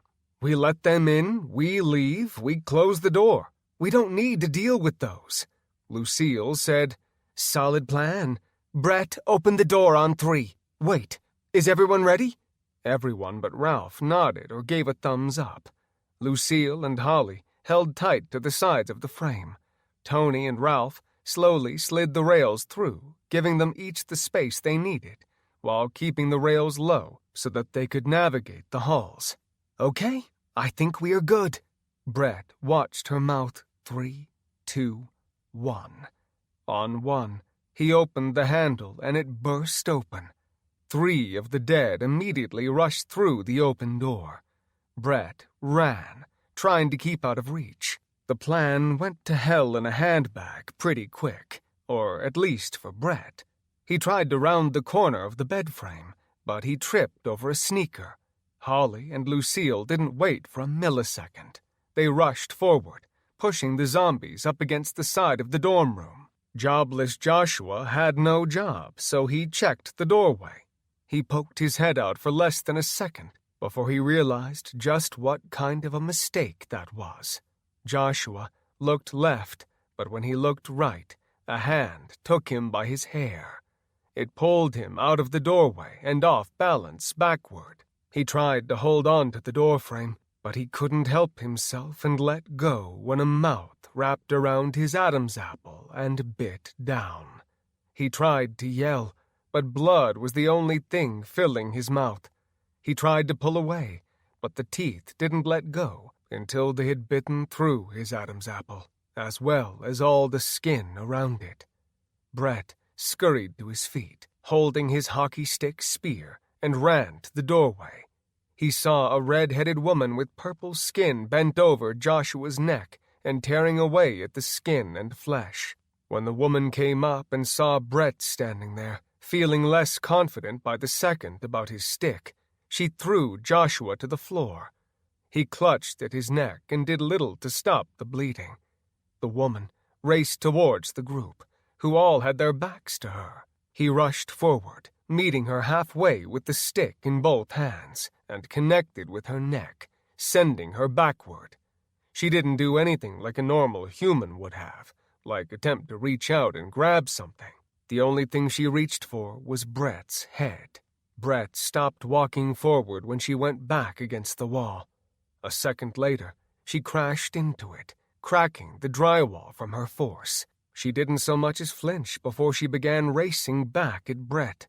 He looked at his weapon, not of choice, and realized he had no clue what he was doing. The jagged edge of what was possibly a Walmart hockey stick stared back at him. He wished that there was something else he could do, because he felt like an idiot. Though he had been in college for 2 years full of academics, it dawned on him that in real-world situations out of an office, out of a classroom, he was just as stupid as everyone else. The woman ran for him, jumping mid-air, and Brett tried to do anything he could. He walked forward, putting the blunt end of the stick against the floor. She screamed as she approached.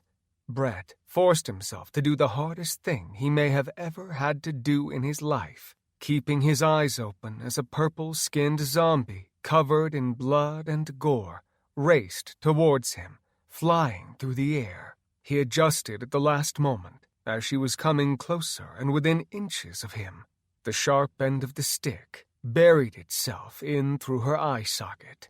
The only thing that stopped it was when the stick had gone through her eye and brain and was stopped by her skull.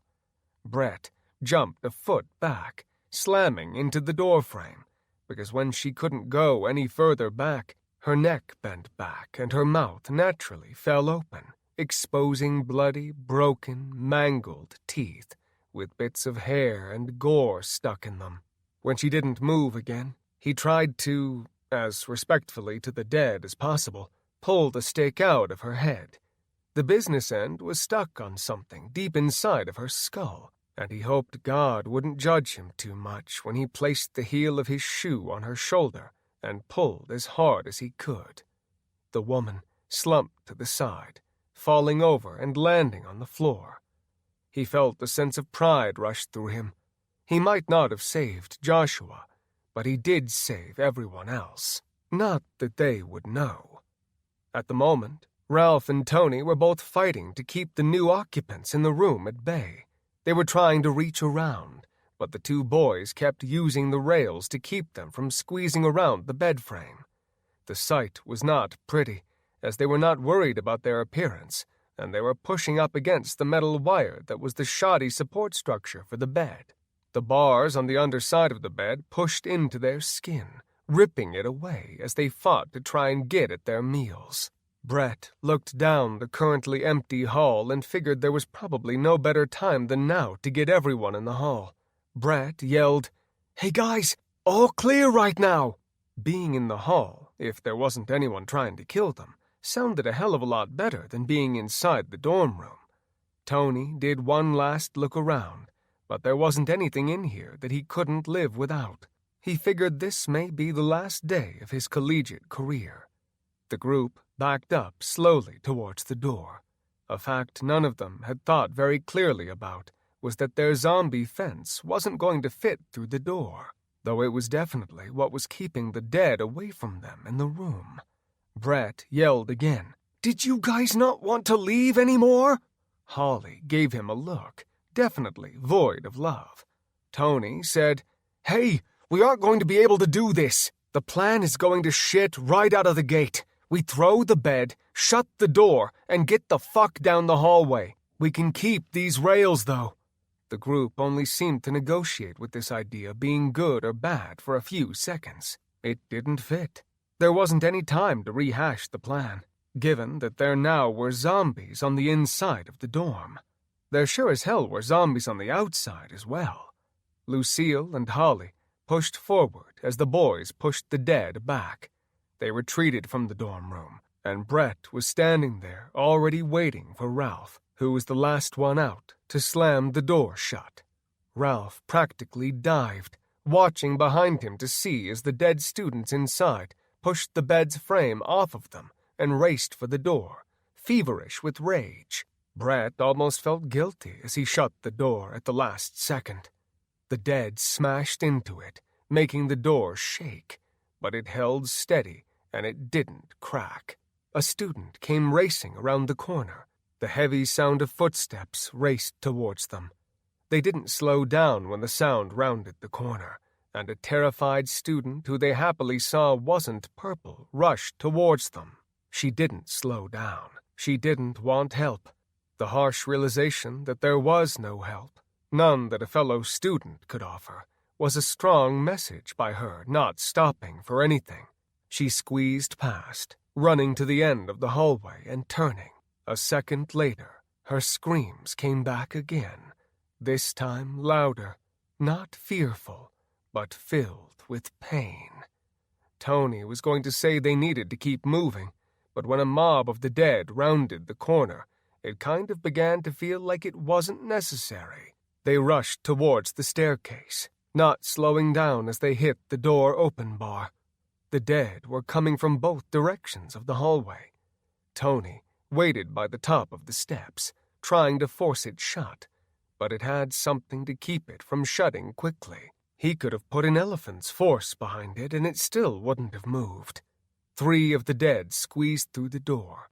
Tony put the rail up next to the door handle, trying to keep any more of them from forcing their way through. The dead headed straight for the larger numbers of the group, bypassing Tony. Ralph and Brett tried to keep them at bay, but it wasn't possible with their numbers paired with the rail and makeshift hockey spear. Tony forced his weight against the door, and as hands made their way through the door, he used the rail to push up and force them back out of it. Holly and Lucille both stood with Ralph and Brett in the way. Holly watched Tony, trying to see what he was going to do. When the door finally clicked shut, he rushed towards the three dead. Tony picked the smallest of them, picking it up by the legs, lifting with his knees and dropping it over the side of the railing. The floors it had to fall to make it to the ground were enough to smash its head open. The student had hit every piece of concrete and railing that it could until its head imploded when it crashed into the floor below. There were only two left at this point. As minimal as it was, the other two boys felt a tinge of hope. It was now 3 on 2, if you were counting only the people who had weapons. Brett brought his spear back, and when he tried to drive it home, he missed. The student leapt up into the air. Brett hunched down, thinking he was the one it was going after. He looked up, fear filling his every thought as it soared over him. Lucille tried to move out of the way, but she would have had to fall back down the stairs to do so. She pulled Holly over into the path of the dead coming towards her, trying to use her as a shield. Holly ducked a foot, elbowing Lucille in the gut, and before she could bend over in pain, the dead connected with her, sending itself and Lucille tumbling down the stone stairwell. Holly was going to yell, "Bitch!" but it didn't seem nearly as important when she saw the aftermath of the situation. Lucille clenched her teeth as she hit the steps. Her vision spun, and she watched the lights come and go as she rolled down the steps. Each new time she rolled, it felt like another thing was bruised or broken. She felt nails digging into her arms and sides as she tumbled down the stairs. When the spinning finally stopped, she tried to tell herself a million things. To get up, to move, to fight, to survive, to live for God's sake. But nothing, and I do mean nothing, was happening. She watched through tear-filled eyes as her vision began to focus. It made little sense to her, because everyone was upside down. Holly was screaming to her, "Are you okay? I don't know what happened. How am I seeing you upside down?" Holly noticed that there was a bulge coming out of the side of her neck, and she feared there was a very strong possibility that it was her neck. The purple zombie who had been laying there, lifeless, now began to move. Holly wondered if it was even possible that they could be knocked out, but it began to move and noticed Lucille.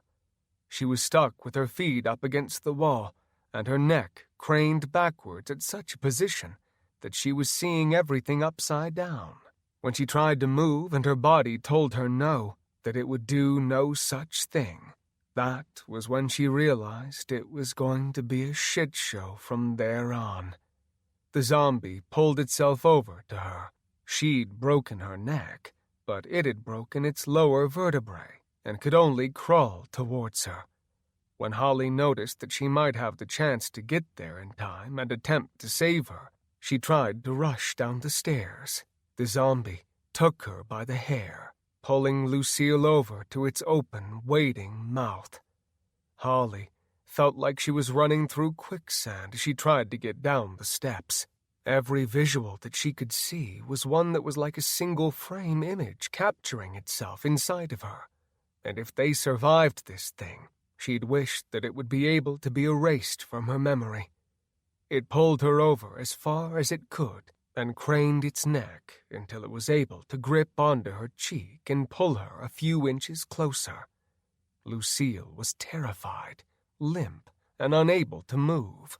It was a slow-motion nightmare. She could feel the concrete scraping the back of her head as she was being dragged closer to it. She screamed as loud as she could, and it put its mouth to her own, clenching down on her. Her lips and jaw were separated by her cheek, and it brought its head back up, slowly ripping and pulling like a wolf trying to get a piece of a kill before the others could take it away from it. Holly screamed, "We need to do something! We need to do something!" Brett and Ralph were more than a little bit preoccupied at the moment. There was still one zombie, and their shitty makeshift weapons did little to help anything. No one turned to help Holly except Tony, who was already looking that way. She was in no more imminent danger than any of them at the moment, and as much as she wanted to help Lucille, she was already dead. He cringed as he saw her cheek skin rip free. It looked like a bloody ravioli in its mouth as it tilted its head backwards and devoured the piece of cheek. She was screaming frantically, and it was echoing through the stairwells. The zombie bent down, biting her nose off next. It was going to go after her throat when it looked over, seeing a smooth tummy, barely wrinkled by being up against the wall. Lucille tried to shake her head no, but there was no point in attempting to move. It ripped the cotton shirt out of its way and buried a blood-covered mouth around her abdomen. Its teeth weren't as strong as they needed to be to break through the many layers there were in its way. As it was able to tear a gash in her abdomen, it sucked at a wound, salivating on the blood. Lucille had a perfect crooked view to watch it drinking her blood, lapping it up like a dog. When the blood slowed, there was a hole that it saw, and like a curious child, pushed in pride until it was inside of her up to its wrist. She wished for death now, one that would not be followed by coming back as one of the dead. Her eyes rolled into the back of her head as it pulled her intestines and stomach out from the hole before diving into it face first, covering itself in her innards. Holly leaned over the side of the railing and began puking and crying all in the same breath. She could not think of something more horrific than seeing this. Lucille began to twitch on the ground, shaking violently, and Holly thought that there would be no chance in hell that she was still alive. There was no way it was possible. Even with God looking after her, it would be a difficult thing to do. She leaned against the railing and could feel and see the puke stuck to her hair that she'd not had time to brush behind her. The only thing that made it look not as bad was that she had little to puke out, and her hair was dark. Tony felt bad for her, but wanted to do something to get rid of this one immediately. Ralph and Brett were keeping it a few feet away from them, just barely. Ralph said, "We need to hurry up." The sound of footsteps racing down the stairs was not hard to hear. There were more floors, and they hadn't thought about the fact that even more dead could be up them. "You three, step to the side, now!" They did as ordered, and he dropped the rail as he ran for it. The zombie thought that the meal was coming his way, and at the last moment, Tony took a leap of faith, quite literally, and jumped up into the air, bringing both legs up as high as he could before kicking them out and into its chest. It flew back 3 feet, reaching out to try and grab Ralph and Brett, who had been trying their absolute best to melt into the wall. It missed them and flipped head over heels down the staircase. When it got to the bottom, it crashed into Lucille, and the student-feasting zombie came straight back to its feet, stumbling and tripping into the stairs. It looked even more enraged than it had been a moment ago, if that was a possibility. Tony was already starting to walk down towards it when something came flying past him like a brick being dropped out of a window. Tony looked over the railing, watching feet bounce back and forth off the railings as it made its way down to the floor below. A rattling came again, and this time it sounded even faster, as a growl preceded it. Tony got back just in time before another and another came by.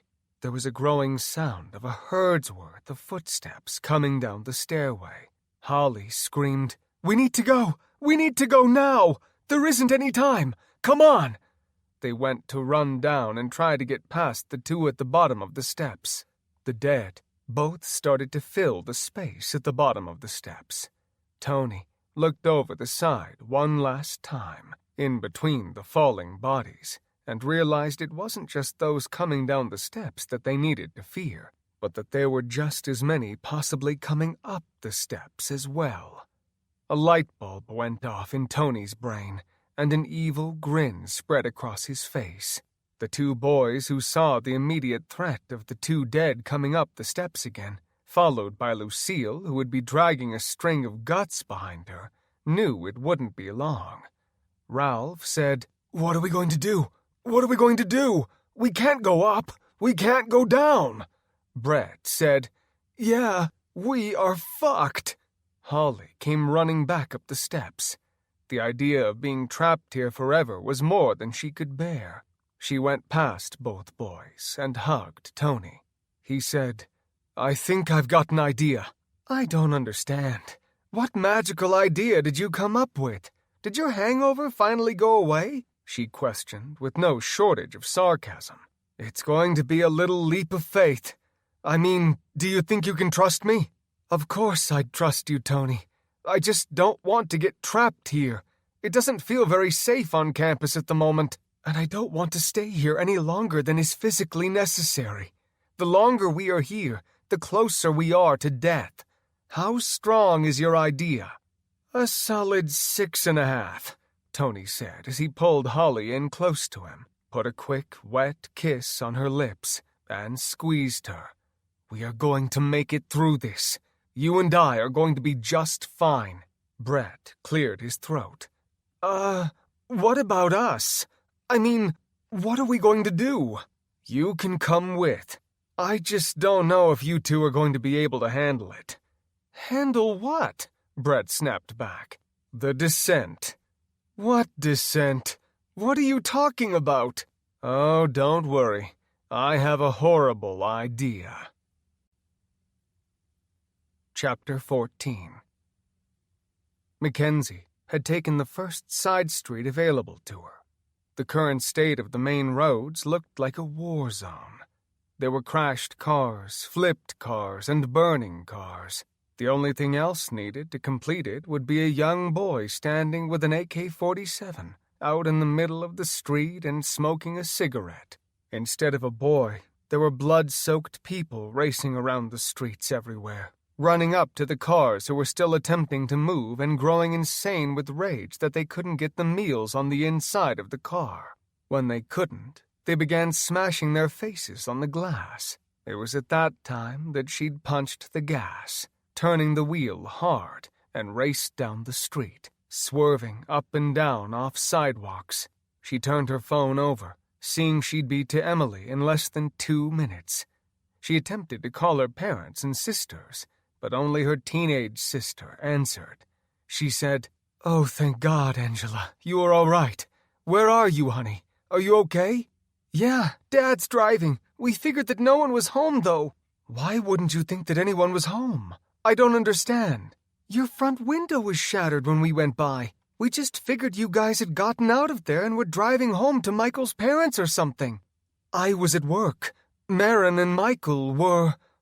Oh my God, I need to call home. I need to call Michael and Marin right now. Stay safe. I love you guys." She hit the end button, feeling warm tears begin to flow down her cheeks, until she realized she was sobbing uncontrollably. She had to come to a stop because her arms were shaking and she couldn't drive any longer, any further. She rolled to a stop and hit the picture of Michael holding Marin, unlocking her phone. Just talking to them a minute ago did very little to reassure her that they were okay. She felt like something had both hands around her heart, because the idea of losing both of hers was too much to handle.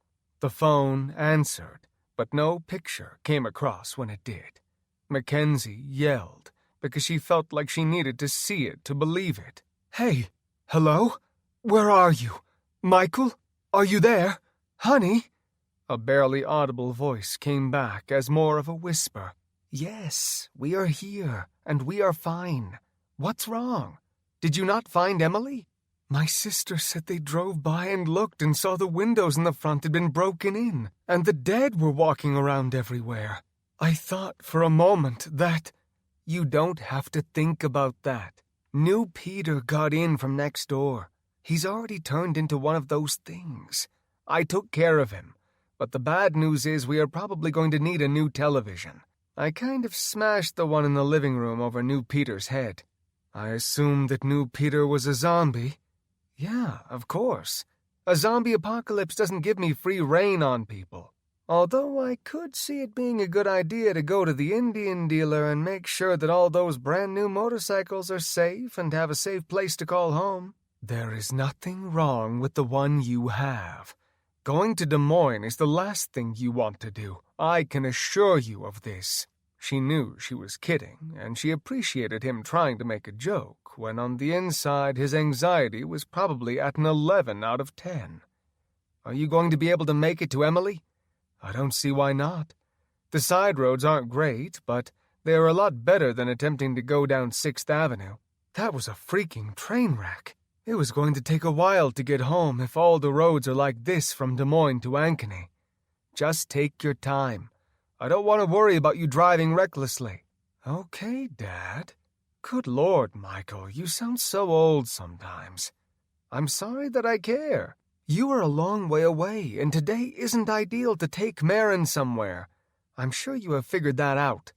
I was going to make a run to Mike's, but he boarded up his windows in the back, and there seems to be a growing number of the dead walking in front of his house. I don't know if he boarded it up either. I wouldn't think he'd lock Emily and Tony out if he's coming back out. So are you just planning on waiting for Emily and I to get home before we all try and go over at once? Or do you want to try and get over there if it clears off? If you want, we could jump in my SUV and then head over. I have no idea. I'll just keep watching. If I see a path where we can get over there with nothing to fear, then we will. Otherwise, I think we can leave when you get here. I am sure that Emily is going to want to see the kids and Mike. Just be careful, all right? I'm not going to let anything happen to the three of us. I'll hold you to that, Michael Peterson. Don't break my heart, honey. Take a second and collect yourself. Get Emily. We are okay. We aren't in any danger right now. You mean other than having to constantly worry about those infected people breaking into the house and coming after you three? I can't imagine what I would do. So keep her safe. Done. Go get Em and get your butt home, please. I love you. I love you guys. Mackenzie looked at Marin's sweet face one more time before she hit the end button. She hit the GPS locator for Emily and began driving slowly through the neighborhood. Thankful that it was still working, she questioned how long it would be until things stopped working. A list of things rushed through her head, daily amenities that people, herself included, took for granted each and every single minute of the day. She had the GPS on an updating loop so she could drive. The phone showed 1,000 feet, 800 feet, 500 feet, 300 feet, 100 feet, and finally got up to where it said you have reached your destination. Mackenzie looked around, attempting to find her. She was within a few feet of her, and all she could see was a redneck truck and a shattered house window that appeared to be empty. Mackenzie hovered her finger over the picture of Emily on her speed dial contacts and refrained. She realized if Emily was hiding, she very well might be invoking a death sentence on her if she had her phone on loud. Mackenzie went to put the car in reverse, wondering if Emily had lost her phone, and that was why she couldn't see her. She'd driven to a path off of the one which she needed to be on so that she could see her own child and husband, and now she had failed and could see her neighbors' broken hearts strewn across their faces. She put her head down on the steering wheel, trying to figure out what to do next. She wondered if maybe Emily might be inside of the house in front of her. It could be possible. She could have left the phone, right? No, she wouldn't leave the phone. It was the one thing that she had which she could use to get a hold of the world, a hold of anyone, to get the news. There was no way at all she would have done that. The wind blew, and the house, which she thought she might be in quickly, answered that. If she was in the home, she was dead, because there had to have been at least 30 zombies walking around on the inside of what was more than likely the living room. Mackenzie thought about it and thought hard. She felt defeated until something hit her windshield. She jumped a foot, or tried to, had her seatbelt not kept her in place. A loud ping came a second time. She leaned forward, not jumping, and looked at the windshield. George Washington and Honest Abe were staring back at her. A dime came next, and she finally put the car in park and crawled over to the side of the passenger seat, looking up. Emily was peering over the edge of the truck's topper. The two of their eyes met, and she felt so good and happy that she was alive, that coming here hadn't been a bad idea after all, or at least it was still left to be seen if it was a bad idea. She started to roll down the window and stopped when she looked across the short distance to the house and saw 4 of the dead looking back at her. A moment of calm, wondering if they were going to come for her, was very quickly answered when they stumbled forward and out of the house, falling into some smashed bushes. Mackenzie yelled, "Emily, get down and in here!" Emily looked around, wanting to run down to her. The dead, quickly and without a lick of grace to it, fell out of the windows. They wasted no time getting back to their feet and rushing the hood of the SUV. Emily wasn't quite sure what in the hell she was going to do. Her answer, which she was not overly fond of, was given to her by the slow-moving sunroof. Emily thought about the distance and felt that Mackenzie was probably grossly overestimating what she was capable of. Emily said, "I can't do that. What are you doing?" "I can try and get closer, but they'll start climbing the truck in another minute, and then you aren't going to be able to get in either. Please just get a running start. You'll make it. I know it." Emily didn't know what to say, but she did know that if she stayed here, eventually the window of her getting out was slowly going to close. Once they made it onto her truck, she was going to have serious issues. Emily wanted to retort with something, but it seemed futile at this point. She got to the edge of the truck topper and got a 4-step run in, thinking of her kids with each and every one of them. When she got to the edge of it, her forward momentum was enough for her to commit to her choice, because if she tried to stop, she would crash down on the ground and have a few dozen zombies or more to deal with. She leapt into the air and very quickly realized an unforeseen problem that she had not anticipated. Mostly because in a million years she didn't think she'd ever be jumping cars to survive in a zombie outbreak apocalypse or whatever the hell it would be called. When Emily saw that she was clearing the space, she actually was pretty impressed with herself. She landed on the edge of the topper and realized there was nothing to stop her. She had fresh air in front of her and nothing else in her path. Emily dropped as she hit, grabbing onto the bike rack on the top of the truck and holding on tight. Her momentum still continued to go forward. Her legs kept going, but her hands held firm and strong. She put her feet on the edge of the door and pushed herself back up. When she was good to go, she slammed 3 times on the top of the SUV. Mackenzie yelled, "Are you okay? I can't see you. I don't know what the fuck that means." Emily knew that the stress of the morning and day was definitely getting to Mackenzie. Not that she could talk. She'd be having nightmares forever about this. PTSD wasn't something she thought, not serving in the military, she'd have to worry about. That was until she had people trying to eat her for the last few hours of the day. Emily yelled, "Go! Go now! Go!" She hit the gas, sending Emily forward and almost off the front of the SUV. She put a hand on the sunroof, holding tight, and felt her fingers giving way as she stopped. Emily screamed as she thought of what was happening. The dead rushed after the car, slamming into the hood. Emily used her feet to try and push herself back up. The redneck from earlier, who somehow was not completely eaten, grabbed Emily by the ankle and pulled her towards his mouth. Emily felt herself sliding down the roof and closer to the hood as more hands gripped onto her foot. Mackenzie cried out, "Kick them! Kick them! Please kick them!" Emily brought her only free leg up and brought it back hard enough that she could feel the man's jaw give way from the kick's force. She realized they probably couldn't feel pain, because anyone who could take a kick like that with not so much as a grunt couldn't have felt it. It did not make him want to try any less to eat her, though. She squinted, her eyes waiting for the bite.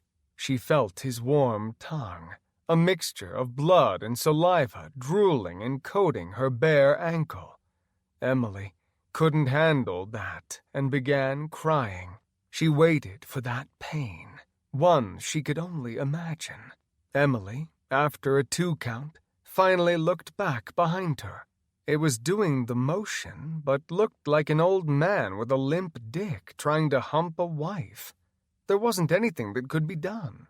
He had the tools needed to do the job. However, they could not work, which in this case, as his mouth hung open, Mackenzie and Emily locked eyes at the same time, seeming to get the hint all at once. Mackenzie hit the horn and screamed, "Get in the car!" Emily didn't waste needed time with an answer. She crawled up into the sunroof and fell down, trying her best not to impale her head on the gear shifter. As she came down, she felt the rapid acceleration taking place. Mackenzie took the SUV back down into the street.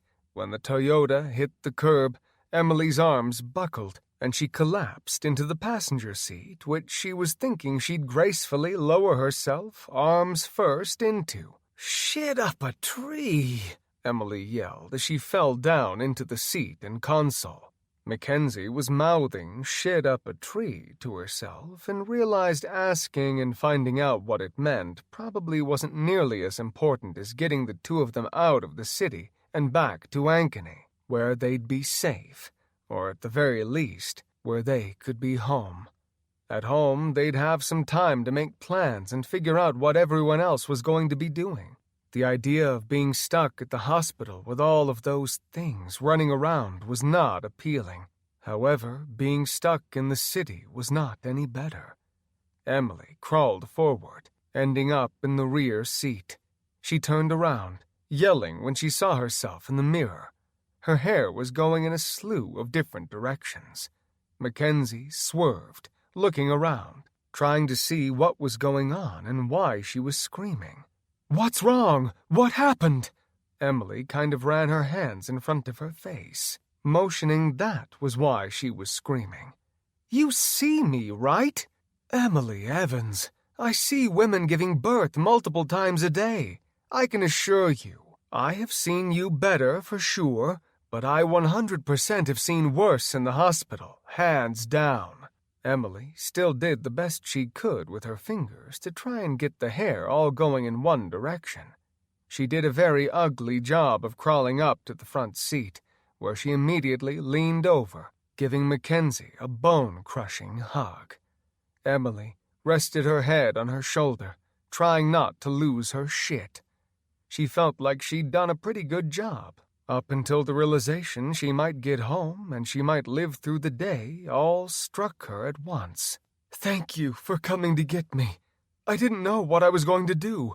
I mean it. I didn't have a car anymore. I didn't know anyone to call who was close. Mike is barely alive at this point. He's been so sick. I don't know if he could drive if he had to right now. I'm just thankful someone was home to try and get all of the kids inside the house. I just can't imagine a world where any of the kids got hurt. Do you know what I mean?" Mackenzie was white-knuckling the steering wheel as she whispered, "I have no idea how to get home. Like, I know what way we need to go to get back to town, but I don't understand how we are going to get there." Emily was going to tell her it was all right, but she could see that each time she was turning, she was finding a road with crashed and overturned cars. There was no one outside, and everyone who was alive was currently hiding in their homes. By the looks of many houses with doors left open, they had made a run for it, not worrying about what they left behind. Emily said, "Everything is going to be all right." "How? I mean, great if it is, but I can't get back to the main road. It is getting scarier by the second. I want to call Michael, but I know he's already worried sick. He seemed okay when I spoke to him. I'm pretty sure he's freaking out, but he's keeping it cool in front of Marin. Well, let's get home. We will figure it out. If we need to get a different road, then we will do so. Everything is going to be great. I mean, it has to be, because I'm not letting those damn things eat me or you. It'll be great. We just need to take our time and do it smart. We are smart, right?" "Sure. We were totally prepared for a zombie apocalypse, right? I mean, sorry. I'm trying to talk myself into it. I might not be doing that great of a job. I do have wine at home, and I feel like we deserve a glass or two when we do eventually make it back to Ankeny." "Agreed. Right after we see our babies." "Fantastic." The two drove slowly down the block, looking for some sort of an outlet to freedom, or at least roads that would take them north, which was about the only direction in which they had any interest in traveling. The beginning. This concludes Zombies on the Block by Mike Evans, narrated by Tristan Morris. Copyright 2019 by Mike Evans. This unabridged audiobook is published by arrangement with Mike Evans and was produced in the year 2020 by Tantor Media Incorporated, a division of Recorded Books, which holds the copyright thereto. Please visit tantor.com for more information on our growing library of unabridged audiobooks. Tantor Audio, a division of Recorded Books, presents Zombies on the Block, A Temporary Death by Mike Evans, narrated by Tristan Morris. Chapter 1. Prairie City, Iowa. Coach and physical education teacher for PCM Middle School, Matt Ryder, stood in front of a few dozen students. The class sizes of a smaller district were one of the main reasons he had taken a position so far away from Ankeny, where he lived on the sack, as his friends liked to put it. Matt was one of the teachers who was considered cool by the majority of students. Today, though, there were a few students who were wondering why in the hell they still made PE a requirement to graduate high school. Those students who complained usually had at least 15% more body fat than was considered healthy, or even average. Meeting their parents on back-to-school nights and at parents-teacher conferences, he saw that it was a trend they'd passed on to their offspring, and Matt was happy to do his small part to try to teach these kids healthier lifestyles. Matt was holding one of the 12 rubber balls that was going to mean the difference between staying alive and standing on the sidelines with a 6-plus-inch red welt as a result from the great game of dodgeball. Matt bounced the ball, knowing there were many ways he could split the teams up.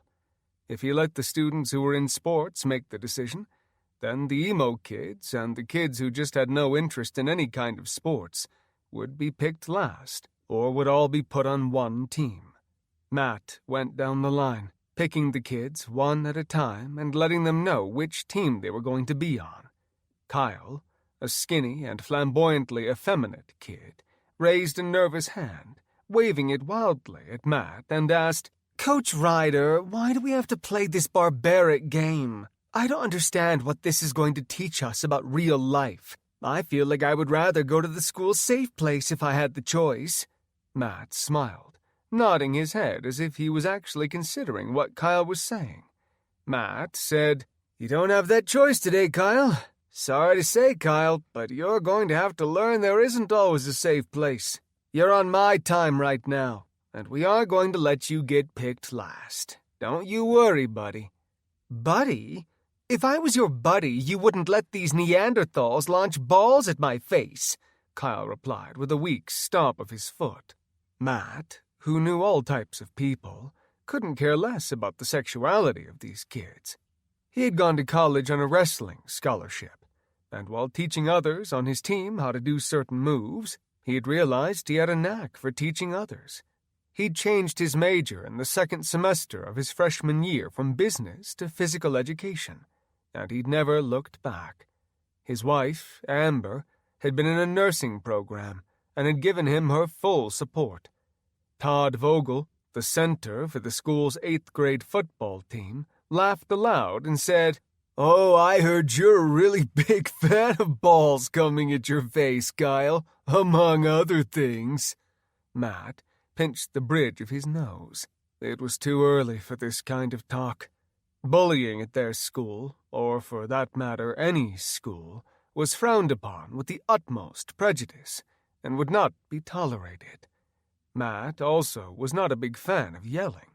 He always felt that actions spoke louder than words. Todd was laughing, but he was nearly alone in his mirth, with the exception of 1 or 2 fellow players. Todd, who himself was more of a ball thrower than a catcher, barely opened his hands in time to attempt to react to the dodgeball. Matt launched a ball at the boy as fast as his body would allow him. The students' eyes grew to the size of saucers. They all wanted to move, but were paralyzed with fear. Todd watched as the ball seemed to have a locked radar signal on him. It smashed into his stomach, knocking the air out of his lungs and making him double over. Matt grabbed a second ball, bouncing it and sending the fear of God into every student in the classroom. Kyle had to bite his lip to try to keep the smile off of his face. Matt walked over next to Todd, who'd gone down to a knee at this point, and put a hand on his arm, pulling the boy, who probably had at least 75 pounds on him, up. Matt had a few factors that made him never worried. 1, most of the students in this school were very respectful to the teachers. 2, when football wasn't going on, Todd was one of his wrestlers in the heavyweight division. And 3, when Matt wasn't doing his teaching duties or coaching the golf team, he was a fight trainer for an independent fighting group, much like the UFC, but not funded by millions of sponsorship dollars. Matt had been in the ring many times himself, and was about 50-50 on his win-to-loss ratio, but anyone fighting almost always knew a ton more. Todd also knew that Coach Ryder and his dad, who had also wrestled in school and college, talked regularly, and while Coach Ryder could make his life a living hell at school and practice, his dad could go above and beyond, especially if he did something to jeopardize his future and his free ride, or if he did anything to screw up a scholarship. Todd came up and was holding the spot on his stomach. Matt lifted up his shirt, moving his hand, and showed a perfect circle beginning to color. The boy had lovely pale skin that almost all Iowans, who did not waste their money fake baking, had. The winters were cold, layers were worn, and a lack of sun for those whose parents weren't well-to-do and could take them to Florida or other warm destinations, and coats were necessary to wear. Matt said, "Now, class, why do we call this dodgeball?" Tina raised her hand and said, "Because getting hit with the ball would really hurt, so you have to dodge it." Matt let Todd's shirt down and said, "Would you agree with Tina, Todd?" "Yes, sir." Matt leaned into Todd, invading all of his personal space, and whispered, "The world is all about diversity. If you don't learn that now, it is only going to get harder and harder as time goes on. Do you think that you might owe Kyle an apology? Or did you want to see how many push-ups you are capable of doing on this beautiful Monday morning?" Todd knew that he could do more than most, but wasn't about to talk back to the coach. He said, "No, sir. Sorry, Kyle. I didn't really mean nothing by it." Matt patted him on the shoulder, picking up the ball lying by his feet, and walked back out to center court.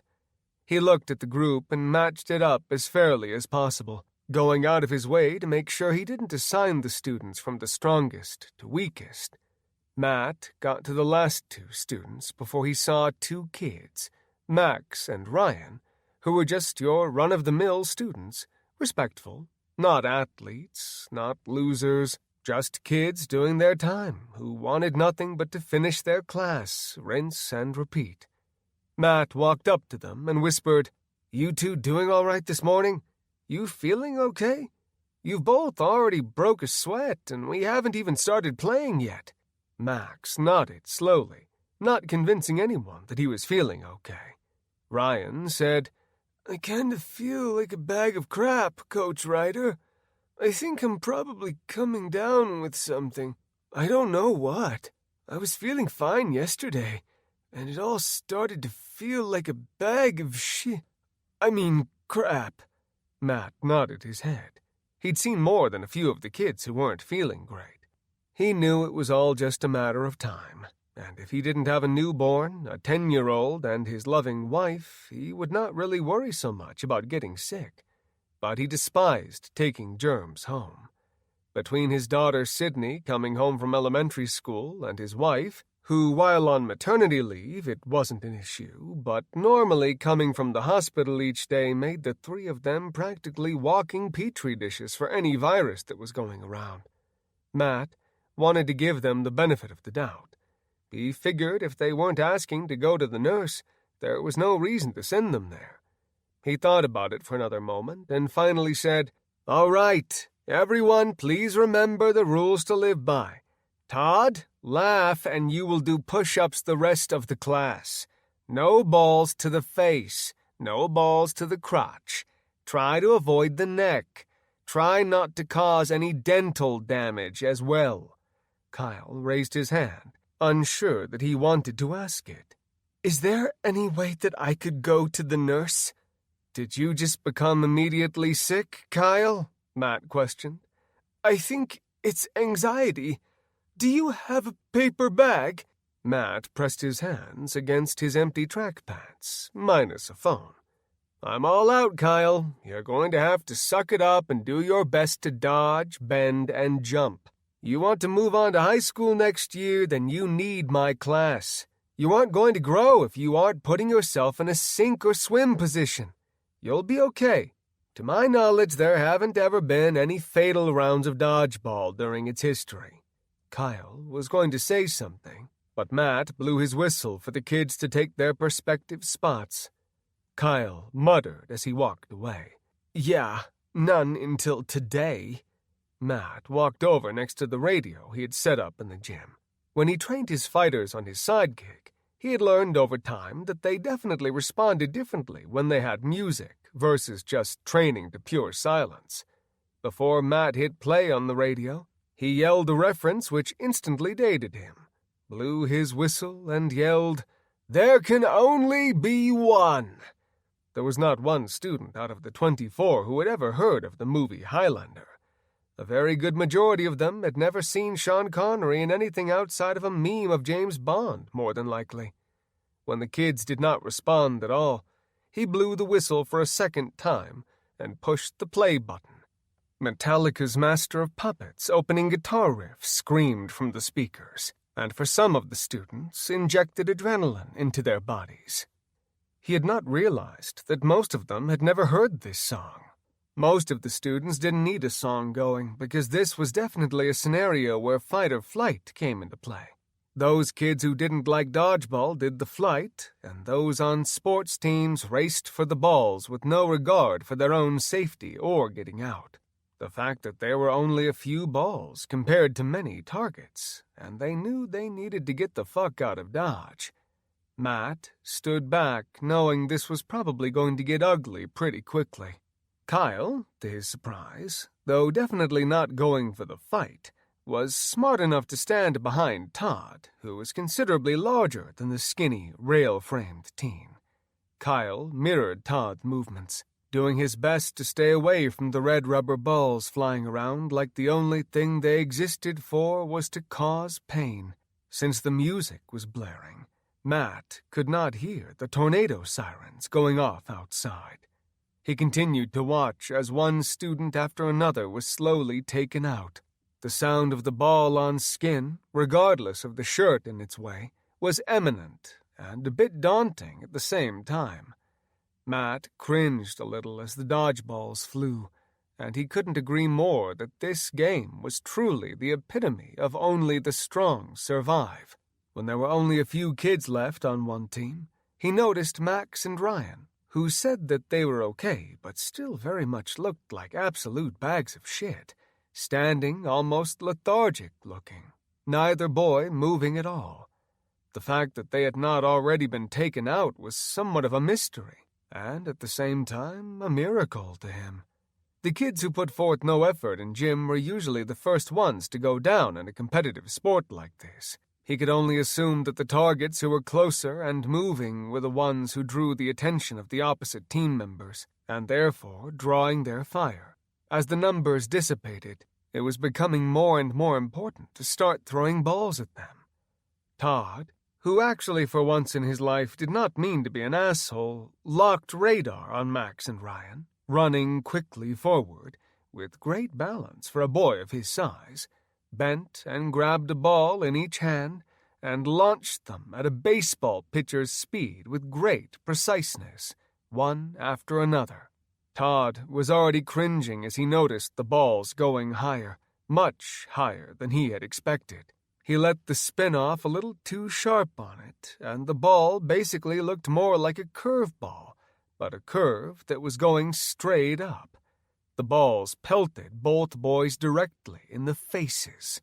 The sound of the rubber balls seemed worse only because he knew where it was hitting as well as how much the throw from Coach Ryder had hurt. Both boys took the throws to the face, which instantly dropped them to the ground.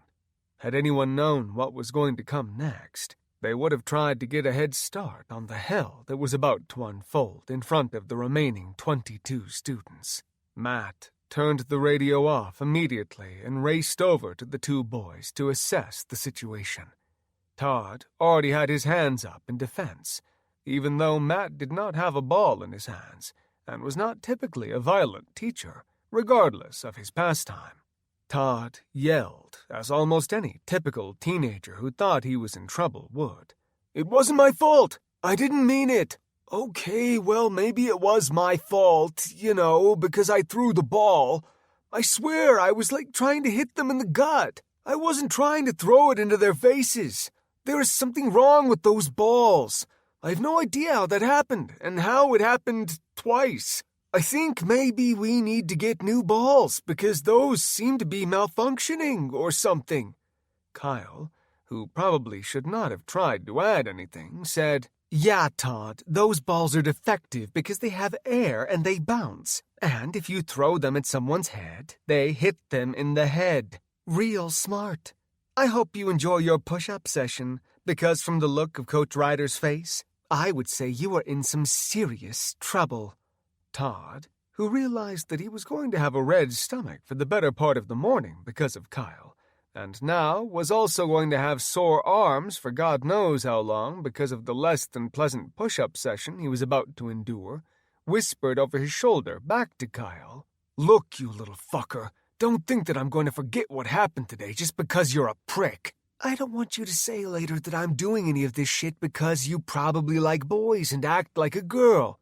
But I'm not putting up with any of your bitching, just like I wouldn't put up with any shit from anyone else. Your safe place ends at 3 today. Good luck, because I know where you go to walk home." Kyle felt butterflies instantly fluttering in his stomach, which was full from the spinach and egg white tortilla wrap his mom had made him, and the sickening feeling of it coming up again was strong, given he did not do well with threats. He was thinking it might have been smarter to just keep his mouth shut. Making enemies in a school this small did very little for one's survival. It did not help when the number of students were only a few hundred, and it made the chances of somebody else taking your place once you became a target that much more difficult. Kyle said, "I didn't actually mean it. I'm sorry. I just sometimes say things without thinking." One of the jocks from earlier, who was friends with Todd, said, "Yeah, Kyle, and sometimes Todd just punches people in the face without thinking about it. It just kind of happens. It just seems like people usually either deserve it or are pricks. Don't worry. We will be there to help you up after school, so Todd can knock your ass back down." Matt loved his students, but was feeling like this was going to be a hell of a long week, given it was only the first period on a Monday morning, and this was just how his day was starting out. The chances that he was going to be doing paperwork in between periods where they were free for him was inevitable at this point. He made his way to the boys as quickly as he could, and as he heard the bantering back and forth between the students, he yelled without thinking, "You three on the floor! Push-ups now!" Kyle tried to protest and yelled back, not meaning to sound like he was trying to use an authoritative tone in any way. "I don't understand. Why do I have to do push-ups just because these guys are such pricks?" Todd and the other boy, Chris, who were both on Matt's team, were smart enough to just do the push-ups and to shut up. It didn't take a genius to know that talking back to a man who had control over your life, which they both knew he did, would do little to bring them enjoyment. They both dropped to the floor and started doing steady push-ups, counting out the repetitions. Matt nodded his head to Kyle and screamed back, "You're right, Kyle! You don't deserve to do push-ups. I want you to do burpees until you can no longer feel your arms or ab muscles. Let me know if you don't understand anything about the words that just came out of my mouth. I promise you I can make it 1,000 times worse if you'd like." A sliver of space in Kyle's lips started until the boy realized burpees truly sucked, and if Coach Ryder could do something worse than that, then he had absolutely no interest in finding out what that was. He nodded slowly, thinking the same thing as Matt about how this very well could be a long and shitty week. Matt touched Max and Ryan gently on the shoulders, surprised that they were not coming to yet. He started shaking them lightly, feeling dumbfounded. He had expected, in all honesty, that by the time the music was off and he got over to them, they would be up and on their feet. The kids, of course, were very interested in the well-being of the boys, or just the fact that they had gotten knocked out in the game that, as Matt put it earlier, was never really a lethal sport.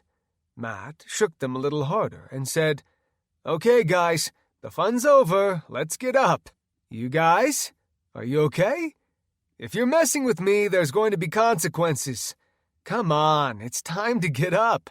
You're starting to make me very nervous. I'd really like you guys to get up." One of the future cheerleaders-to-be, Rebecca, asked, "Coach Ryder, or Mr. Ryder, I mean, do you want one of us to, go get the nurse?" Matt didn't answer. He pulled his phone from his pocket and hit 911 on it. He was not going to let 2 kids go critical on his watch. He'd had many ankle sprains or wrist fractures in his time as a gym teacher, but never once had he had 2 kids go down for the count and stay out. Hell, he hadn't had 1 kid do such a thing. He didn't know if it'd work, but he'd seen it in a million fights when someone was out of smelling salts. He brought both of his weathered fighting hands together with palms out and slapped them above each of their faces, trying to do whatever he could to even try to get a reaction out of them. A second later, he realized the 911 call he'd dialed was not doing anything. There was a busy signal, something he'd never heard before, but he'd also not really called it all that many times in his lifetime. Matt was trying to think, but could not for the life of him remember ever having an issue with Max or Ryan. They always seemed like they were healthy, or at the very least weren't lying on the floor looking like they were dead, like right now. After a second slap, he yelled, "Wake up! Now!" The sound of the last clap seemed to bring them around, or at least that was what Matt thought. They didn't move a muscle for a second. They only had their eyes open. Matt yelled, "Can you hear me, Max? Ryan, can you hear me? Christ, blink if you can. Let me know you're still alive, for God's sake." The answer that Matt had been asking for didn't come in the form, or even close to the form, that he'd been expecting. Just having the boy's eyes open at the moment felt like it had been a godsend, but what was going to come would not be pleasant. Max opened his eyes first, and still did not blink, nor did he budge an inch. Matt put a hand on his shoulder, and the boy seemed to come to life. He tried to roll over or sit up, and Matt didn't know what was going on with him, but he'd be damned if he let the boy stir. Getting up too fast after an accident was a no-no in fighting, and there was no reason for it to be any different right now. Matt kept a firm hand on his shoulder. The boy didn't seem to have a clue what he was doing. Had he known what the boy was going to do next, he would have left him be and evacuated the school of all his kids and all of the classes. The boy ignored Matt's directions. He was no longer in charge of him. The small amount of fear gym teachers provoked in students when they were getting to start a new unit or have an excruciating physical test was gone. Max reached up and took Matt's arm, pulling it out and towards his mouth. Matt felt his balance shifting and could see that he was going to collapse on the student, something he wasn't going to find funny. As he fell, Matt watched as the boy's mouth opened, ready for his pound of flesh. Matt yanked his hand back out of the boy's grasp. The young 8th grader did not have anywhere near the power that Matt did, and he realized, as the boy's teeth clicked with such a force, that he had shattered 2 of them. Ryder knew that he was not kidding about trying to take a bite out of his teacher. Matt rarely lost his cool or temper. Being a trained fighter, he knew how to take a hit and not take it personally. But being bitten was not something in his repertoire. Matt yelled, "What the fuck do you think you're doing? You cannot bite people. Get up and go down to the principal's office right now." The boy only did half of what he had asked. He definitely got up onto his feet, crouching a little bit, looking more like a wrestler than a student who was being sent to the principal's office at the moment. Max did not wait to rush Matt. He took off in a sprint, clearing the few feet Matt had put between himself and the 2 students. The one student, Ryan, was still on the ground, but as Matt was jumping back further, he noticed that he was rising to his feet as well, and doing so quickly. Both of the children seemed to almost transform into purple-looking monsters in front of his very eyes in a matter of seconds. Todd yelled from his push-up position, "What in the hell is wrong with those 2? I didn't hit them hard enough to kill them. What is it then?" "Shut up, Todd. Just shut up for a minute while I think. 911 is busy, and I'm not leaving you guys in here with them alone. I can't go get the principal when they are trying to bite me. I think I might need some help." Kyle, who was definitely not the one that Matt was thinking he would get help from, said, "I'm not touching those freaks. Are you crazy? Do you know how many shots you have to get for rabies?" "Kyle, be quiet. I wasn't talking to you. These guys would throw you like a wet rag doll right now," Matt yelled. Kyle was cowed a bit, thinking of being bitten by these 2 students and not liking the idea of it whatsoever. He said, "Great. I'm glad I'm not your first choice, Mr. Ryder. I have absolutely no issues, none at all, with letting you handle this. I'm sure there's some kind of training you had for when students decide to fight." Matt had to think back to how many endless, pointless seminars he had been required to sit through over his decade of teaching, and there was not a single one that came to mind that had to do with students turning purple and passing out while playing dodgeball and then deciding to bite their PE teacher. He did not like anything about this morning, with the exception of waking up at 4 a.m. so he could give his baby daughter, Ava Rose, her bottle. It was the very best way to start a day, in his opinion, getting to cuddle a baby. Probably second to none, with maybe the exception of getting a quickie before work. Todd started walking forward slowly, hands up and ready to catch the two boys. Todd realized all this was happening in a matter of seconds, and once the two purple boys figured out what they were going to do, the shit was going to hit the fan extremely quickly. Todd yelled, "Coach Ryder, did you want me to come over and help or not? I'm totally fine with staying right where I'm at and not having a chunk of this lovely flesh ripped out of my stomach." Ryan, with head down, ran for Matt. The boy couldn't have weighed more than 120 pounds, but he ran with such confidence that he did not seem like he was going to stop until he had Matt down on the ground. He gnashed his teeth, anticipating the sweet rip of flesh and the red, bloody treat. Matt, of course, was not interested in this at all, and took a stance similar to that of a wrestler, waiting for the boy to approach. In Matt's fighting history, he had always found it best to use another person's weight against them, regardless of how little they weighed. He sure as hell was not going to make any mistakes if he could help it. At the last second, as Ryan was within a few feet of Matt, he finally looked up. He reached out with his left arm, fingers spread wide, and Matt grabbed his wrist before anyone could see how he had done it, then spun around in a circle and swung his arm up and high and then low. Everyone watched in awe as Ryan's feet were momentarily up in the air before he came crashing down hard enough to sound like a bowling ball had been dropped out of a third-story window. The crowd of students all watched in stunned disbelief when he smashed onto the ground. Matt watched him for a second, and the hit must have seemed like it was from a feather, because he got directly back up to his feet, never hesitating for even a second. Matt also had not let go of the boy's wrist, and did his best to keep him at bay. Todd, who probably should have kept his mouth shut, whistled and clapped his hands, smiling. Max, who had not gone after Coach Ryder yet, decided that the chunkier, shorter boy, who was slightly closer, would serve just fine as a meal. He took off in a run directly for Todd. Todd looked like he was going to try and tackle Max when he got close enough, but he stepped to the side, sticking his foot out and tripping him instead. The tripping worked great for Todd, but it did shit for Kyle. Kyle never thought he'd be part of this and could only do one thing, which was to put his hands up and try and catch Max and shut his eyes as Max collided with him, stumbling backward and into the gym bleachers. Kyle screamed in pain, a shrill "Ouch!" when he struck the solid metal seats.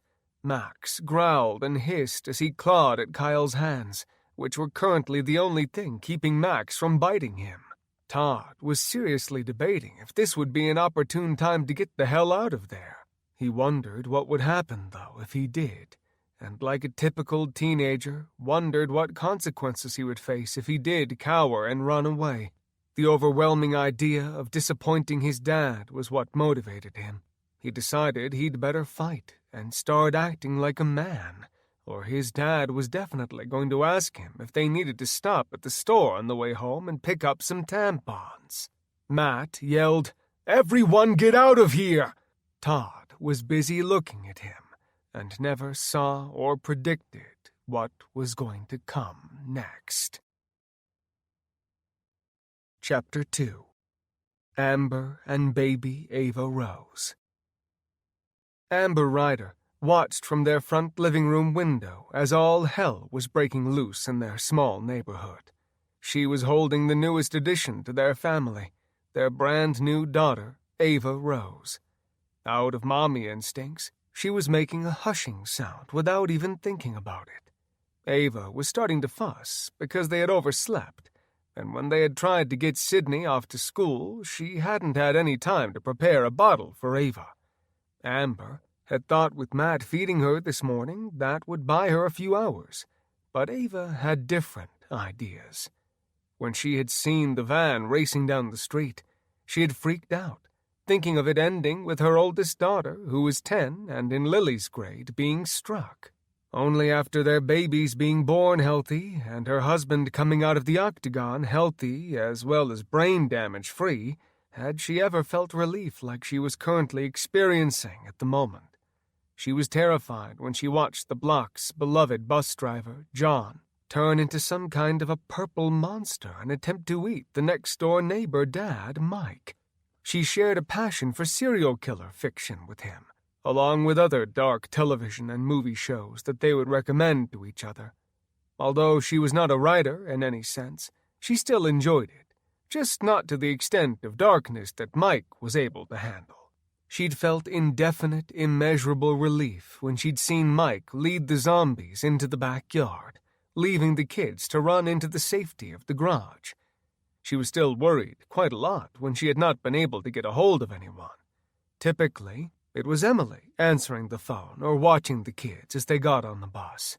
Emily, being a saint, had told her while she was on maternity leave not to worry about coming outside with Sydney, because she could make sure that she got on the bus and send her a message later about it. Mike, of course, had no idea about any of these arrangements, so Mike didn't know that he had to do anything. Emily had mentioned to her how horrible he'd felt for a while now, and it had surprised Amber that he was able to do any type of running. She was happy about the fact that he had taken the time to be kind enough to let the parents of the sack know which kids were in the house, though. Amber had been doing her best to remain calm. The fact that she had not heard anything further from anyone, including her husband. The teachers at his school weren't allowed to take personal calls during classes. He'd had to leave extra early this morning, due to PCM's earlier start times than Ankeny. The kids out there still had a responsibility to their family farms, and that reflected on the time that school started. She'd been calling him on speed dial, only to realize her calls were probably more than likely going without being noticed. There were other days that he'd forget his phone in the office and get busy doing other things, and they wouldn't hear anything from him for the rest of the day. She didn't know if this was happening anywhere else, but she was definitely not going to be surprised if that was the case. She was a nurse, and Amber knew 9 out of 10 times that if someone was sick one place, there was an amazingly good chance that there would be sick people found other places also. It was not every day that you saw someone eating somebody else and turning purple in a matter of a minute. Being a mother also meant being a multitasker.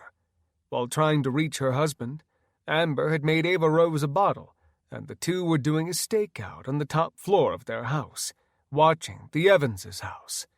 She was dying to know what the next plan of attack was going to be, and as she watched, the top floor's window opened, and Big Jake, as he was called on the block, due to there also being a middle and a little Jake, leaned out, not seeing her. To her amazement, the 12-year-old boy aimed a bow and arrow, not even flinching or having a shaking hand from the nerves of what was happening. She was amazed as she watched the little shit fire off one after another. Amber could only relate him to Daryl from The Walking Dead, except he didn't have a crossbow to fight with. Jake was extremely accurate with it. The dead walking around in their front yard fell quickly until the boy must have run out of arrows. Amber couldn't believe his proficiency with it and wished that he would have had 1,000 more arrows at his disposal. She knew that they were outdoor people when it came to the fall season and would see the boys leaving carrying rifle cases and occasionally taking their dog Harley with her orange vest on. A lot of the men on the block hunted and still liked sports, but the Evans strictly hunted. Mike didn't mind sports, but was clear that the 2 games a year he watched were the epic Iowa versus Iowa State and the Super Bowl. Jake, after a very short time, had come back and traded the bow and arrow for a rifle that looked almost as big as he was. Given he was only 12, that didn't necessarily say a whole lot about the rifle, but she watched in awe as the zombies walking around in front of Mike's house were having a serious issue to deal with as he fired off rounds quicker than she could imagine. She was extra surprised to see that he was using a lever-action gun. If you'd given the boy with glasses a cowboy hat, he would have looked like he was right out of the Christmas classic A Christmas Story. with Ralphie and his Red Ryder BB gun and dark-rimmed glasses in lieu of that. Now, of course, he had a .22 caliber rifle, which was a hell of a lot more efficient at killing zombies. That extremely short feeling that everything was going to be all right, which she had, was laid to rest, just as her baby finished her bottle. She put Ava Rose up to her shoulder, lightly rubbing her back until she let out a very impressive burp for such a small baby. Amber said, "You are definitely a lady. I just hope we get your sister home very soon. I am so happy our neighbor is taking such good." What in the fuck is he doing? Chapter 3. Mike revved the engine, making sure the bike was ready to kick ass and take names. He was trying to steady himself, making sure that if he had to come to a halt, which he wouldn't unless there was something bigger and in his way coming towards him, that he would not be doing any full stops. As he let off the clutch, the bike moved forward slowly, and he was doing okay keeping it on 2, even at just a mile or so per hour. Jake was watching him, and he was not feeling a lot of confidence in Mike being able to do what he needed so that he could save his parents. The kid had a method worked out so that they would know when the coast was clear. They had to time it correctly so that when Mike was ready to go, they could check if it was safe and pass the news down the chain.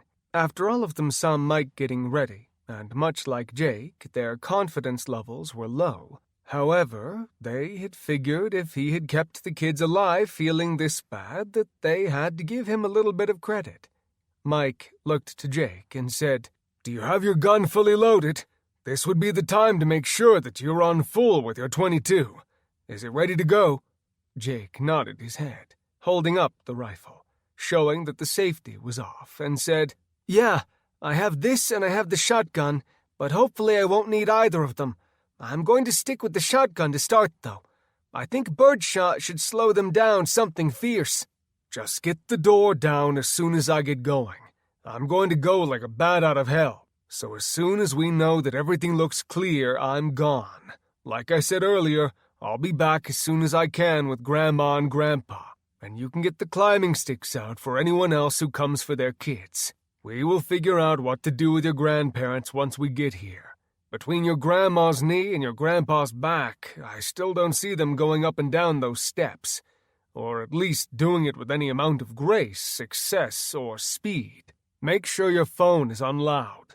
Jake laughed, realizing that on any other day the idea of Grandpa going up and down those climbing sticks would be one funny-ass joke, but today was not that day, and it would have been ideal had either of them been able to climb the sticks up. "I'll make sure that everything is ready by the time you get back, Dad. Just make sure you come back." "Yup, it's the plan. When it's a go, just hit the door open and I'll take off. Do you have any questions? Is there anything you need?" Jake smiled, and Mike already knew what the smartass was going to say. It was the same thing he said every time Mike asked if he needed anything. Jake said, "Yeah, I need $1 million in a Lambo." Mike, who originally didn't have a clue what apparently was part of a 12-year-old's vernacular but was not something someone in his late 30s ever used, learned that Lambo stood for Lamborghini. Mike knew Jake was just kidding, but he did realize it was probably not going to be anything he ever would be able to provide his son. The idea of riding had always been an enjoyable pastime for Mike. He'd always joked with the kids and wife that if they ever got rich, they'd be able to do all the things they never could afford to do in their current lifestyle. They had no wants or real needs that weren't satisfied. As Mike would put it, it was all first-world problems, which no one in the house ever appreciated Mike saying. He always daydreamed about that moment he could tell his bosses he no longer needed employment and could walk out, telling a few individuals whom he did not care for exactly where they could stick it, right after they pulled their own stick out of their ass. Mike gave a thumbs up to Jake and closed the shield to his motorcycle helmet. He looked at his gear, thinking that maybe the motorcycle companies were more prepared for a zombie apocalypse than they had unintentionally designed them to be. If he had just gotten a mount put on this motorcycle, that would enable him to holster a gun. As he sat there getting ready to go, he was thinking it might be smart to try and learn to be able to shoot with his left if he in some way still got to keep the bike. He was absolutely content and okay with leaving the bike at his parents' if it meant having his parents. They meant more to him than any motorcycle ever would, which of course was the least amount of respect that they deserved. Jake yelled, "Hey, Sidney, is it okay to go?" Sidney yelled to Rylan, "Is it okay to go, Rylan?" Rylan yelled up to his sister Kylie, who in turn yelled at Lily, "Lily, is it okay to go yet?" Lily looked both ways out the window. She was counting and saw that 5 of the dead were walking around, each of them seeming to be lost. She yelled, "No, that's a bad idea. It's no go on the go." Kylie yelled back to Rylan that no, he shouldn't go yet, giving a thumbs up and then pointing it down. Rylan, of course, was barely paying attention, and more than likely should not have been put in charge of the information passing between top to bottom floor. Rylan gave a thumbs up to Sidney, who gave a thumbs up back and yelled to Jake, "Hit the door now. It's good to go."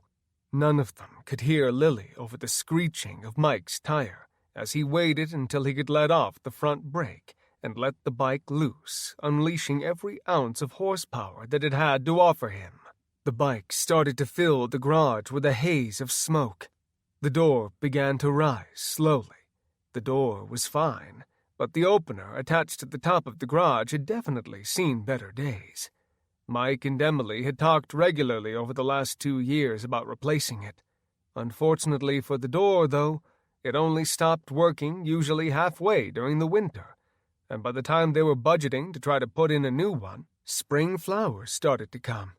Once it hit that time of year, they found they had other things to spend their money on, which was not uncommon, given the fact that they had 2 kids who wanted to do activities, hunting, and other fun things, including movies or rock climbing when they were able to.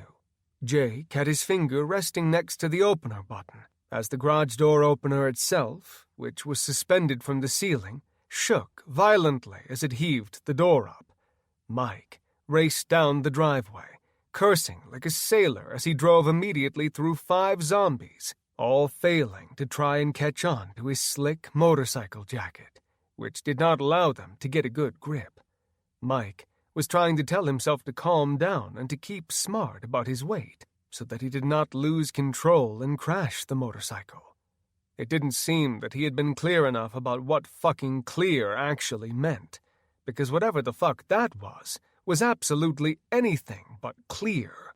One of the dead was directly in front of him, and Mike shifted into second and third, the bike screaming in protest, as it should have only been in second gear at most.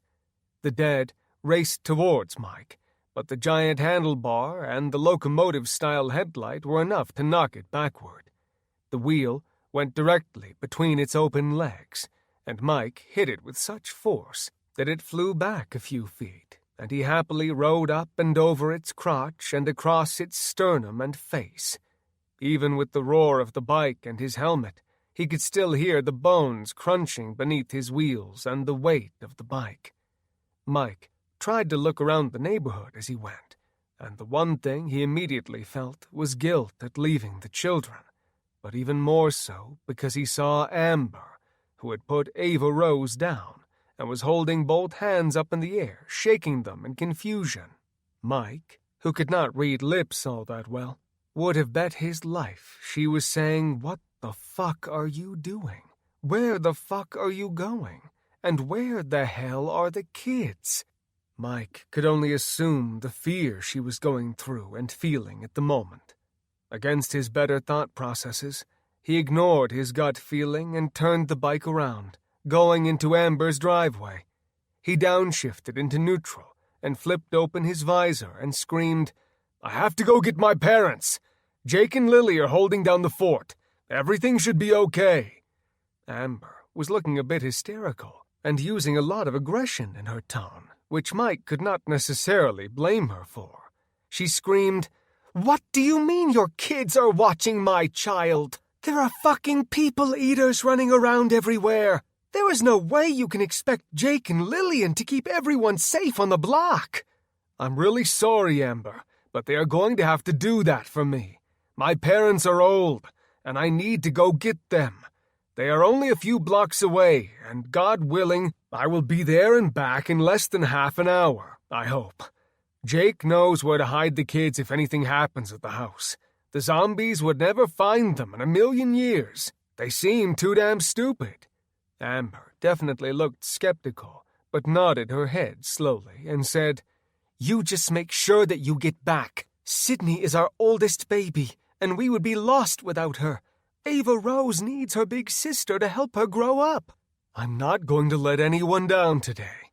I haven't done so yet, and I'm not planning on doing it now. Just hang tight.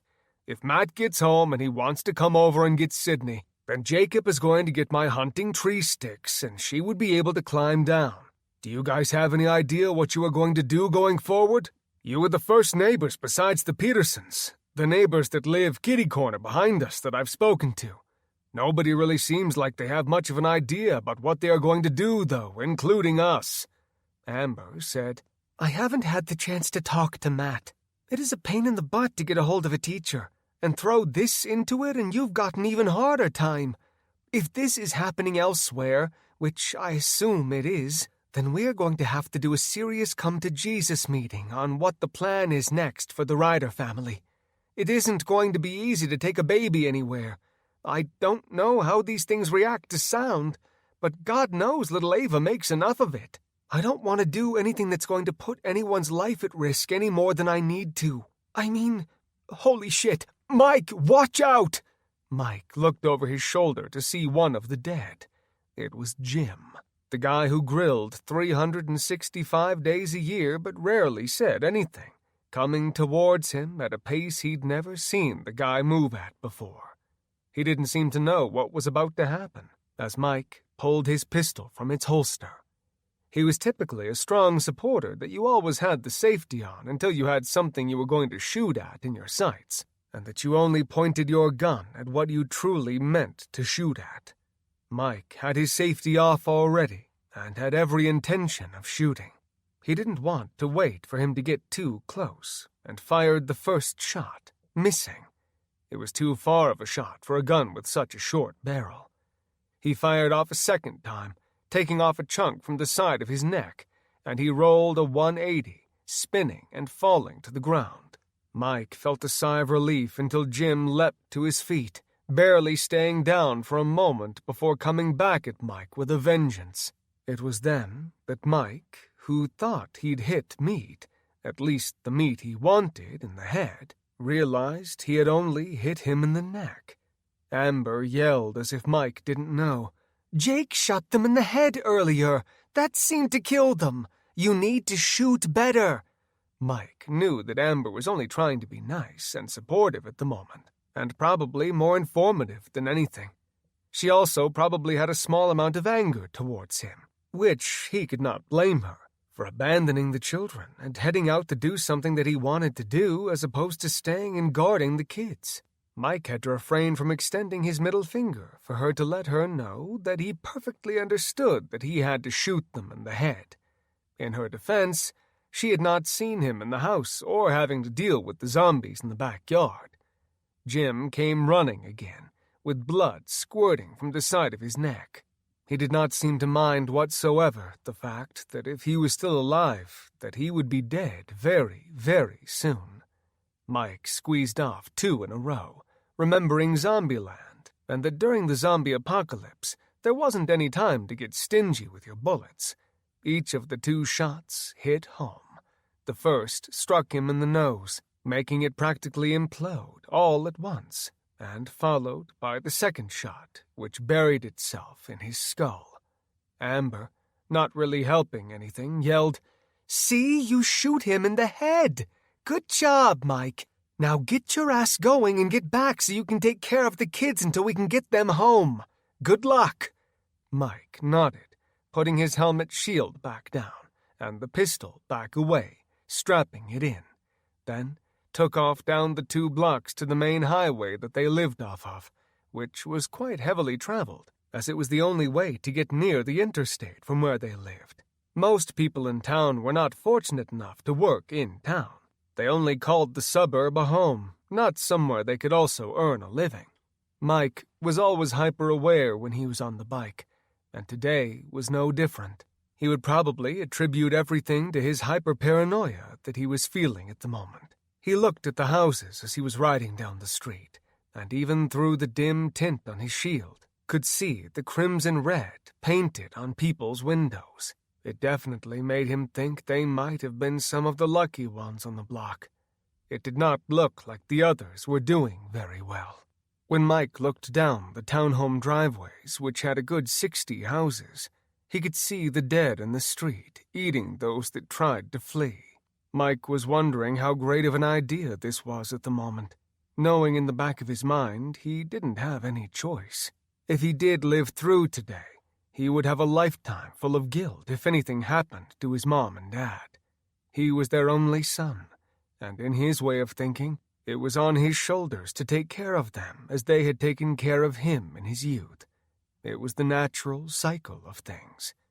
Mike rode hard until he got towards the end of the street, where there was a stop sign that he was not worried about. He turned before the sign, going on the double-wide sidewalk, and hit the gas, going like a bat out of hell on the bike. The bike screamed from the pressure being put on the engine, revving loud as Mike raced it alongside the street. His path was clear for about a half a mile until he saw a group of children bent over, and he could only assume they were eating someone. His hypothesis was answered quickly when they heard the sound of the bike and quit eating the meal laid out in front of them. The 4 children had blood-soaked mouths and shirts, their hands stained red from harassing the organs as they viciously tore them apart. Mike felt his stomach do a round of 360s in a row as he did everything he could to not think about puking at the moment. It was the only thing he thought might actually make him feel better, with the exception of not seeing these kids doing what they were doing. They took off in a run, headed straight for Mike. His plan of taking the sidewalk all the way to his parents was going to hell in a handbag. Mike, who was trying to think on his feet but didn't feel like he was firing at 100%, realized he had forgotten that there was a perfectly good golf course across the road that he had planned on taking. Mike took the motorcycle down into the narrow ditch and took it back up the other side, going over Delaware and onto the golf course. Mike had always laughed at the thought of taking his bike across the golf course, as he always compared himself to the golfers, just that motorcycle riders got to have the cooler gear to wear for their hobby, whereas the golfers dressed absolutely ridiculously. The idea of honking every time someone was in their backswing was always pressing on his thumb, just hovering over the button, but Mike knew that ruining someone else's pastime was a real dick move. Although there were more people than he could imagine who seemed to think motorcycles were invincible and at the same time invisible.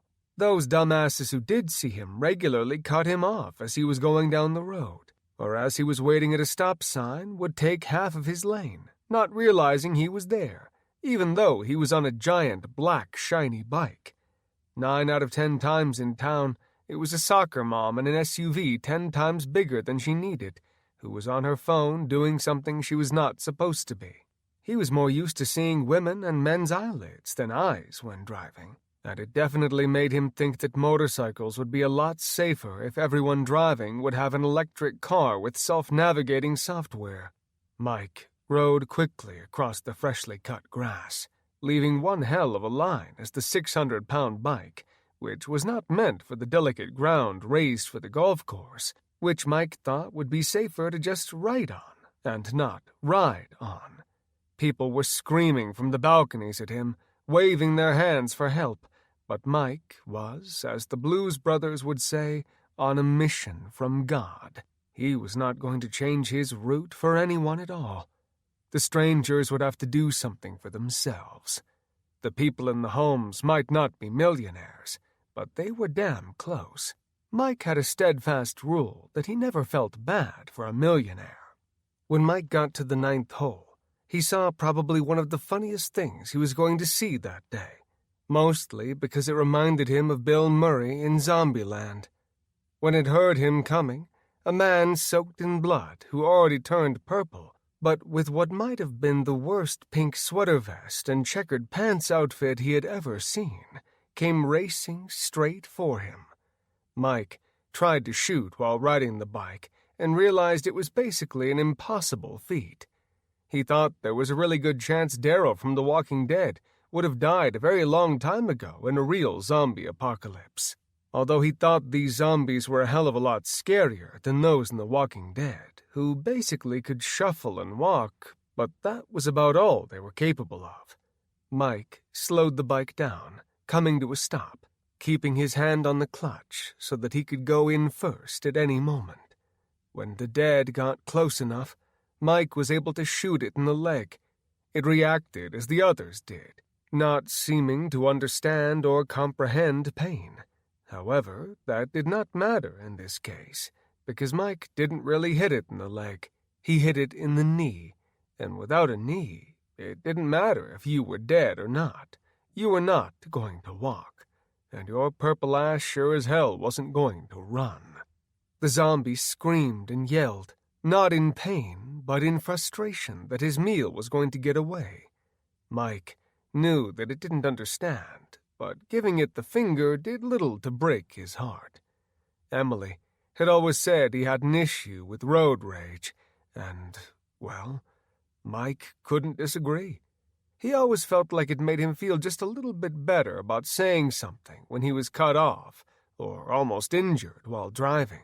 Until recently, anyway, when Mike had started having more chest pains than he liked to admit, which typically seemed to come when he was getting very upset and worked up.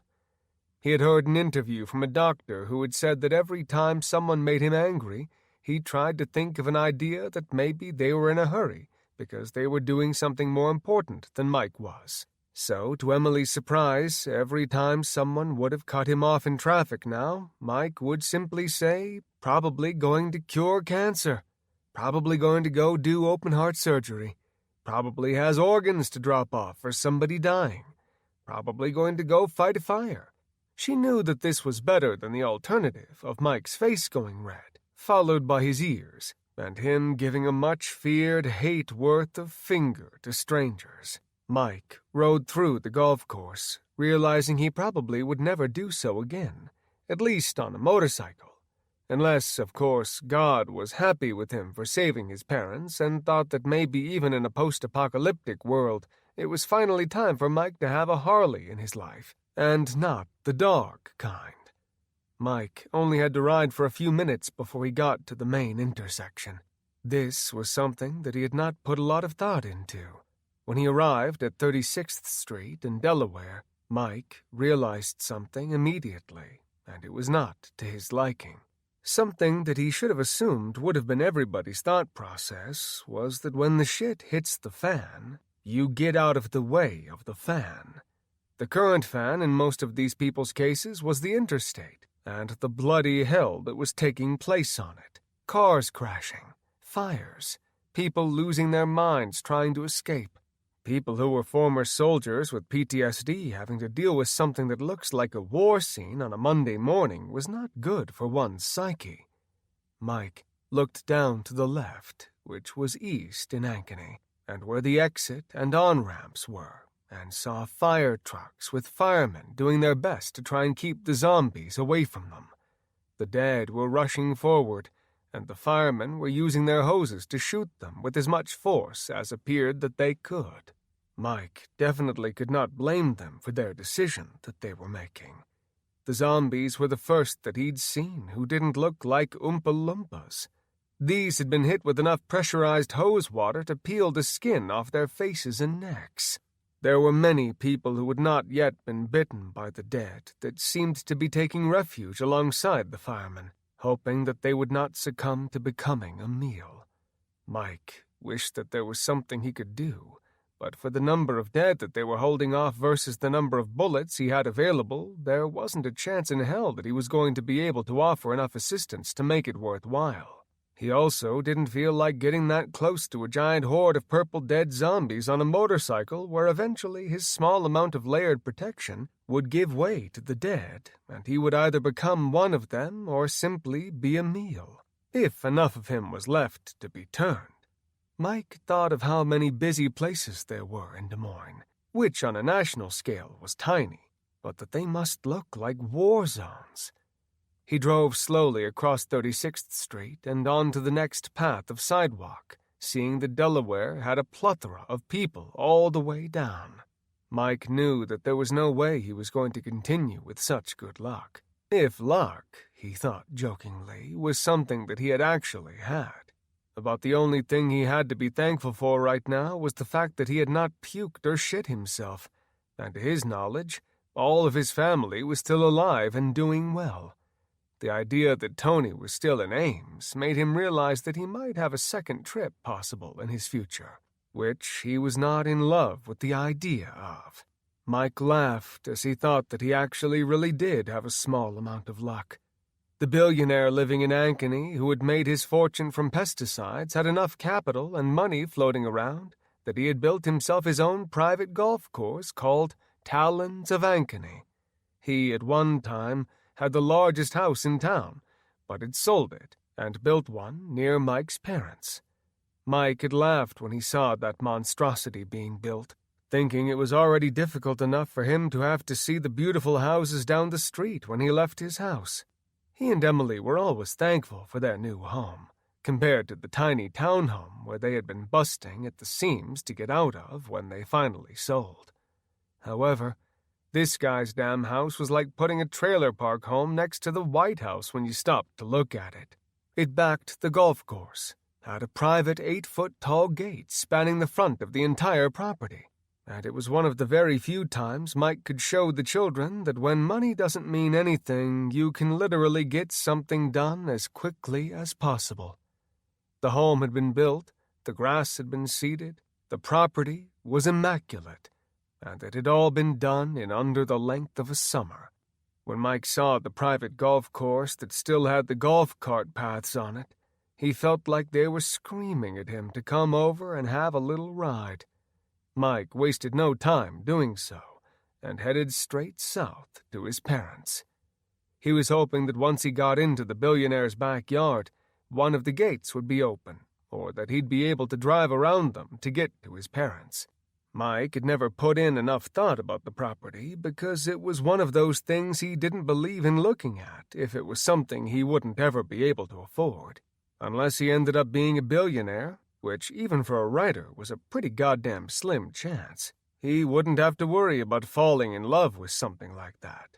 Just being mortgage-free made him smile. He didn't need thousands upon thousands of acres under his name. Although Jake had mentioned if they ever did get rich, they probably should get some hunting land of their own. Mike knew that if that happened, between the Xbox and hunting land, they would never see Jake again. Mike was going at a steady pace along the golf course. He was starting to think maybe the medicine had kicked in because for the first time he was feeling, not to get cocky about it, like he might just live through this stomach flu. He stayed out of fifth gear on the bike, knowing that the wide path was not anywhere near the size of the road, and if he accidentally hit a slick spot from the morning sprinklers, he would skid out and crash into the grass. Within another minute, he got close enough to see the Alba mansion on the hill. The house was definitely an impressive sight. Mike had never seen the house from behind. He had only seen the front view as he passed it to go to his parents. He had already thought the house was fucking huge, but seeing it from behind made him realize when this guy wrote that check, he definitely had his eyes shut. There was no way anyone in their right mind, short of a billionaire, a.k.a. Alba, would go and spend this kind of money on a house. Mike tried to push the feeling away, but as hard as he did, he could not help but feel that hope was coming out of his pores in a plethora.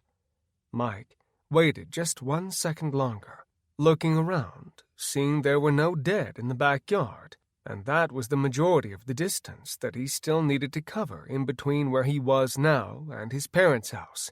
So, As long as the apartment complexes weren't a bloodfest, Mike thought it was going to finally start getting better. As he began his final approach towards the house, gunfire erupted. Mike looked all around, trying to see where it was coming from.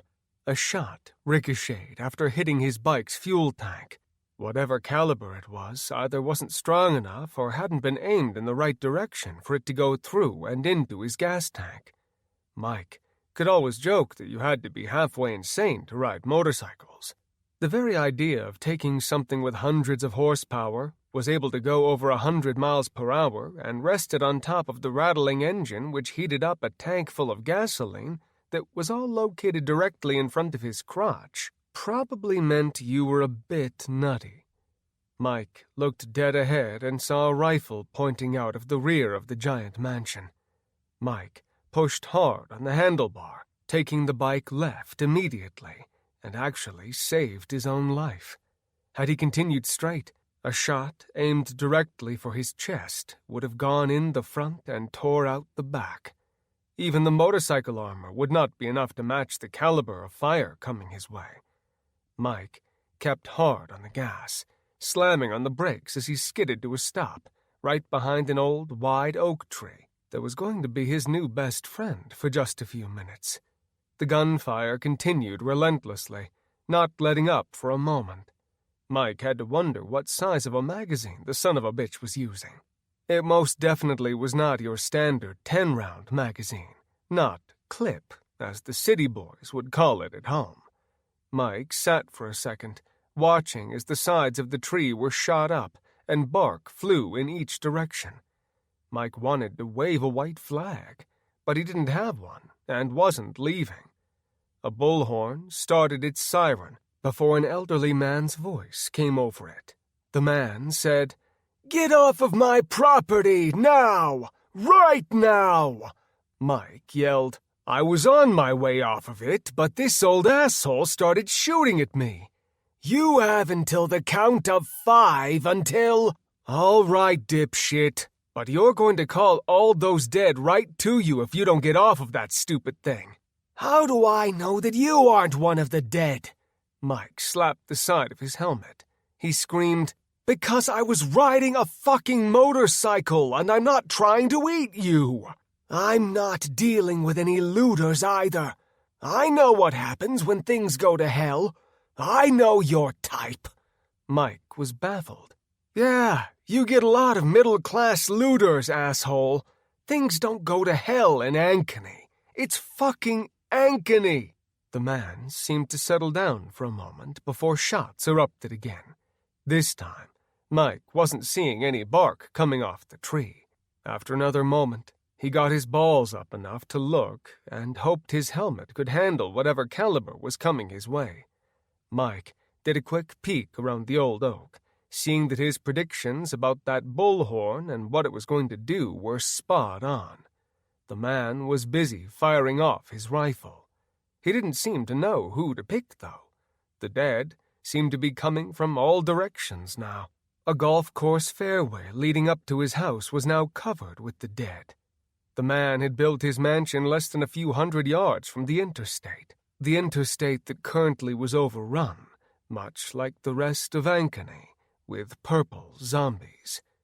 Mike pulled the rifle, thinking that this would be an ideal time to shoot the old rich fucker in the head. But if he was firing off at the dead, he knew that those shots would muffle the sound of his bike. If he could just get up the hill and to his parents' street, then Mike would just be damn sure when they drove back they just kept moving and didn't stop for anything, including the guy. He didn't see how he could care if they were on his property and leaving. Mike went to put the gun back, thinking about scenarios, and decided there wasn't much reason to chance things. Mike watched the rich old man shooting like his life depended on it, which it absolutely did. He was a righty, and Mike, who'd feel guilty on any other day of the week doing this, decided this guy should have minded his own business and left him alone. Mike flicked the safety off on his rifle and held the gun up next to the tree, keeping it as steady as possible. He fired one single round, and the firing from the old man stopped instantly. The billionaire screamed at Mike as he got back on the bike. He tried to aim the gun, but couldn't keep it up for more than a second. The man walked backward, hitting the wall to his house, and let go of the gun, which was swinging from a sling he had attached to it. Alba slid across the brick, leaving a stain of blood across the light tan stone. He lifted his left hand up to his shoulder. The only thing he could think of to compare it to was a hot poker being rammed into his shoulder and not stopping until it had entered and left it coming out the other side. He brought his old, wrinkly fingers away from it, seeing they were covered in blood. The bullhorn came on, and he screamed through it. "You shot me, you piece of shit! Why did you shoot me?" Mike didn't answer. In that time, he'd got back on the bike, almost losing it as the heavy bike had almost sunk down with the kickstand into the soft grass and dirt. Mike punched the throttle, kicking up a string of grass into the air as he flew towards the house. Veering to the left, he wanted to keep as much distance from the man as he could. Mike's guess was right, and by shooting him, he had drastically taken away his ability to shoot steady and accurately. Mike pushed hard left on the bike while pushing the throttle until the rear tire began to shake. He had to let off to keep from dumping the bike. The dead raced towards him as he fired off the rest of his shots.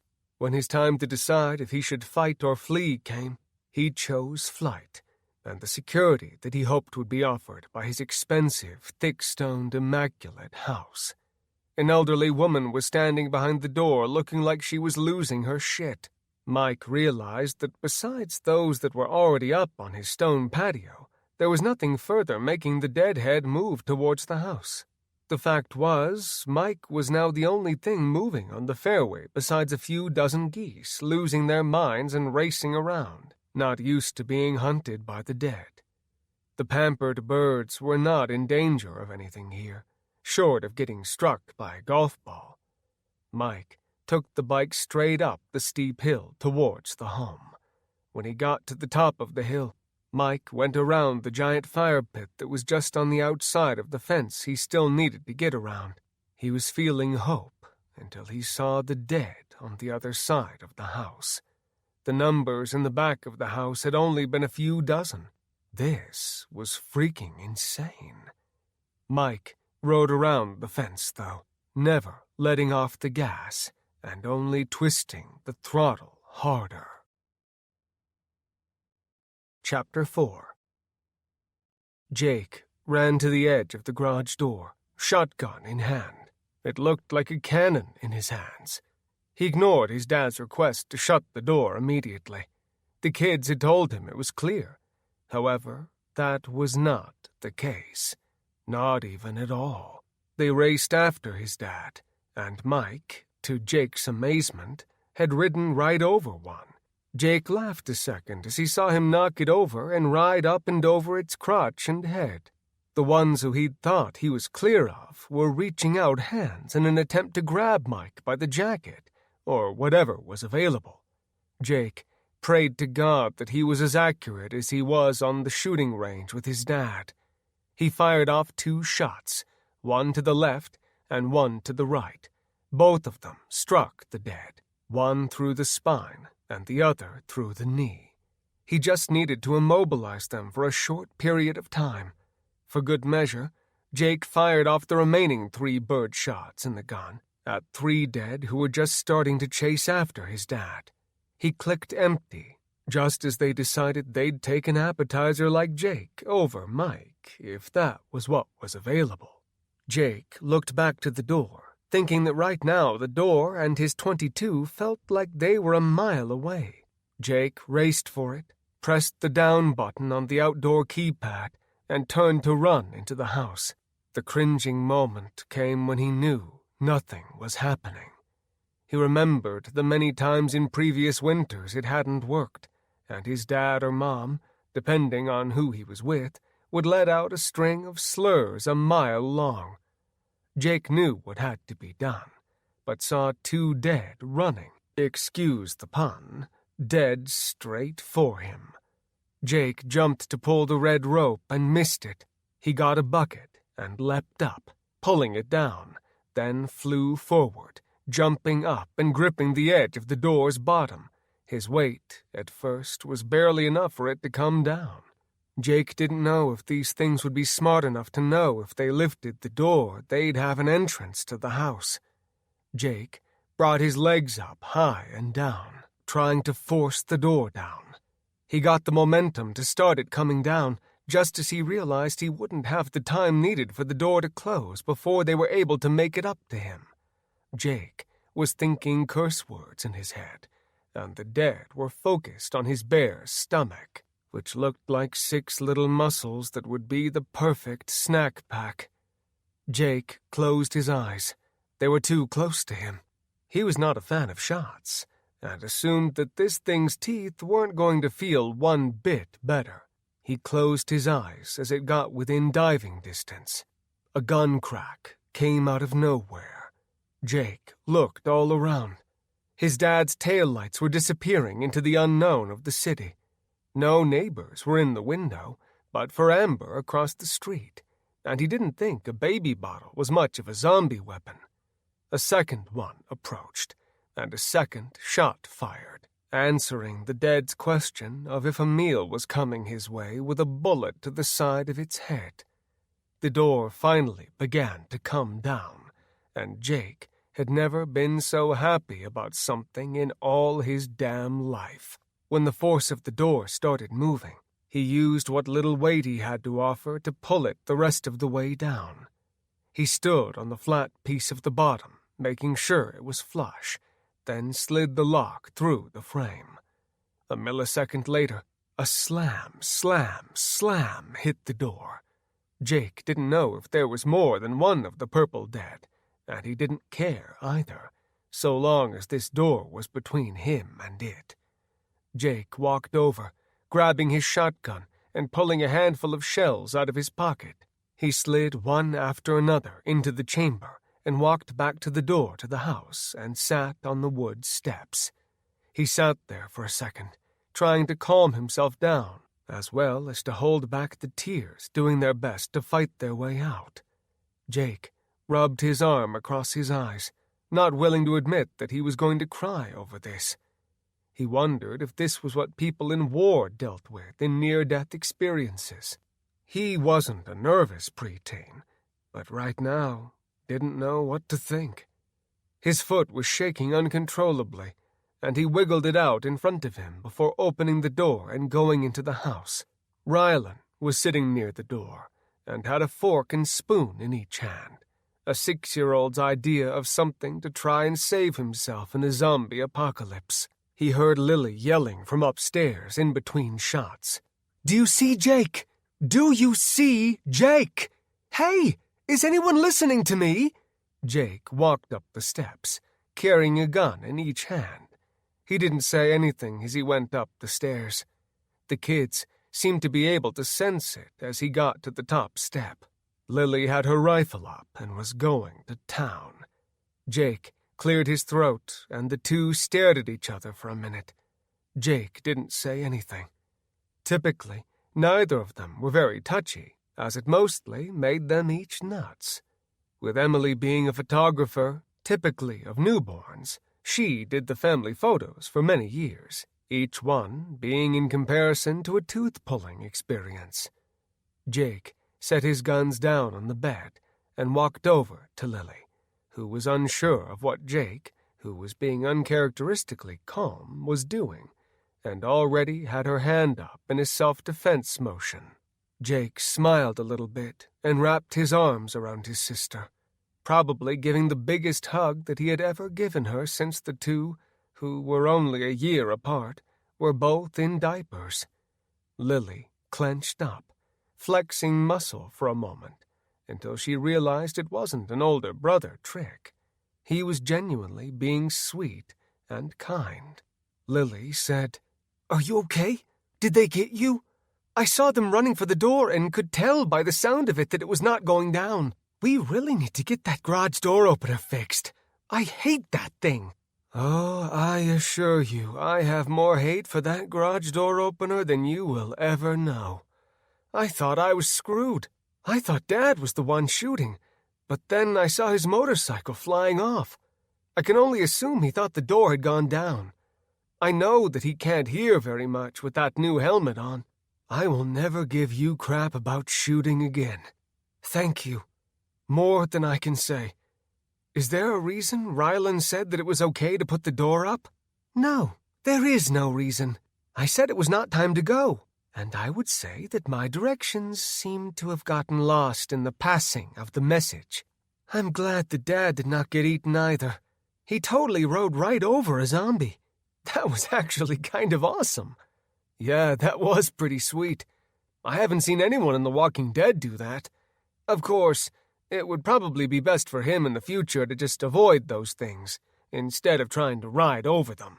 He might get a fat one and get the bike stuck on it. Dad doesn't have a whole lot of extra energy to have to worry about trying to run today.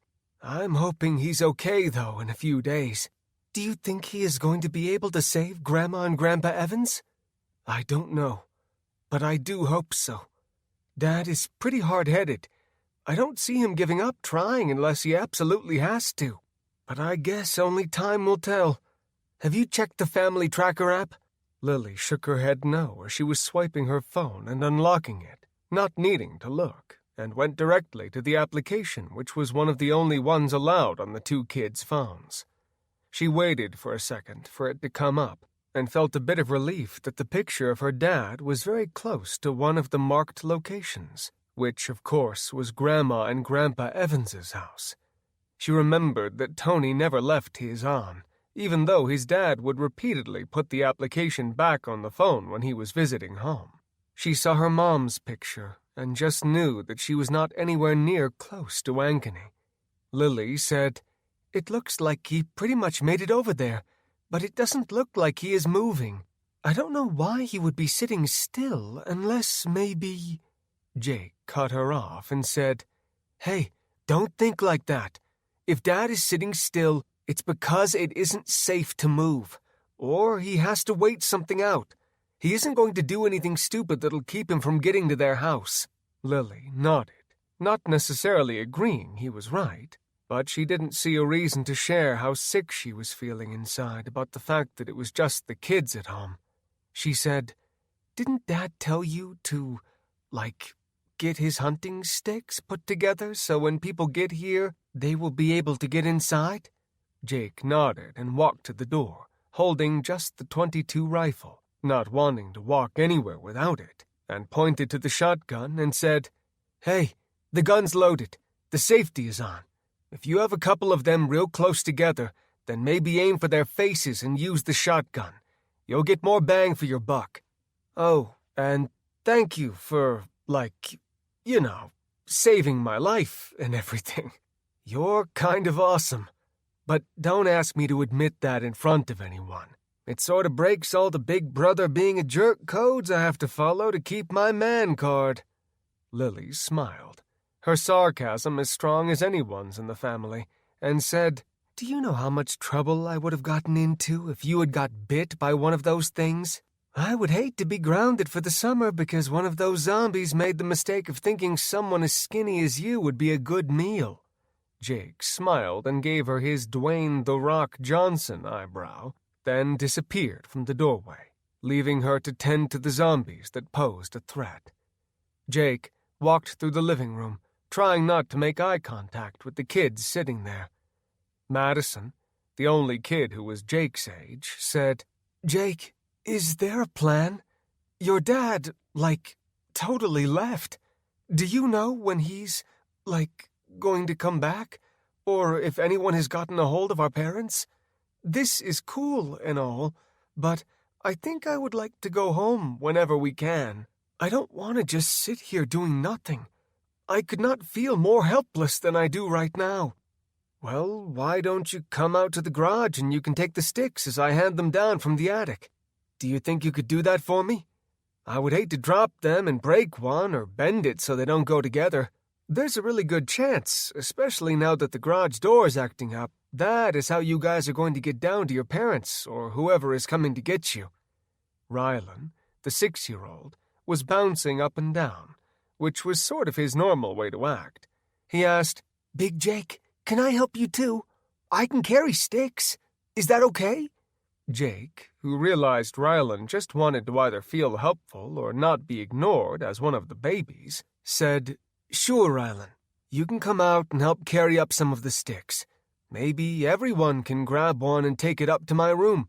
There is no reason for everyone to just sit around and wait.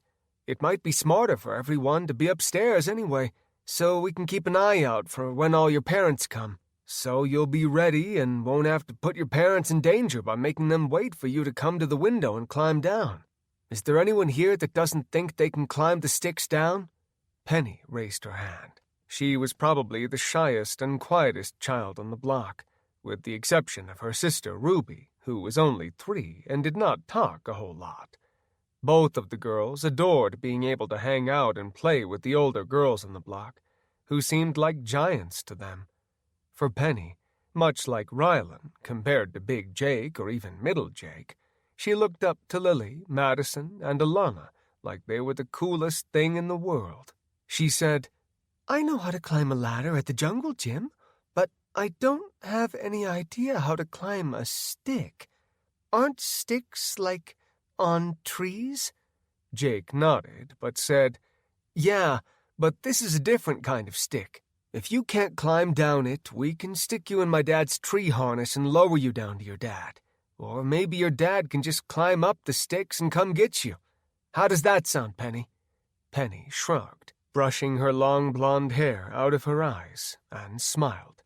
"Whatever my mom or dad wants to do is okay with me." Chapter 5. Emily and Mackenzie. Mackenzie saw it before Emily could react. She wanted to slam on the gas and the brakes at the same time. She didn't know which would be the correct answer in a case like this. She could see Emily falling forward if she hit the brakes, and that was the best that she was going to be able to offer her neighbor and friend. Mackenzie hit them hard. Emily, who thought her center of balance had gotten better once she'd knelt down, turned into a giant sack of shit. She flew forward, rolling over the smashed-up window, cutting her back open and hitting hard on the metal hood of Mackenzie's SUV. Emily immediately looked to Mackenzie for some sort of an explanation, but as she looked up at her, a shadow began to block the bright sun, which had been affecting her vision. Emily's eyes adjusted, and she saw a woman who had to have been just shy of 6 feet tall. She had a shirt ripped down the middle. The fact that she had recently been a meal, or many feeders' meals, was easy to tell. She had a long cut from her navel up to an inch shy of her breast. The woman had been ripped open, and had most of her insides ripped out. She was still chewing something. Emily desperately did not want to know who she had gotten her food from. The woman knelt ever so slightly, beginning to growl, and looked like jumping was in her future. She had jumped onto the SUV already, off of a garage, Emily could only assume. Emily looked to Mackenzie and screamed, "Punch the gas, now!"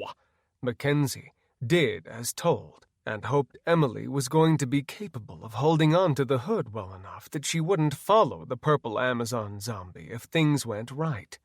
Mackenzie stomped her foot down until the floor and the pedal were touching. The tires shifted left and right, sliding on the dirt, trying to gain some sort of traction.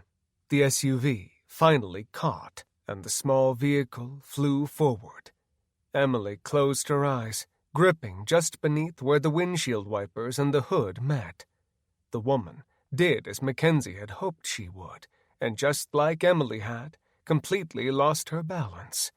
The purple Amazonian flew backward, crashing onto the top of the vehicle. The only issue was she did not slide off the back of the truck. When she lost her balance, she accidentally stuck her feet through the sunroof. Mackenzie screamed at the top of her lungs.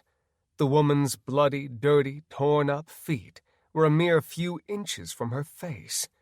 Mackenzie now was trying to figure out how the hell to get her off of the vehicle entirely.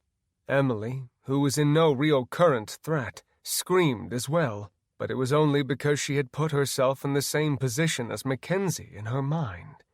Instead of staying somewhat calm, she instead completely reacted to the imaginary scenario that wasn't actually affecting her at the moment. The road they were on was nowhere near being over, which meant there was no shortage of fences and garages on either side of them, meaning swerving around a lot was not an option. Mackenzie was trying to stay calm, but she was losing her shit, an emotion she very much deserved to feel at the moment. Emily yelled through the window, "Mackenzie, all you need to do is swerve a little bit. Just a little. Not too much, or we will both go off." Mackenzie nodded, looking a bit erratic, and sped up a little and started swerving the car. 3 feet left, then 3 feet right. The legs were flapping wildly around her head, kicking her every so often and leaving bloody, muddy marks on her somewhat clean scrubs. When Mackenzie felt a cold, wet foot scrape her freckled cheek, she wanted to puke then and there. Mackenzie was still trying to think on her feet, and she was going to be damned if she would touch this thing with her bare hands. Then she spotted the ice scraper she had meant to remove from the truck, and realized it was as good of an option as she was probably going to get. She started pushing up with the snow brush, trying to get under her knee and get her out of the sunroof. The woman kicked as hard as she could, bringing her calf down on the ice scraper part and slicing it open. Blood spewed from the fresh wound, landing everywhere in the truck. Mackenzie was trying to keep her mouth shut, but she could not, and started to taste the horrible taste she knew could only be blood. Mackenzie began spitting wildly, unsure what fate had just been sealed or if nothing had changed at all. Emily saw her spitting to the side and started screaming to her, "Did you get bit? Did it get in your mouth? Did you swallow the blood? Oh, my God!" Mackenzie nodded wildly, unsure what to do. She knew she didn't have any open wounds in her mouth, no cold sores, no blisters, no cuts overall. She also knew it didn't take much for blood to get in the bloodstream, and the idea of what was pumping through the zombie could now very well be pumping through her was probably the scariest thing she had ever had to come to terms with. The idea of not making it home to her baby broke her heart. Emily looked around the alleyway as they drove and saw something that she thought just might do the trick. Emily pointed and yelled, "Stop! Then back up and then come get me!" Mackenzie nodded, no clue what her friend was talking about, but she was absolutely up for anything that might save their asses right now. When Mackenzie hit the brakes, Emily let go of the hood, sliding off a little less gracefully than she had hoped she would. She thought there was a chance she could be picking some rock pebbles out of her ass later today. She righted herself, getting up, and ran over to a garbage can, grabbing 2 items that might as well have been bright gold and have God literally pointing at them with the bright light of the day's sun. She got them and headed straight back for Mackenzie, who was already coming her way to meet her. Mackenzie was wiping with her scrubs at her tongue at the moment, while still trying to do her best to swerve, stop, go, and swerve again. The woman on top was unable to stand up, and Emily waited for the vehicle to reach her so she could climb onto the hood. She cringed as Mackenzie squealed tires as she hit the brakes hard. Emily scrambled to climb up on top of the hood and then put up one foot, followed by the other on top of the car. Mackenzie craned her neck, trying to see what was going on, but it was not an option at the moment. Emily was blocking the view with her legs, and pretty much all she was giving her was a crotch shot. Luckily, she was wearing work pants and not a skirt, or things might have gotten a little awkward, although Emily had always told the nurses that she photographed for back in the day that they saw more of a JJ than anyone in America. Mackenzie was trying to figure out what in the hell Emily was doing, but Emily had moved faster than she'd ever seen in her entire life. She raced out of sight, and as the purple Amazon zombie came up, trying to bite at Emily, she was met with a mouthful of metal pipe. Emily swung it like a cricket mallet or a golf club, as hard as she possibly could, holding nothing back. When she struck the woman in the chin, her head came back so hard that the woman bit through her own tongue, and it came out of her mouth, flopping down and disappearing into her own stomach. Emily dry-heaved, trying to keep her remaining breakfast in her stomach.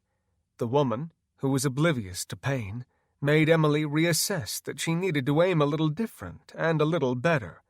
Emily brought the pipe back a second time with more of a baseball swing, striking her twice in the face, once in the nose, which did nothing other than spill more blood, and once in the mouth, which at least was successful in breaking a very large majority of her teeth.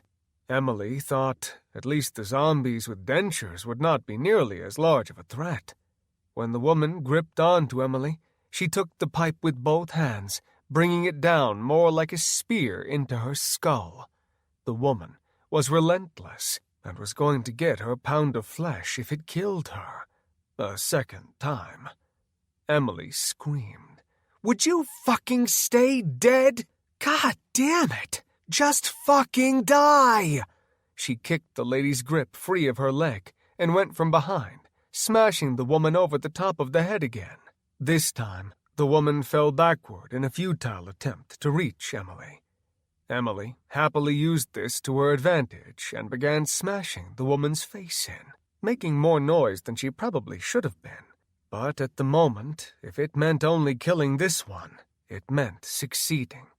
She did not stop smashing the pipe, which once was a clean-looking steel, until it was mangled and black and red, with broken bone fragments stuck into it.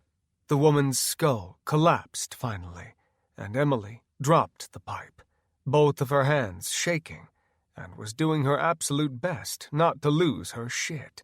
Her hands trembled, though, as she tried to regain her composure. Emily sat next to the corpse. Her face was splattered with blood, but to her knowledge none of it had entered her mouth. Mackenzie dry-heaved for a second before turning her head to the side and losing everything. "Emily, that was kind of badass. I can't believe that you pulled that off. I thought that we were both screwed." Emily nodded her head, lifting the purple set of legs up and pushing her over the side of the SUV. She hit hard, head first, or what was left of her caved-in face. Emily and Mackenzie both cringed. They didn't care, but they each had a big heart and couldn't help but feel a little guilty. They were both aware that the purple Amazon had once been a woman, and while neither of them would ever be considered tall, they could be considered zombies if they were purple and trying to eat people. They were both pretty confident that was not how this woman was planning on spending her Monday. They sat there for just a moment or two longer, looking around. They didn't hear any noise, which for being in a busy part of Des Moines was a bit eerie.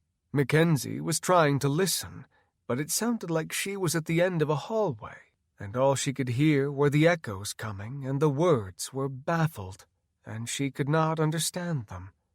She could see Emily's mouth, but she could not understand the words coming out of her mouth. Emily was yelling at her. "Mackenzie, what's wrong?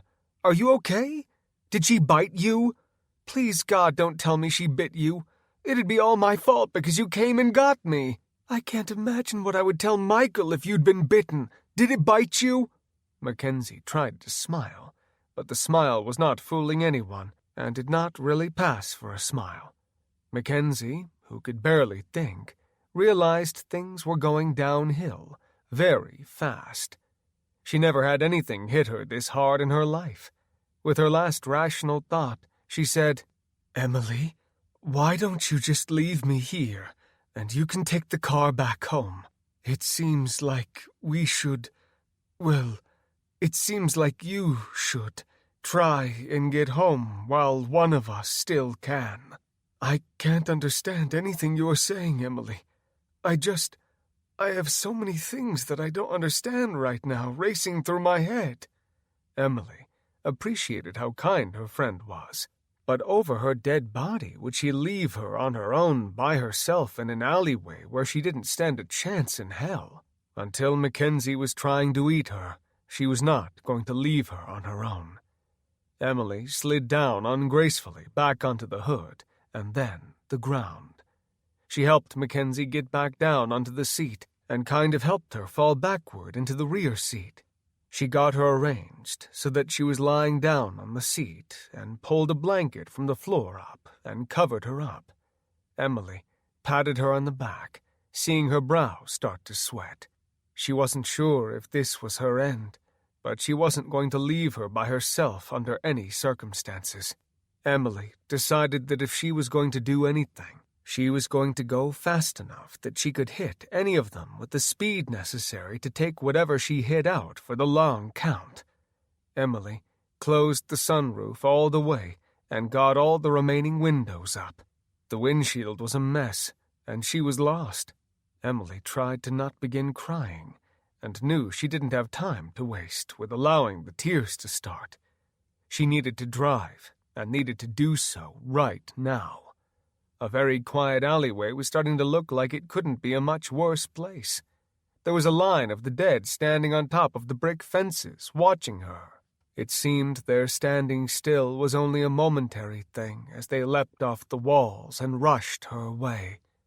She raced down the alleyway, coming out onto the main road.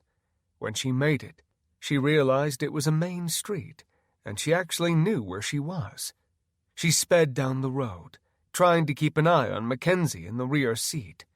Mackenzie shivered in the car, which was not in the least bit cold. Emily was trying to hush the thoughts out of her head that she might have to try and figure out a way to deal with the purple friend zombie in the SUV before she knew it. Chapter 6. The three had been riding in the tractor for a good half hour, and for the most part had made good time. Brent realized that he was going to have some explaining to do to some fellow independent farmers if this thing actually ended. The best way to mark land in Iowa was with fences, much like anywhere probably. He had not had any options other than to drive straight through, or on a few of them that had barbed wire, they had gotten out and tied off a chain and pulled it back out of the ground. The John Deere had more than enough torque to do just about anything it needed to.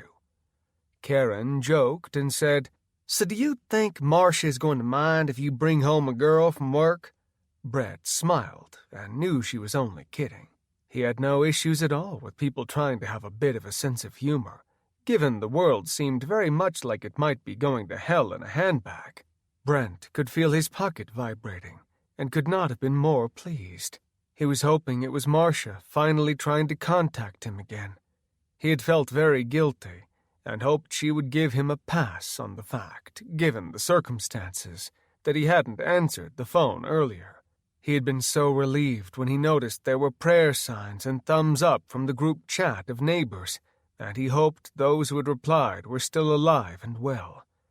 Brent could already hear Marcia giving her 2 cents about him not answering the phone, and hesitated for only a millisecond, realizing that he wouldn't mind listening to her complain and yell about how horrible he was about answering his phone and how irresponsible it was during a zombie apocalypse that he had not already contacted her, even though he had tried. The million different scenarios he could picture his wife saying raced through his psyche. In the end, he knew she loved him, and that was all that mattered. If a temporary fit of yelling at him would make her feel better, then he was down to be the receptor and listen.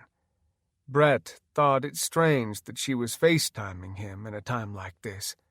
She almost always called, or would send a Facebook message, mostly because she knew that he was not going to have the ability to answer his phone.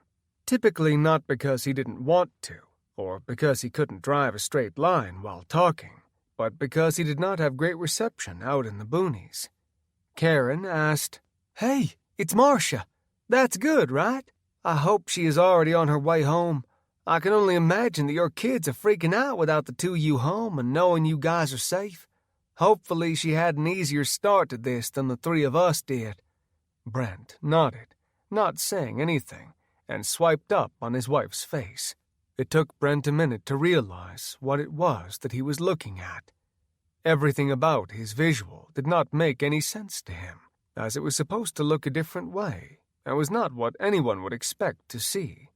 He saw a truck steering wheel, but it was upside down in comparison to the cars that could be seen on the outside of the street. He saw broken glass, cigarette packs, and trash on the truck's roof, and realized very quickly that this was definitely not a good thing. When the volume came through, he realized that he was hearing the sound of chewing as well as the worst thing he had ever heard in the entirety of his life. Marcia's crying always broke his heart. This crying could not have been any more gut-wrenching. Brent could not see his wife, but he could see a pair of feet and knees across from him.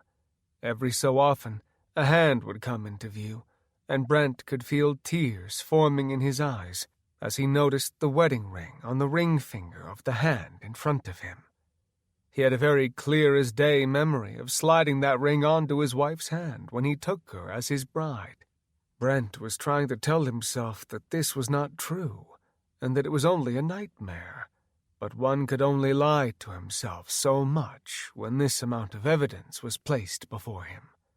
Karen put a hand on his shoulder, trying to comfort him, but there was nothing that could be done to make him feel any better when the brick that formed his family had been ripped from its foundation. The idea of having to deal with this and then having to tell the children that their mom was not going to come home was horrific. He actually felt a very minuscule amount of relief at the fact that he didn't have to see her at her worst. The phone had landed in a way that kept him from having to worry about that. One of the dead walked forward, kicking the glass and making the phone land sideways. Brent lost all hope for any chance of her surviving, or for the image of his beautiful wife not being tarnished when he saw her hanging upside down. She'd been bloodied, with chunks missing from her face. Her nose had been completely removed, torn from where it should be. Only a bloody hole of nasal blood left in its place. She was shaking and holding a bloody stump of a hand up to her chest and crying unstoppably. Brent already knew his answer, and as well knew what was going to happen to her, given the few examples that he had already been less than fortunate to have to view. Brent said it more to make himself believe the lie, possibly, rather than his wife. He was trying to talk without crying. He wasn't a guy who shed many tears, but couldn't help himself.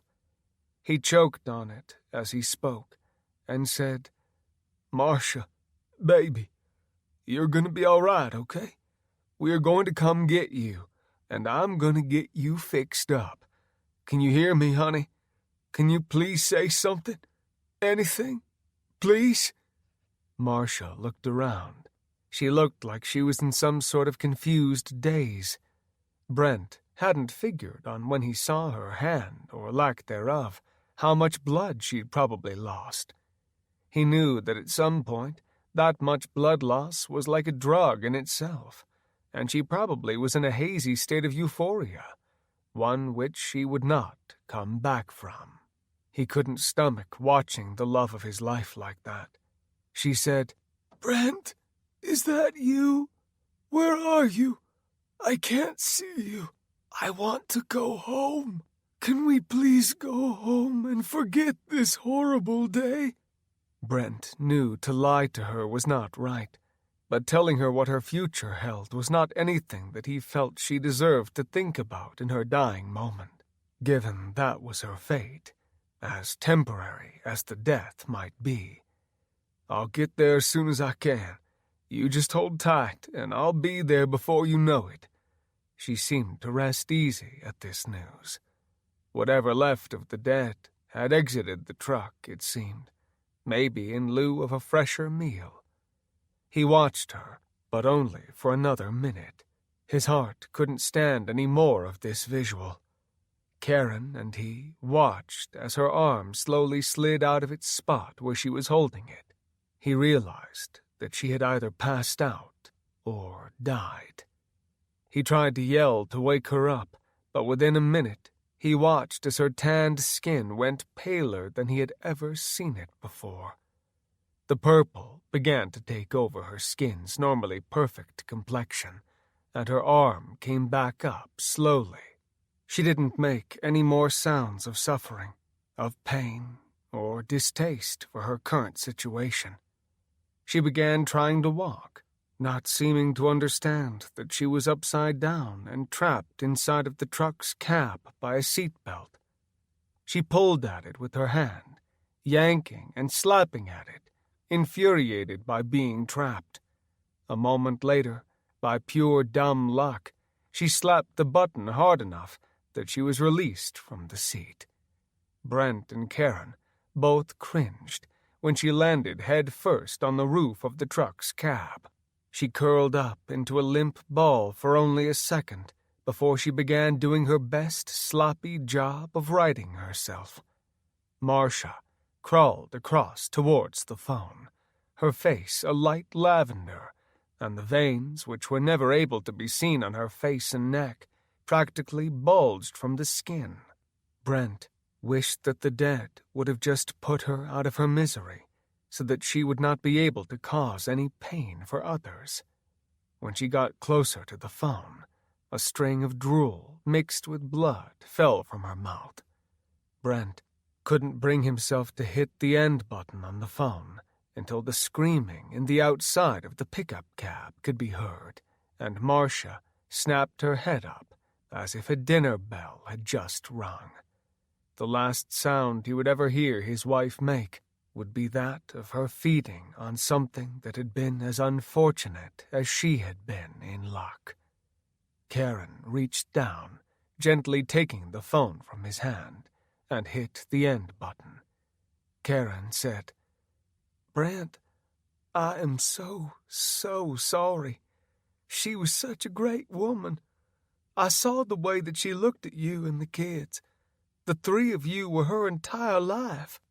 The only word that struck home was were, past tense, because his wife might still be up and moving, but was not one of the real living any longer. His shoulders began to rise and fall, the tears flowing freely, and he didn't know what to do next, or how he would make it through this shit if he was alone. He needed his wife.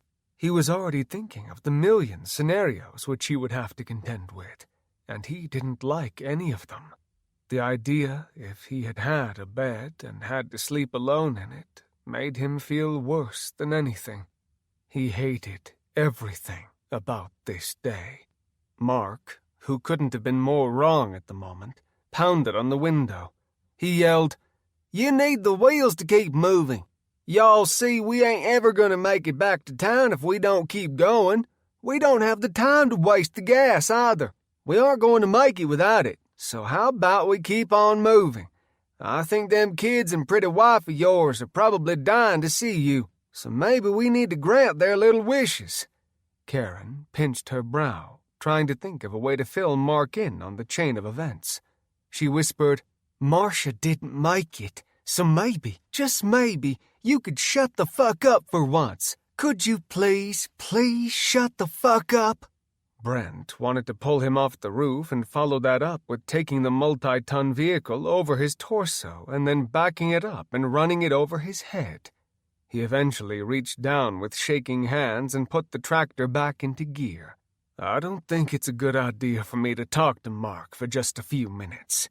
Karen, I appreciate your offer, and depending on what we do going forward on my block, we very well might need the help. I don't expect you to take over doing anything you aren't comfortable with, but I'm going to need a couple of days to get my head straight." Karen patted him on the shoulder, rubbing his back, not quite sure what else to do for him. She said, I'm sure we can get you a few days to get your head on straight, but you might need to hold off losing your shit until we get your kids and get a chance to figure out what we want to do." Brent was nodding his head, and Karen wasn't quite sure if he was agreeing with her or if he even had any idea what she was saying. Brent was thinking about every good memory he had with Marcia and the kids, and now tried picturing going forward without her. The kids at night, hanging on her on the couch, just cuddling and watching movies, reaching their little hands into her popcorn mixed with M&Ms and stealing bites as needed. They traveled the rest of the way in silence until they came up onto the outskirts of Ankeny, where there was an army of the dead. They could see the city's line, and the town had never before had so many dark lines of smoke painting its normally clear blue and friendly skies. Brent had an instant memory of driving home during the 4th of July when the entire town was competing with one another on who could come up with the biggest bang for their buck. It was one of the coolest days of the year. Karen said, "How the hell are we going to get through that?"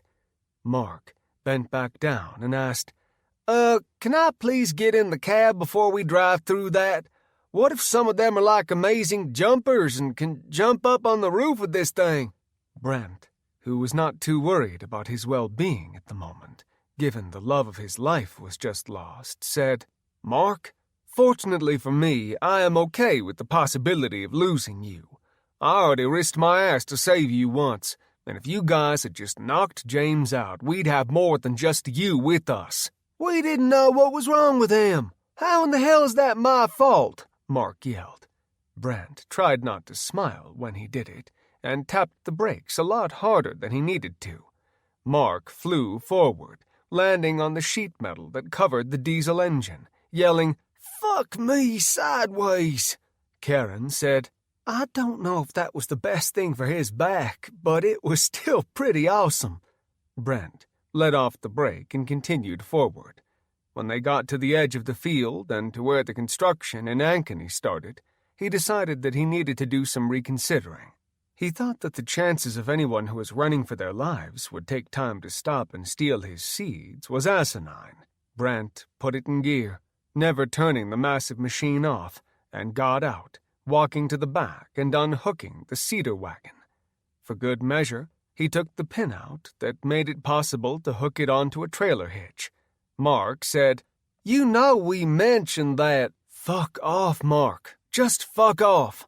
There's barely enough room for you and the tractor the way it is, and with both my kids there's going to be even less room. If you want to stay here, just say the word and we'll go on without you."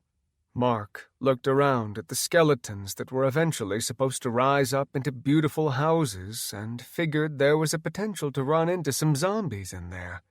Mark was going to say something and looked over Brent's shoulder to see Karen mouthing to him that Marcia died and was eaten and is a zombie now.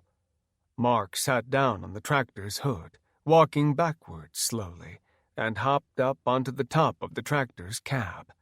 He started singing "Mama, I'm Coming Home" by Ozzy Osbourne at the top of his lungs, and Brent realized he was staying on the tractor, and they were ready to go forward. Chapter 7. Tony felt his balance going away from him. The cold, wet hand pulled him backwards. Holly expected him to continue forward, but he got yanked to the side, out of view. Holly reached forward, trying to catch him before he was gone completely. Tony yelled, "Fuck!" Brett pushed past her, holding his bedrail in hand. Tony tripped, falling down onto his back. When he did, the zombie dropped pieces of its meal onto his face, and he wasn't sure if feeling more disgusted could happen. The dead dropped to its knees, mouth open and ready to kill. Tony tried to bring his rail up to block its mouth. It moved down quicker than he had expected and missed the rail. He tried to bring it back down to attempt again and caught the back of its head, pulling it closer at a rate much faster than he had wanted. Brett lodged his rail right in between Tony's head and its neck. When the droplets of spittle and gore fell out of its mouth onto his forehead, Tony was pretty sure he was royally fucked. Holly saw this, freaking out at the idea of the man she loved having this thing tearing away at his face. She looked around, wishing she had one of the bed rails herself. Brett was doing his best to keep the dead from getting any closer towards him. He tried putting a foot up on its shoulder and realized it'd just lean over and bite him. He wasn't going to trade his flesh for that of a guy he barely knew. Holly was trying to figure out something when the white box on the wall was screaming her name. She rushed to it, realizing this could go amazingly well or horribly wrong. Only time would tell. She swung the door open on it and realized she probably didn't have anything that could have been more foreign to her than this. Holly was hoping that she wasn't making a horrifically bad decision as she pulled an axe from the wall. Brett was doing his best to keep the dead from Tony's face. Tony had let go of his rail and was trying to get it back between him and the dead, but it was too close, and that wasn't going to happen. Holly said, "Hold on, Tony!" "Hold on to what? Get this thing the fuck off of me!" Holly brought the axe up high over her head, hitting the ceiling and bringing down a piece of the sheetrock with it. She screamed when the debris hit the back of her neck, thinking it was one of the dead. She came around, swinging the axe and burying the blade in the wall. Tony, who was watching all of this with his head craned backward, trying to make sure he was still somewhat at a safe distance from the dead, yelled, "Did you really miss? I've never even held an axe, let alone swing it at a fucking zombie trying to eat and kill my boyfriend, ass-face." Tony couldn't really argue with sound logic like that. He saw that there were dead coming behind her and said, "Holly, there are dead coming behind you." There was nowhere to run that would be safe. The options were pretty slim. She knew the stairwell wasn't worth a shit. Getting into the room was their best bet, which still sucked, given the fact that there were dead still in there as well. If they got lucky enough, maybe some had fallen out of the window, trying to eat some poor student on the ground in the commons outside. Holly brought the axe down once for practice, and a second time with as much force and power as she could physically muster. She brought down the blade as hard as she could. It was all or nothing, because without help she'd never fight off the dead coming for them. Without Tony, she wasn't sure just how much she would want to live during this hell unfolding on Earth. Tony watched his muscles, which normally did what he wanted them to. But this was more than he was used to having to do this hungover, and he'd already had quite the traumatic day so far. He saw the blade glistening as it whistled through the air. He was trying not to think about what would happen if she missed. The zombie's head snapped forward towards Tony, crashing into his nose.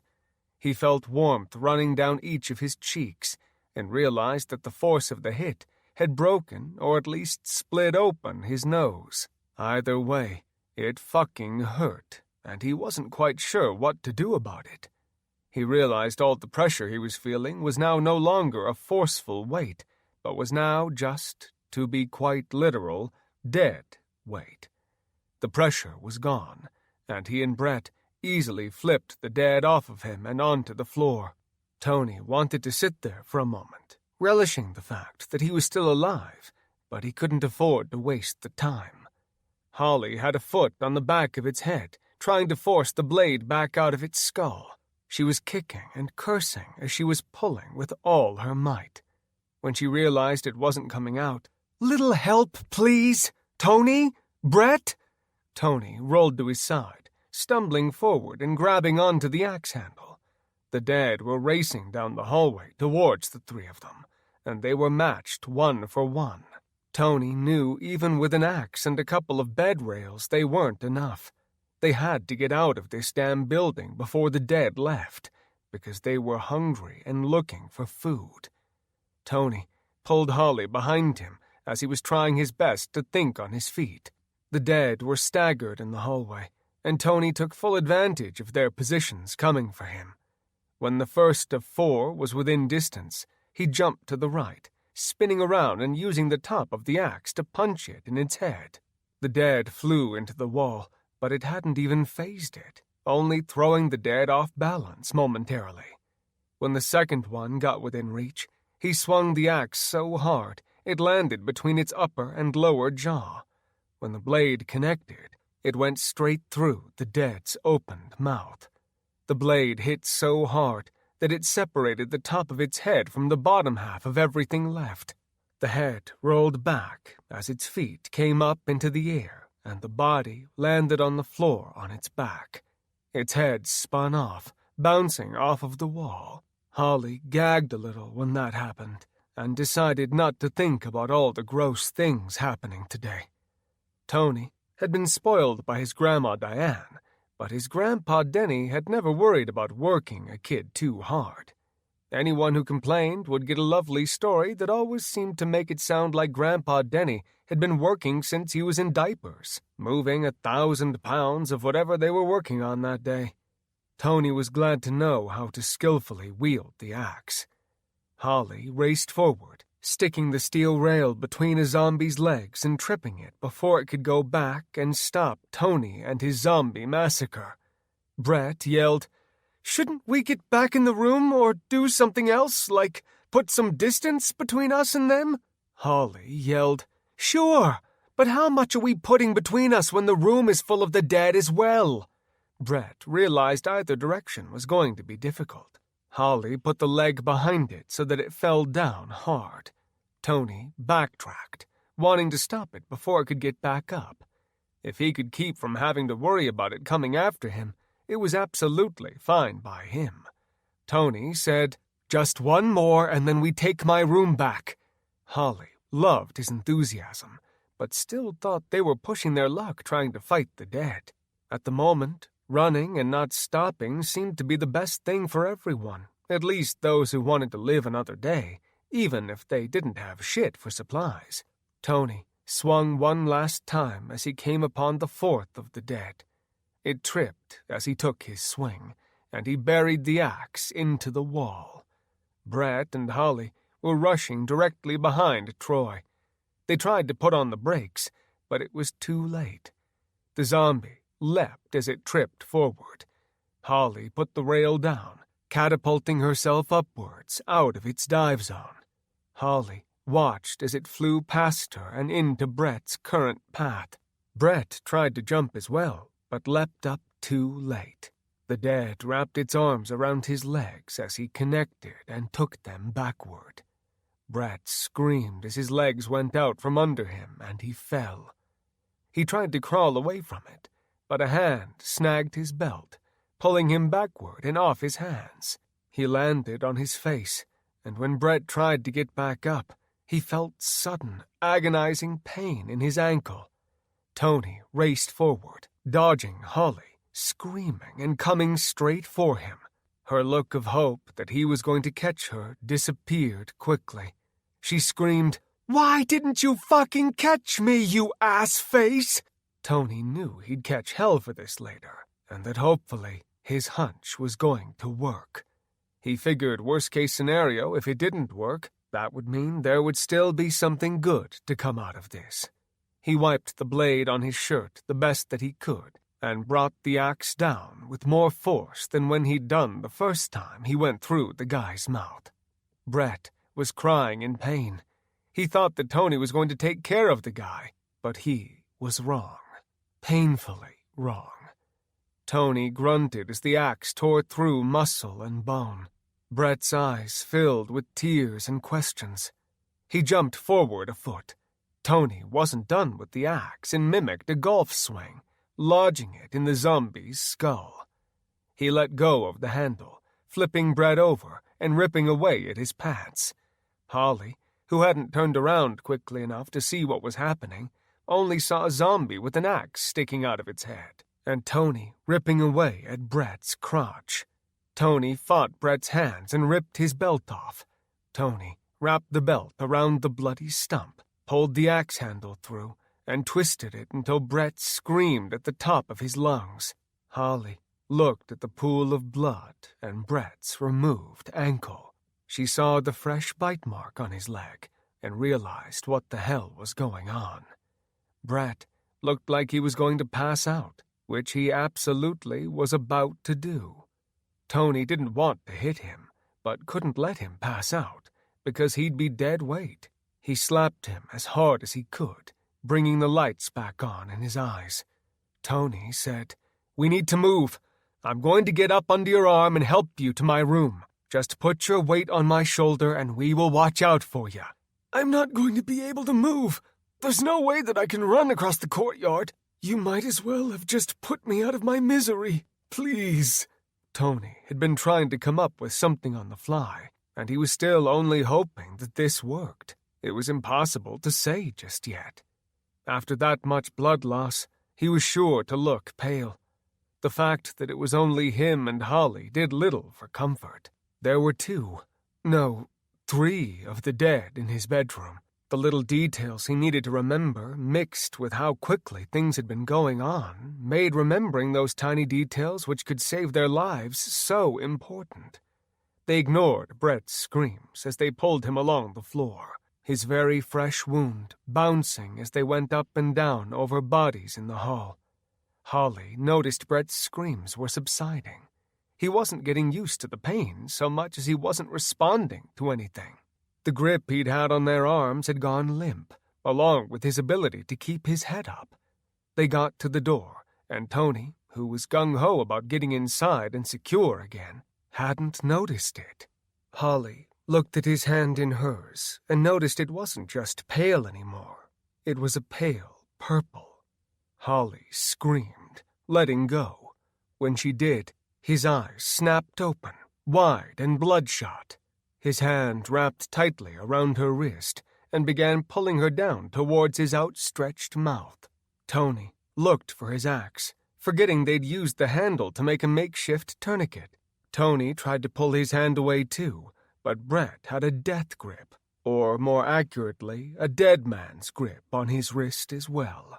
He brought his foot up, striking him in the face repeatedly. Any living person would have gotten knocked out after 6 kicks. But all he did was inflict many bruises and split his face open. He pulled himself up as he pulled the 2 college students toward his face. He was already biting, reminding him of his dog Rusty, who was practically a senior citizen, once a popcorn-chomping, catching ninja, and now someone who could barely catch anything. Brett was chomping away, trying to bite before he was close enough. Tony could feel the warm saliva, which had yet to go cold, dripping down onto his hand. Tony and Holly looked at each other, both wishing for an answer. Chapter 8. Michael could hear the sound of a motorcycle. He'd heard his buddy Mike ride off enough times that it didn't take much work to recognize the sound of his Suzuki. He watched, just barely able to see between the houses, but could make out Mike leaving and gunfire sounding shortly after. The only reasonable thought he had was that Mike had an amazing reason to leave the kids at home by themselves. Marin was trying to fall asleep on his chest, and he didn't want to ruin that. But sitting here doing nothing wasn't the answer at the moment either. He just wasn't sure what the answer was. Driving away and leaving the town behind him wouldn't reunite him with Mackenzie any faster. The option of just hoping she could catch up to them at a later date sucked, and he wasn't going to take that chance.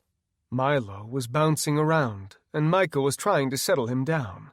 There were dead walking around in the backyard, more than likely headed for the Evanses' house.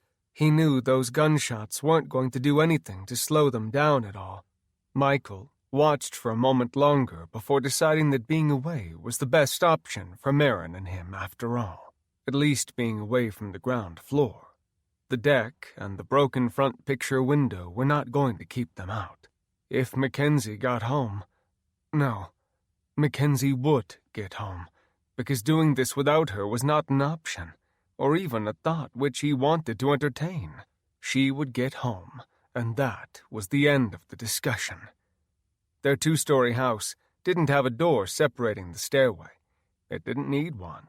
given the fact it was just the three of them, plus Milo the wonder dog, of course. Michael ran Marin up to the crib, dropping her off and locking Milo in there with her. He got his bag of goodies and poured a few gallons of water into pitchers and a refillable cooler, and for good measure, packed every container of baby food and formula powder. He set it on the steps and unplugged the refrigerator. Michael had never been so happy in his damn life to have something be on wheels. When he pushed it over in front of the stairwell, he pulled it up close, and there was very little light coming through the space. He tied a bedsheet through the door handles on the fridge and to the railing. He didn't know how strong it would be, but anything was absolutely better than nothing. Michael went back upstairs, feeling a little bit better. Killing new Peter hadn't been ideal, but the fan was covered with shit, and he was trying to keep Marin out of its backlash. When he walked into Marin's room, he saw the dead at Mike and Emily's back window. They were pounding on it like there would be no change of mind until they either got inside of the house or a beautiful alternative happened, and they were taken out and killed again. Marin was talking up a storm non-stop. Michael was trying to hush her, but whatever story she was telling had just begun. He laughed at the fact that she was talking louder now because she had the hearing protection on, and her normal voice wasn't doing enough to hear through the high-decibel earmuffs, which were the best that he could buy. His job as a security guard was one of the few in the Des Moines area that armed their guards, gave them bulletproof vests, and sent them to where the Iowa Police Department did their training. He saw them smashing their faces on the door. He could tell that the boards were doing their job, which was keeping the dead where they were supposed to be, and that was on the outside. He knew there wasn't any way he could leave Marin, and he would never think of doing such a dangerous and stupid thing. Michael wanted to fire at the dead in the yard, but if a child was on the other side, there would be no wall built that could stop a .223 round. He'd seen countless training videos. He knew exactly what a round from this caliber could do, and he wasn't about to have that on his conscience. Michael looked around the room. His daughter had as many toys as a kid could get at her age. He went to the pile in the toy box because they were ignored and not her favorite. He found the most obnoxious toy she owned, wound it up for as long as it went, opened the window, and tossed it into the middle of Mike's backyard. It bounced across grass that was still waiting for its first spring cut. The song echoed across the backyard. They didn't seem to know what it was, but were stupid enough that they were going to race after it and follow the sounds. He waited until they were in the middle of the yard and started unloading the shots one after another. They looked around, trying to see where the sound was coming from. Michael regretted not staying back far enough to catch his brass. He hadn't put the catcher on, and even over the gunfire, one of the dead turned their head and saw the casings pinging on the deck. It followed the path up to the window and very quickly realized they had a new target. The sound coming from Mike and Emily's was alluring. However, seeing a full-grown male like Michael was incredibly more enticing. Michael realized this wasn't going to go well when a horde started to race for his house. He took out as many as he could before they were out of sight. He had expected them to come for the deck door, where he could at least lean out and pick them off one by one. But they did something he'd not expected and raced for the back of the house, diving face first through the downstairs window. He heard a loud and thunderous shattering coming from downstairs, followed by growls and screams of rage. He began thinking about the fridge and wondering if they would figure out how to move it, either by intelligence or just dumb luck. Milo was losing his mind, clawing at the door, and Michael knew he wasn't doing anything to help. He grabbed him and tossed the tiny dog into Marin's closet, hoping it would do something to muffle the sound of its high-pitched bark. Michael tossed one of Marin's blankets over him, hoping that her scent and his exhaustion from freaking out would lead to wanting to take a quick nap. He was wrong, of course, but he shut the door anyways. On a positive note, he had muffled the sound of his bark with the heavy blanket. Marin was still telling her story, and he knew that short of a miracle there would be no quieting the child. He looked around the room, not seeing anything he could use to quiet her. He thought about jumping down from their window, but it was easily 20 feet, and jumping with Marin and Milo would not be ideal nor safe. He didn't want to risk it, because there were still plenty of zombies coming his way. At this point, he didn't even have an escape plan. Michael felt around in his pockets, trying to find some sort of way to make things as quiet as possible. He had his breakfast in there, but he didn't think giving baby Marin a fiber bar was going to do either of them any good. He did find a pair of earbuds and plugged them into his phone, swiping to YouTube as quickly as possible. He felt bad using the term baby zombie, but she was exactly like most children the moment that an electronic device was placed into their hands. He got Baby Shark going, a song he had on loop in his head on a regular basis. He slid off the earmuffs, placed the pods on Marin's ears, and then put the earmuffs back in place. She immediately stopped telling the very important story. Michael felt a small sigh of relief, for only a moment, though, as the sounds coming from downstairs were not dissipating.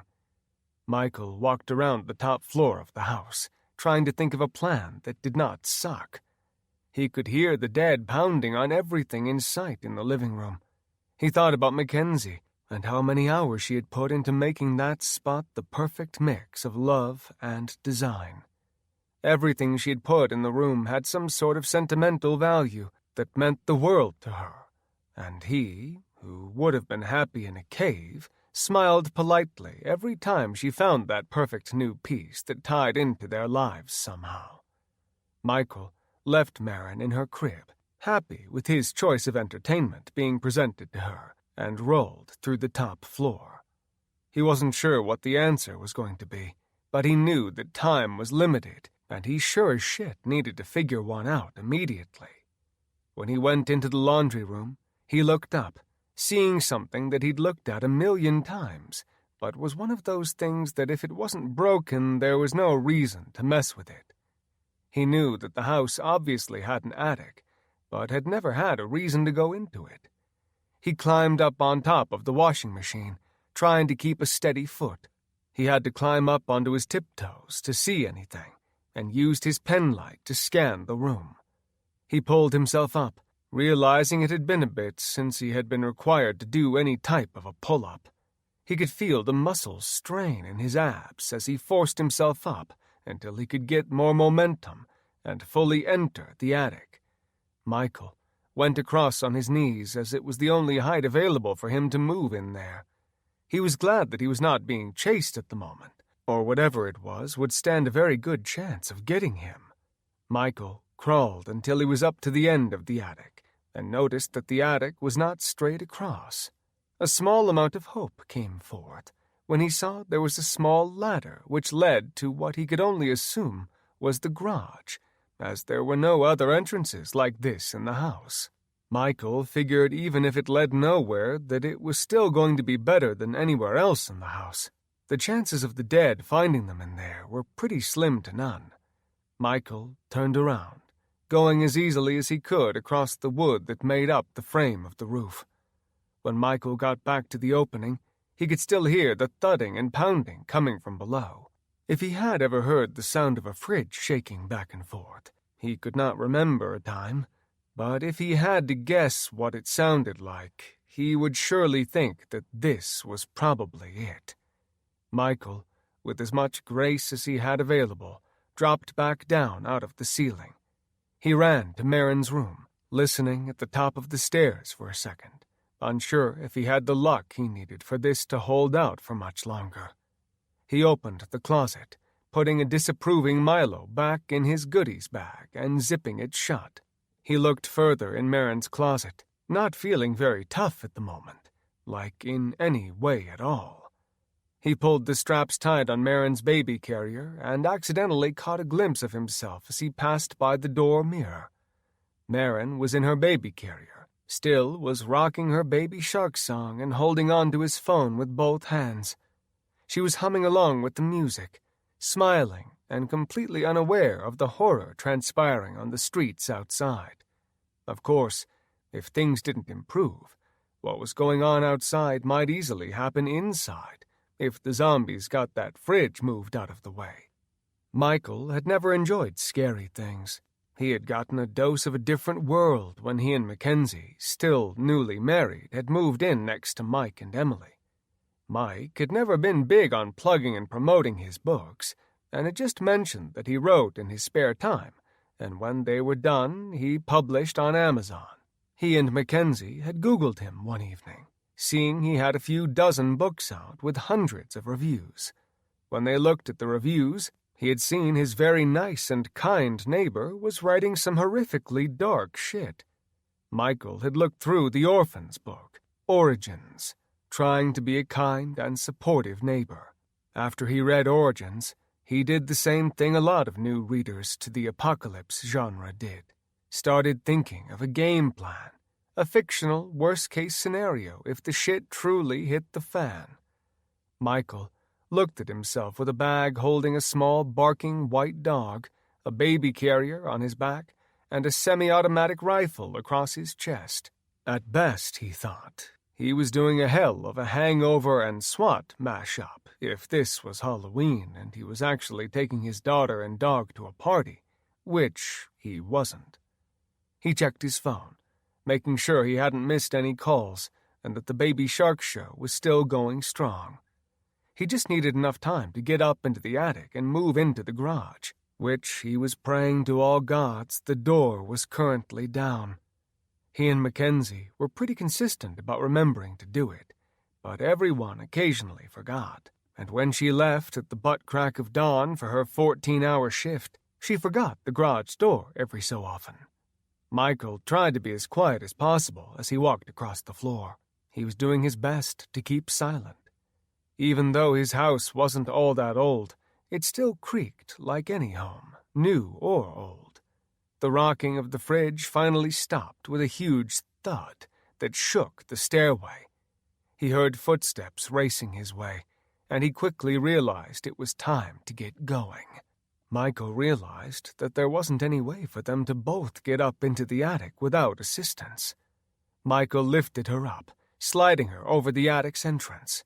The fact that her phone might come unplugged hadn't been something he'd considered. That was exactly what happened. As soon as Marin realized she was very much alone, it was almost pitch-black dark, and it didn't smell like her house up here. She went from a state of zombie baby to an erratic, scared, and very pissed-off little one. Michael pushed Milo's bag up over the edge, and when he heard the crying coming from his everything, Michael leapt with all he had and pulled up as much at once as he could. By the time he was getting to the attic's floor, he could hear the sound of footsteps racing madly up the steps, skipping as many as they could. He was just putting the top back on the attic entrance as he saw 5 of the purple dead race past, looking for the sound of the crying baby. Thank God, he thought, that these things were as ignorant as they acted. If they were smart and this hungry, there would be little hope for any of those still sporting the correct pale skin an Iowan was supposed to be this time of year. Michael wished that he'd had enough time to turn the news on. He then remembered he'd smashed the television over New Peter's head, so it wouldn't have mattered how much time he'd had. Marin was losing her shit with her pre-2-year-old's angst towards the world. She was frustrated at not being able to vocalize her wants and fears. Michael put her back on his back and started crawling across the attic. The crashing from under them made him wonder how much time they had left. He hushed her, trying to think of something that would settle her down, but only one thing which he couldn't stand, would bring her joy. Michael sang to her, thinking if this was going to save the two of them, plus Milo, from being eaten alive, it was worth everything. Michael sang, "Marin baby shark do do do do do do, Marin baby shark do do do do do do, Marin baby shark do-do-do-do-do-do. Milo shark do-do-do-do-do-do. Milo shark do-do-do-do-do-do. Milo shark do-do-do-do-do-do. Mommy shark do-do-do-do-do-do. Mommy shark do-do-do-do-do-do. Mommy shark do-do-do-do-do-do.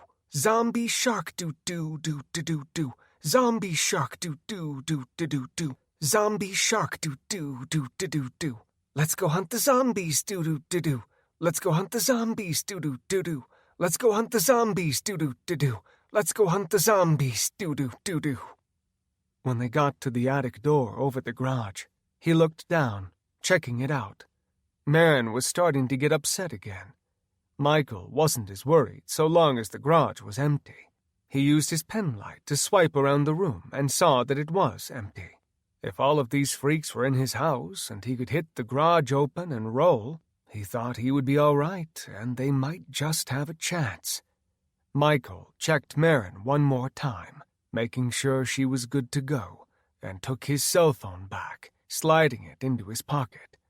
The last thing he wanted to do was get to the truck and drive away, only to find out he wouldn't have any way to talk to Mackenzie, or for her to let him know she was alive and that they were headed in the right direction.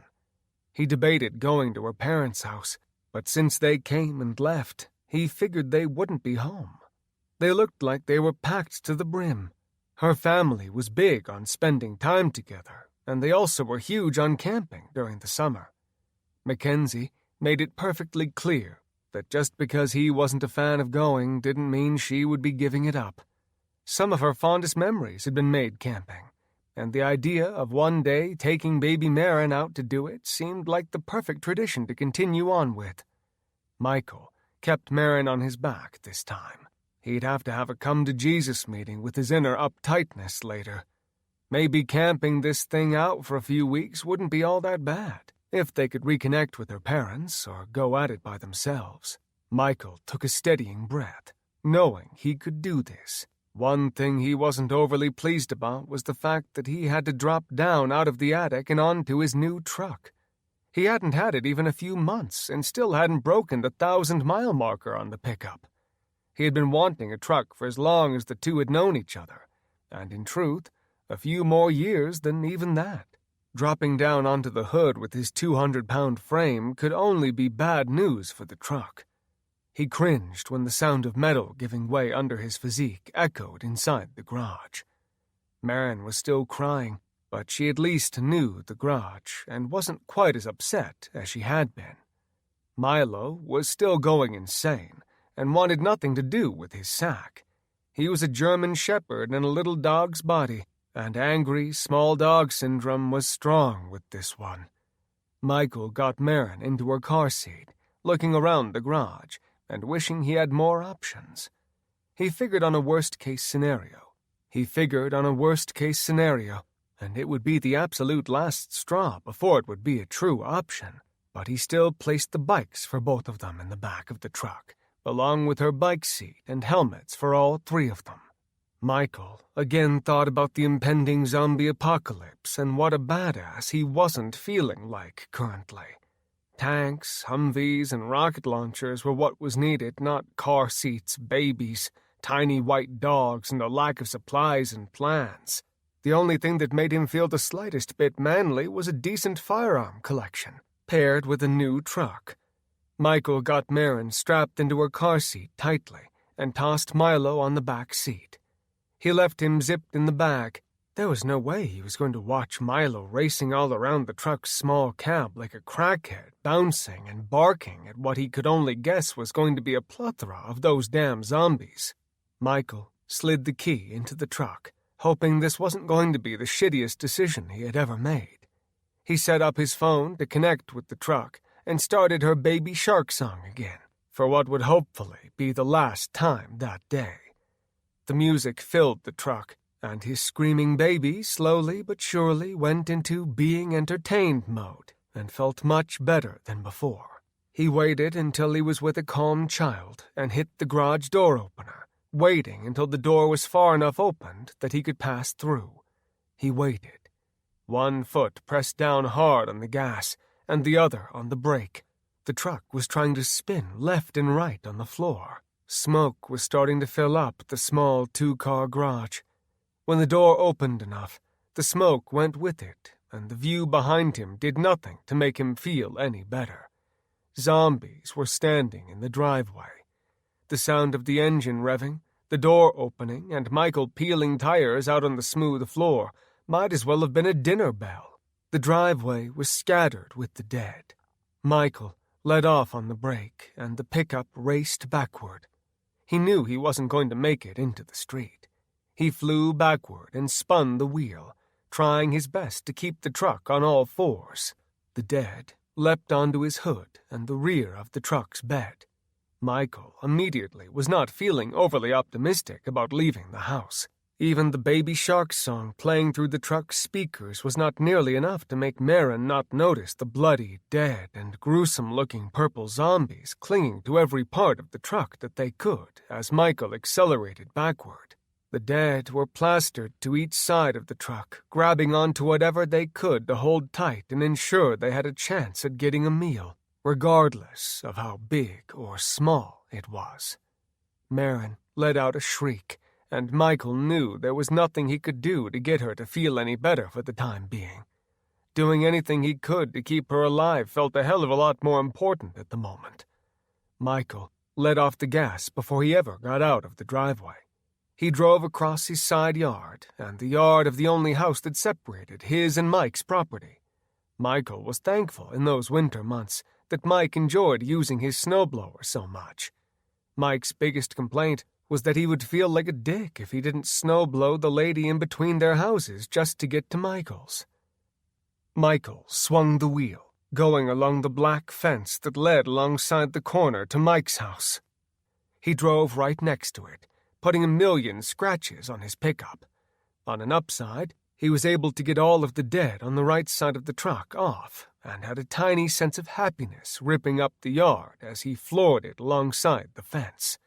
The woman who owned the house was not a fan of mowing. Depending on the summer and who she had hired, it either looked like a war zone, a butchering day of hell, or rarely one of the few who actually knew what they were doing got the job and put their mind at ease for as long as they were able to do it.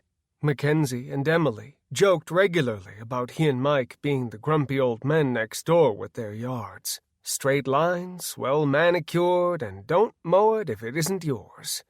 Michael watched two on the left side of the truck climb up and over the side.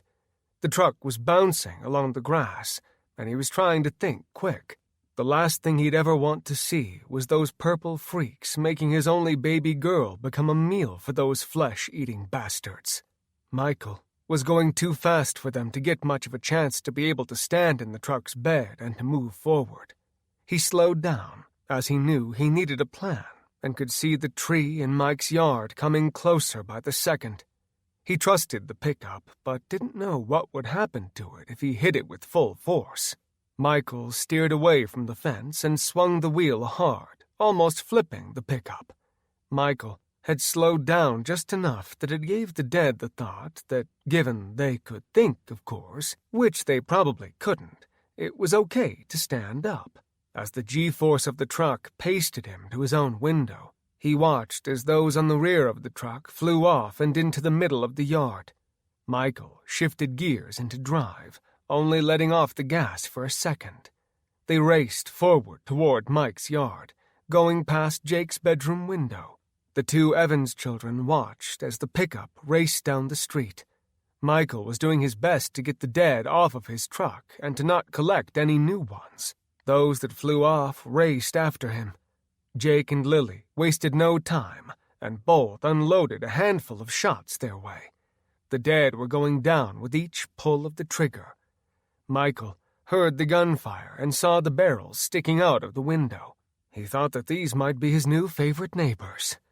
When he realized the streets were quite full and that getting anywhere was going to be a crapshoot, Mike probably decided he needed to just hunker down with the kids.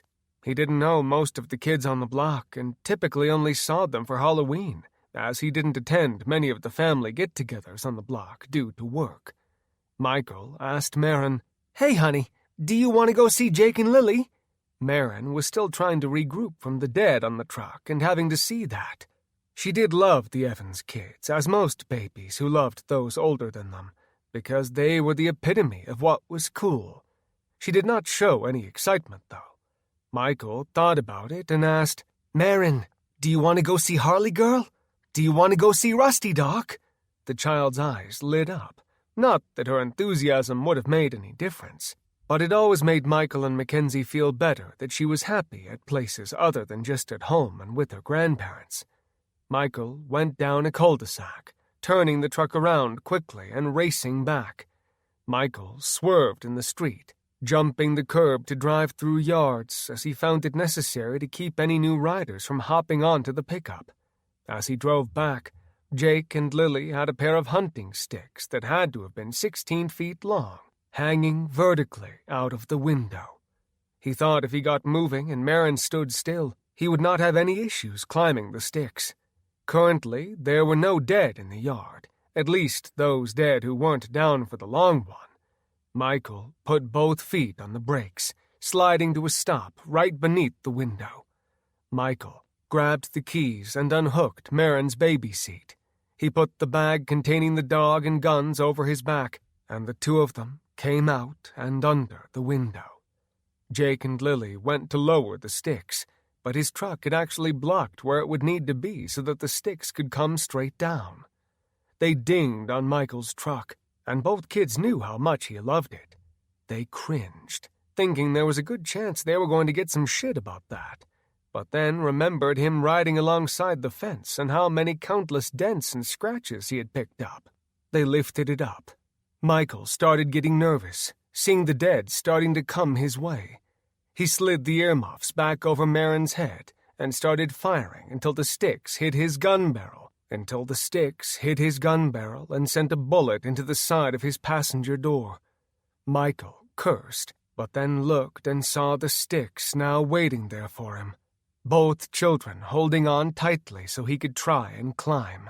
Michael said, "Marin, guess we're going to stay at Jake and Lily and Harley Girl's home for a while." Chapter 9.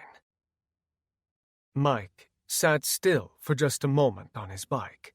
He wasn't sure what kind of numbers he should expect with the interstate, the apartments, and a very large number of townhomes all grouped together.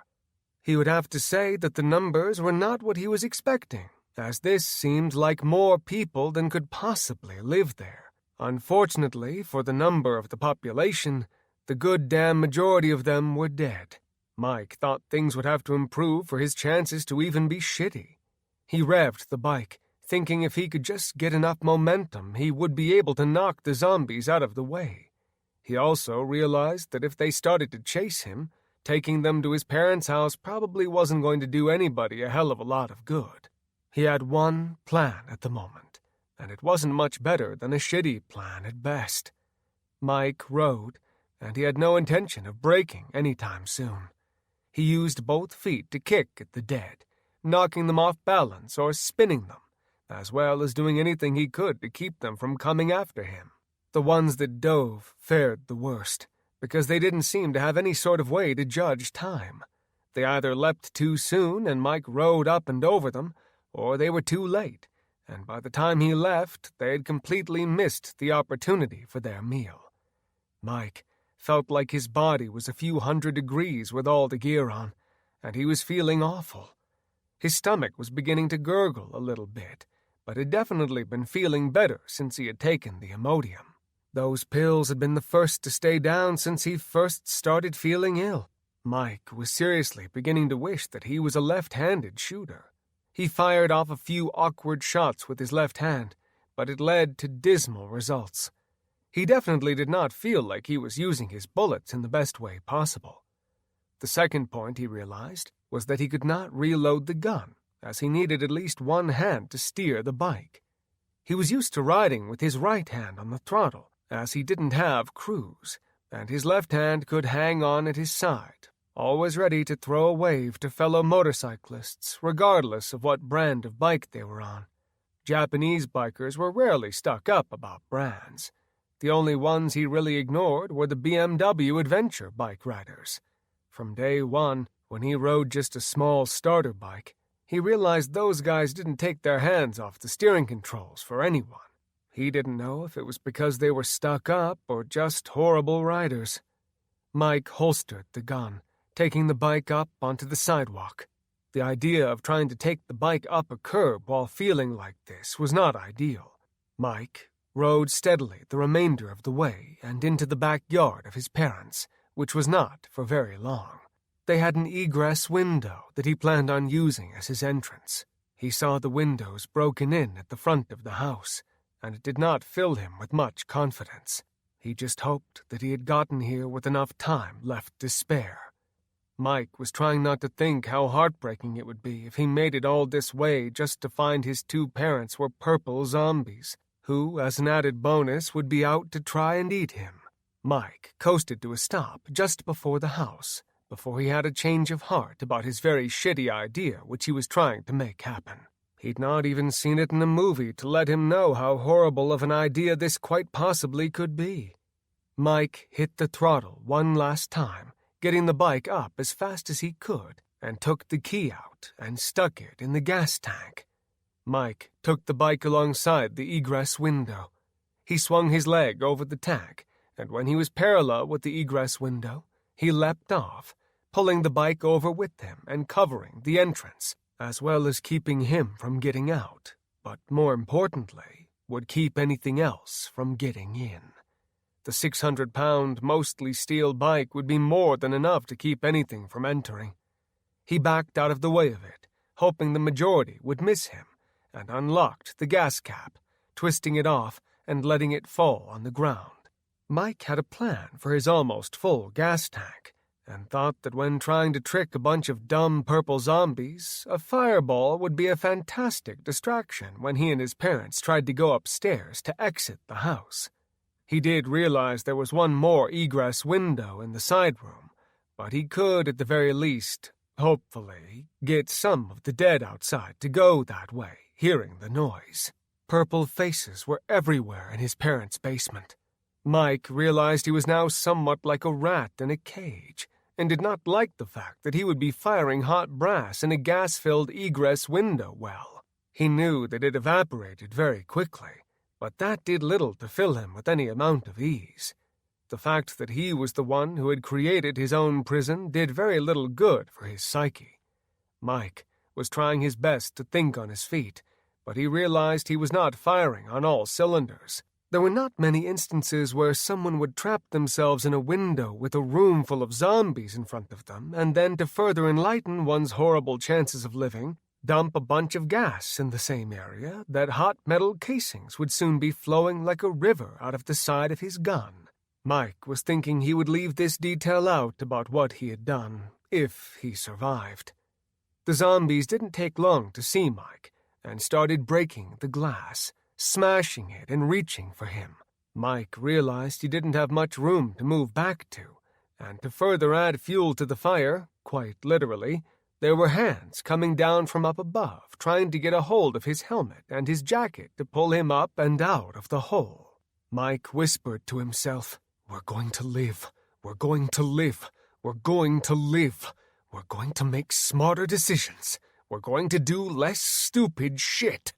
Mike knew if his dad was down in the back, the old man would not be standing unless he had to. If the two of them were trapped inside of the back utility room, there would be no reason for him to stand.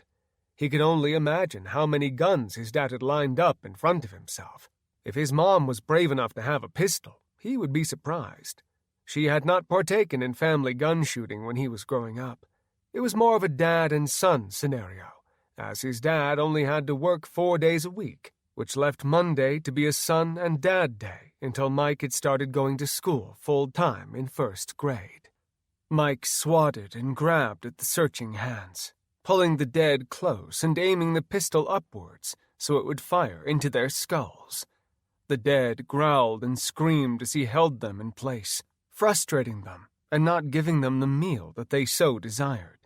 Mike squeezed off 2 rounds, each time a new one was stupid enough to stick their head through. After a few minutes, the light from above his bike was all but blackened, and the dead covering it were blocking all the light and anything else trying to get down there. Mike realized there was a horrible smell from zombies resting, or better to say, grilling themselves, clothes and all, on his motorcycle engine, which did not take long to get hot. When the dead above were no longer an issue, he began firing off inside, aiming with as much of an upward angle as he could. The bullets flew through the dead, landing in the kitchen upstairs. The idea of the bullets finding his parents was 1 in a million, but those odds were still too high for Mike to deal with. Mike felt hope as the zombies began to thin out, and after a full magazine, he could count 12 on the floor. He had to stop double-tapping when he realized ammunition was running low in the magazine.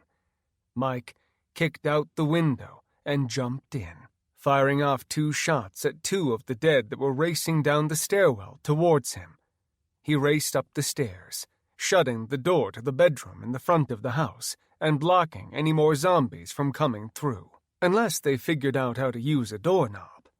He hoped that didn't happen, or they could break the door down, something which he could see happening, but until these things got smarter, God willing they didn't, that would not be an issue for him. Mike walked around the living room, firing off a few more shots at some of the dead who had not figured out how to get down the steps, either by jumping or falling. He was okay with the few stragglers. It was much better than finding dozens of dead upstairs. Mike set both guns down on the counter, pulling 2 fresh magazines out for each gun, and sticking 1 in each of his front pockets and 1 in the guns, cycling the chambers and reloading so that each was cocked, locked, and ready to fuck up the dead. Mike looked out the front window to the street, seeing that the dead were just as plentiful in the front of the house as they were in the back. The fact that Dad had a 4-wheel drive Chevy did not break his heart. He could only imagine the look of the old man if Mike drove and was getting dents, scratches, dead zombies, brains, and gore all around the truck. He figured if he kept the 2 of them alive, there was a better-than-good chance he would find a way to get over it. He couldn't be sure, because when he had to give Rusty a ride in his truck during a horrible snowstorm, he had complained about the truck for 5 years straight. However, he'd sold the truck the next year, and somehow carried his hate of that dog hair into his next 3 trucks. Anytime someone asked him why he bought so many brand-new trucks, he simply would say, "I never thought I would live to be this old." Mike went to the kitchen, opening up the fridge and packing all of the insulin for his dad in the bag he had his extra ammunition in. He looked through, making sure he had everything the old man needed, and proceeded to run to each of their personal bathrooms and grab every bottle of medicine that the 2 took on a regular basis to help them with their ailments as they were growing older, like high blood pressure. When Mike thought he had done a decent job, he got his dad some clothes in a duffel bag, knowing he was wasting time, but also that the chances of them coming back to this house were slim.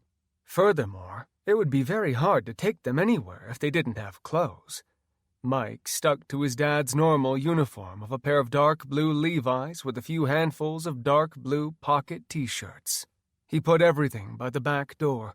Mike went back downstairs, checking slowly, making sure that there hadn't been any of the dead left behind, or that hadn't snuck down while he was busy exterminating the dead upstairs.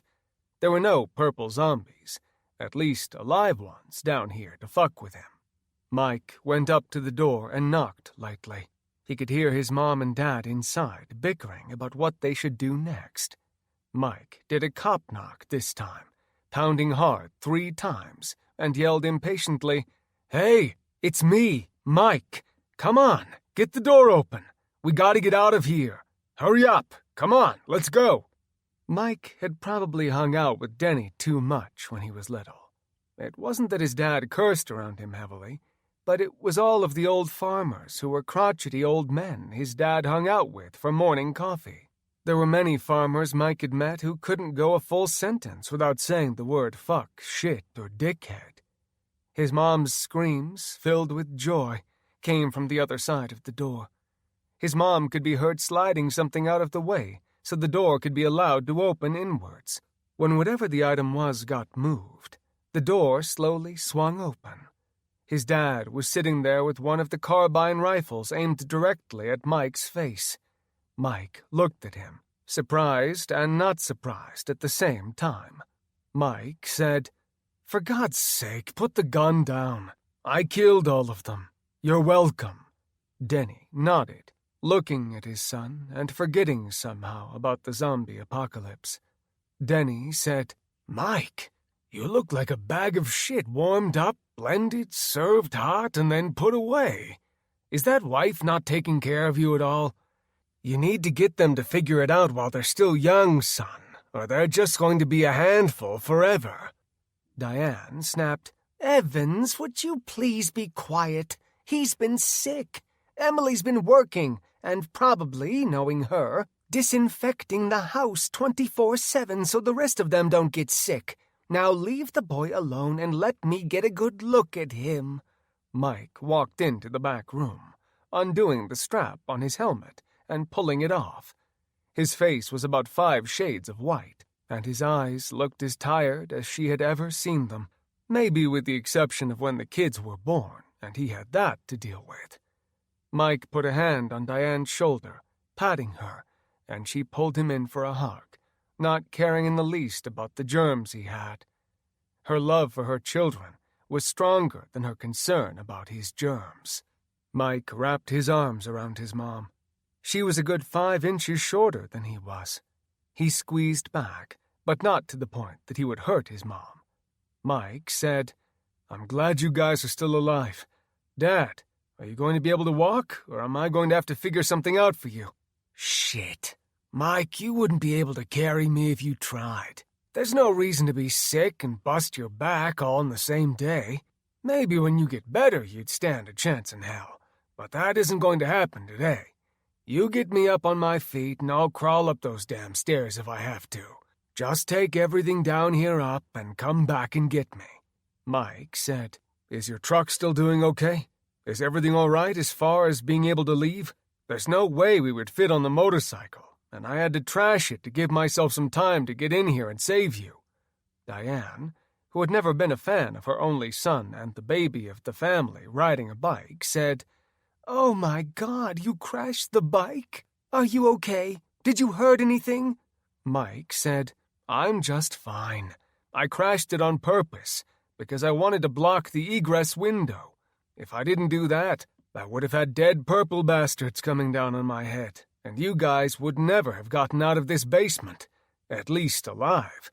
"We have to pack some things first, Mike," said Diane. Denny, who wanted to get moving, snapped, "All we need to do is get our happy asses upstairs, get these guns upstairs, get in our beautiful Silverado 4x4 truck, and haul ass out of here. I don't want those kids of yours home by themselves any longer than they need to be. Nothing good today is going to come in any circumstances when someone is outnumbered, so we are going to get to your house and we're going to fix that. Once we figure our shit out, we can get the fuck out of Dodge and go from there, hopefully. You got any problem with that, boy?" Mike smiled, shaking his head. The old man would never be any different, and Mike would never have him any other way. Mike just shrugged and said, "No, it sounds like you've got about as much of a plan as we do. All we want to do is get everyone in one spot, so if we're going to make a go for it, we will have that chance. We were still debating on if we should just try and go to Missouri and leave the neighbors to their own." Denny, who of course did not know a good majority of the circumstances, said, "I don't give a shit about your neighbors, Mike. No offense, but I don't care. If they aren't blood, they aren't family. They're going to do nothing to help us. The lake house is only so big, and there's only so much we can take on to help everyone. Welfare days are over now, and everyone who wants to step up is going to have to shut up and put forth what they need to do to survive." Diane was going to yell at Denny, but Mike cut in and said, "Dad, you know usually I would tell you that blood is thicker than water, but our neighbor Mackenzie went completely out of her way to go and save Emily. She crashed the escape, and because of that she was stuck somewhere, and Mackenzie was on shift and trying to get out of Des Moines.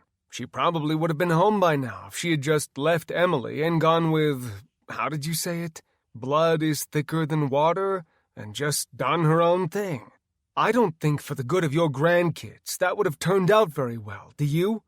Speechless was not something that Denny typically was.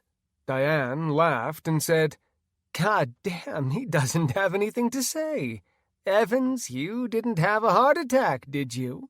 It would be a real shitty time to go getting sick on me right after your son takes all the chivalry he can and comes to rescue his mom with a side of dad. No, woman, I didn't have a damn heart attack. I appreciate you caring about my delicate health. I just didn't figure any of them millennials would be doing anything to save anyone else. I guess we probably ought to rethink our situation. It's hard to say when someone is able to do something that others aren't and how helpful that might end up being. All right, smartass. If you are still alive and kicking, then why don't we get out of here? It would be a shame if Michael came this far just to have a bunch of zombies eat him. Let's get out of here and get moving somewhere better. Mike looked around the basement, seeing 2 or 3 duffel bags.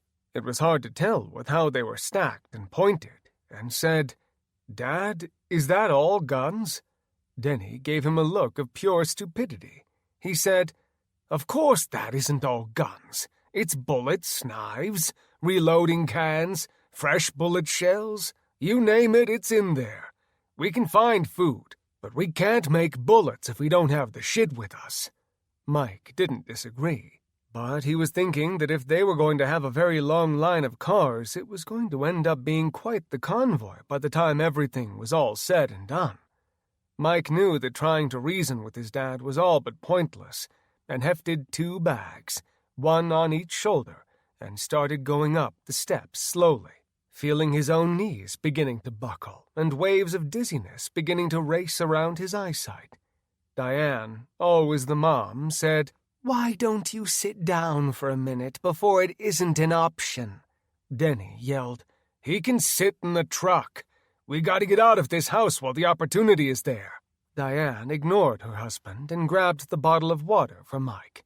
She took a good look at him and said, When's the last time you ate something? It wasn't today, I can promise you that. Dad's right, though.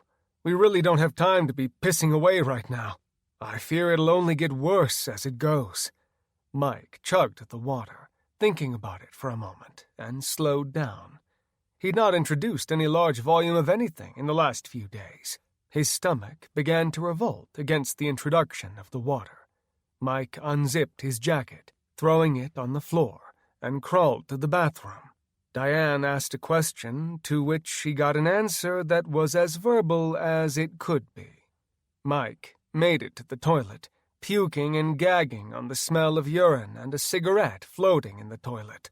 He'd wished that he would have been closer to his mom's bathroom. His dad's policy of if it's floating, you flush it, and if it's yellow, let it lay, left over from the 93 floods of Iowa, had not gone away.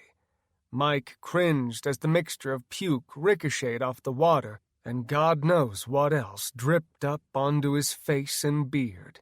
When Mike was done, he rolled over to the tub, actually happy that there was a tub full of water.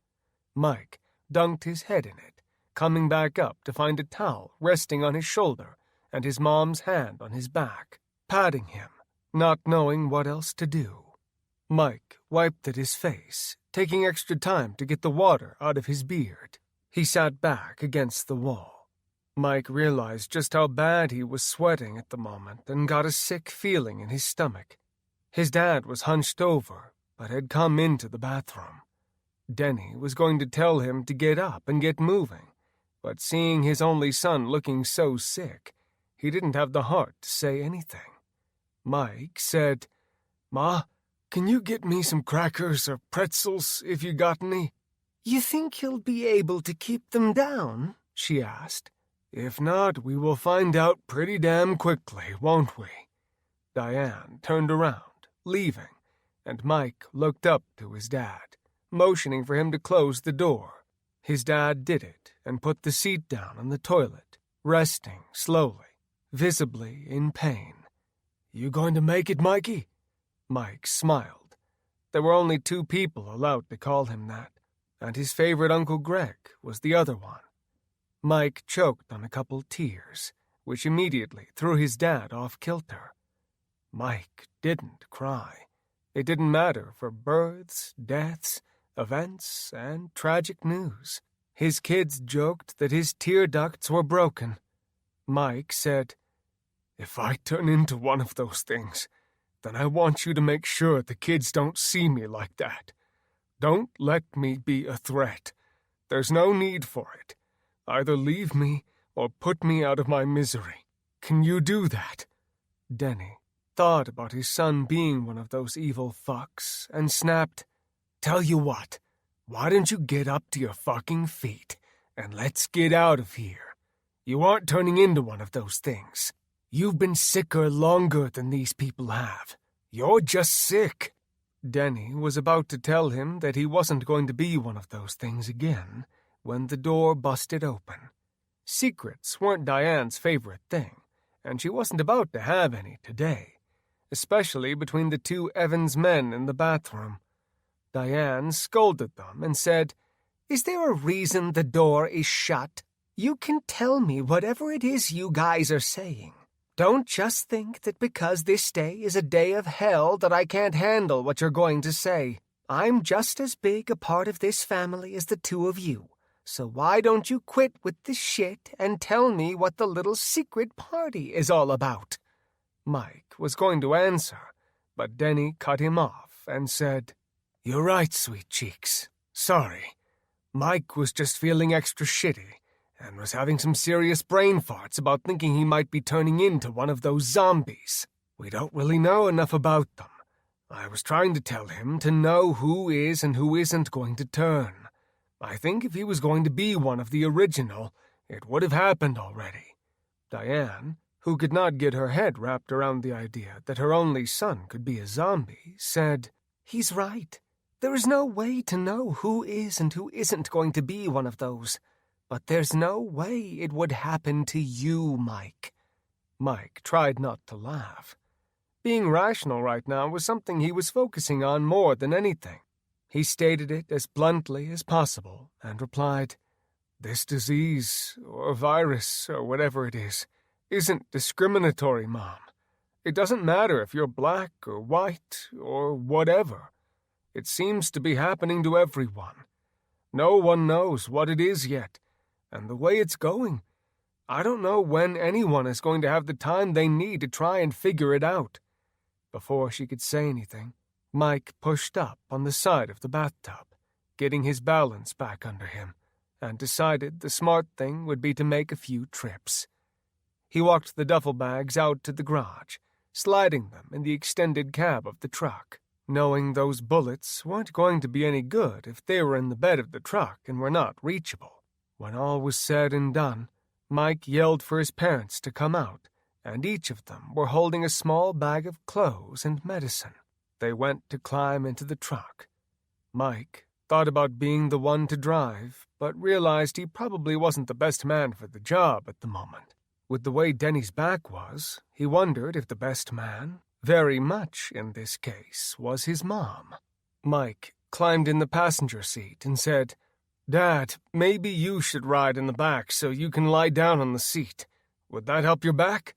Denny laughed and said, "The only thing that would help my back would have been 50 years sitting on my ass in an office. I'm not worried so much about it today. The main thing we need to do is get over to your house, Mikey. I can drive a whole 2 miles if we don't have to go out of our way. Hell, maybe we could go through Albaugh's golf course to get back home to make it easier." Mike laughed awkwardly and said, "I don't think that the Evans, or at least myself, are welcome on his property ever again. I took the bike through his golf course to get here, and the crazy old bastard had a rifle and started shooting at me. I even tried to reason with him and tell him that I was not one of the dead, and he said that he didn't care, and that he knew what happened when the shit hit the fan, and that I was nothing but a damn looter. I even told him I wasn't a looter, and he still kept shooting at me. Thank God he couldn't shoot for shit, though, or I probably would be dead alongside the bike right now in the middle of his golf course. Diane, who automatically sided with her son, said, "I can't believe he shot at you. You even told him you weren't a looter?" Mike was going to answer, but Denny laughed, cringing at the pain as his back muscles flexed, something he did not want to have happen at the moment, but said, "Why in the hell would a looter ever tell you that they were a looter? I probably would have shot too if I had a big place like that and did not want anyone trying to take over my house to make a stand at. Is that why you aren't allowed? Is because you pissed him off at not being able to hit you? Probably just good genetics, of course, helping you out." Mike said, "I don't know that he was upset that I couldn't be shot because of his aiming. Rather, the fact that I was able to hit my target. I might have hit him in the shoulder he was using to shoot his gun. He wouldn't listen to reason, and I didn't have time to fuck around, given the fact that I needed to get over here and save you two." Diane whistled, thinking of getting shot by the rifle that Mike had when he showed up, and did not think there was any chance that would leave anyone in the world who was of sound mind happy. Denny threw his clothes in the back of the truck and kept the insulin up front. When Diane wasn't looking, he tucked both cartons of cigarettes that he kept in the pickup under his shirt, on the off chance that he was going to have to abandon the pickup. Then he pointed to the back seat and said, "Mike, you get in the back. I want you to be able to shoot out both side windows and the back window of the truck. No offense to your mom, of course, but if I need somebody on my six, I'm going to have to elect you as the man in charge. I can handle the drive with my back so long as we aren't out dicking around and wasting time. I don't know how much good I'll be later, but if we can just get there, hopefully we'll be good for a while." The three of them got into the pickup. Diane didn't protest. She knew there would be nothing she could say that would make her husband feel any different about what they should do for the driving setup. Denny pressed the start button on his keychain and turned the truck over, revving the engine, sticking it in four-wheel drive and saying a little prayer that they would make it to Mike's house without any further incident. They opened the garage door, seeing there was no shortage of the dead roaming the streets, running wildly and looking around for their next meal. Denny noticed quickly a good majority of the people there were purple already, and the purple ones that looked the worst had bite marks and bloodstains on their shirt, showing that they had been normal, but had turned into the dead.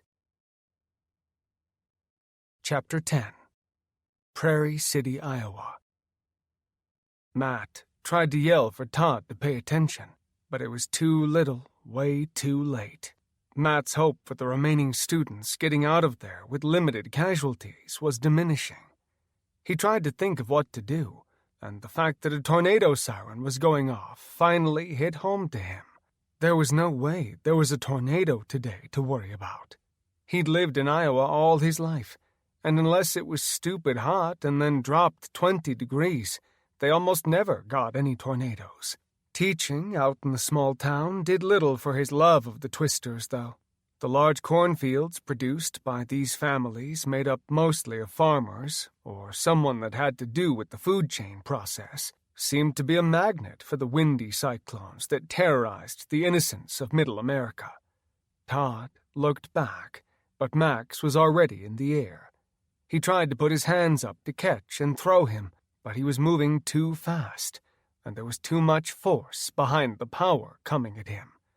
Max collided with Todd, sending him backward and off balance.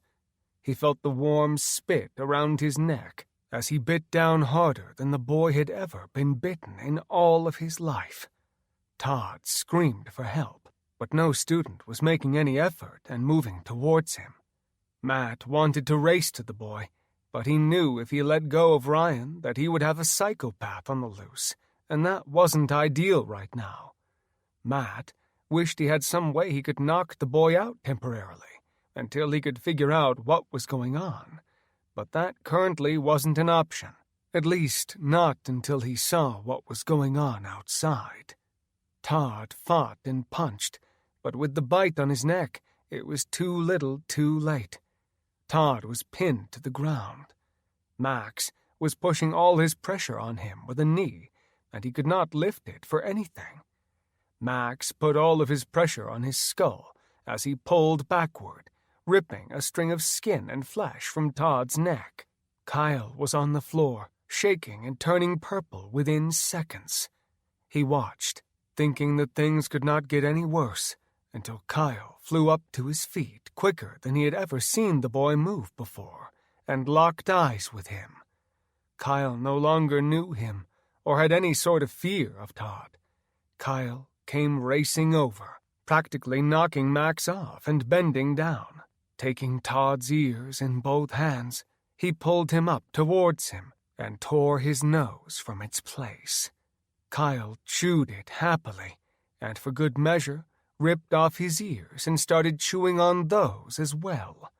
Matt watched this all happening and realized this was beyond any training he had ever received from the public education sector. Matt was going to yell to the students to run to the hallways and to find shelter, but screams from the hallway began, followed by bloody handprints up against the door. Students were fighting to get in, but these students, from what Matt could tell through the wire-infused glass, had one thing in mind, and that was simply to kill and eat whatever was on the other side of the glass.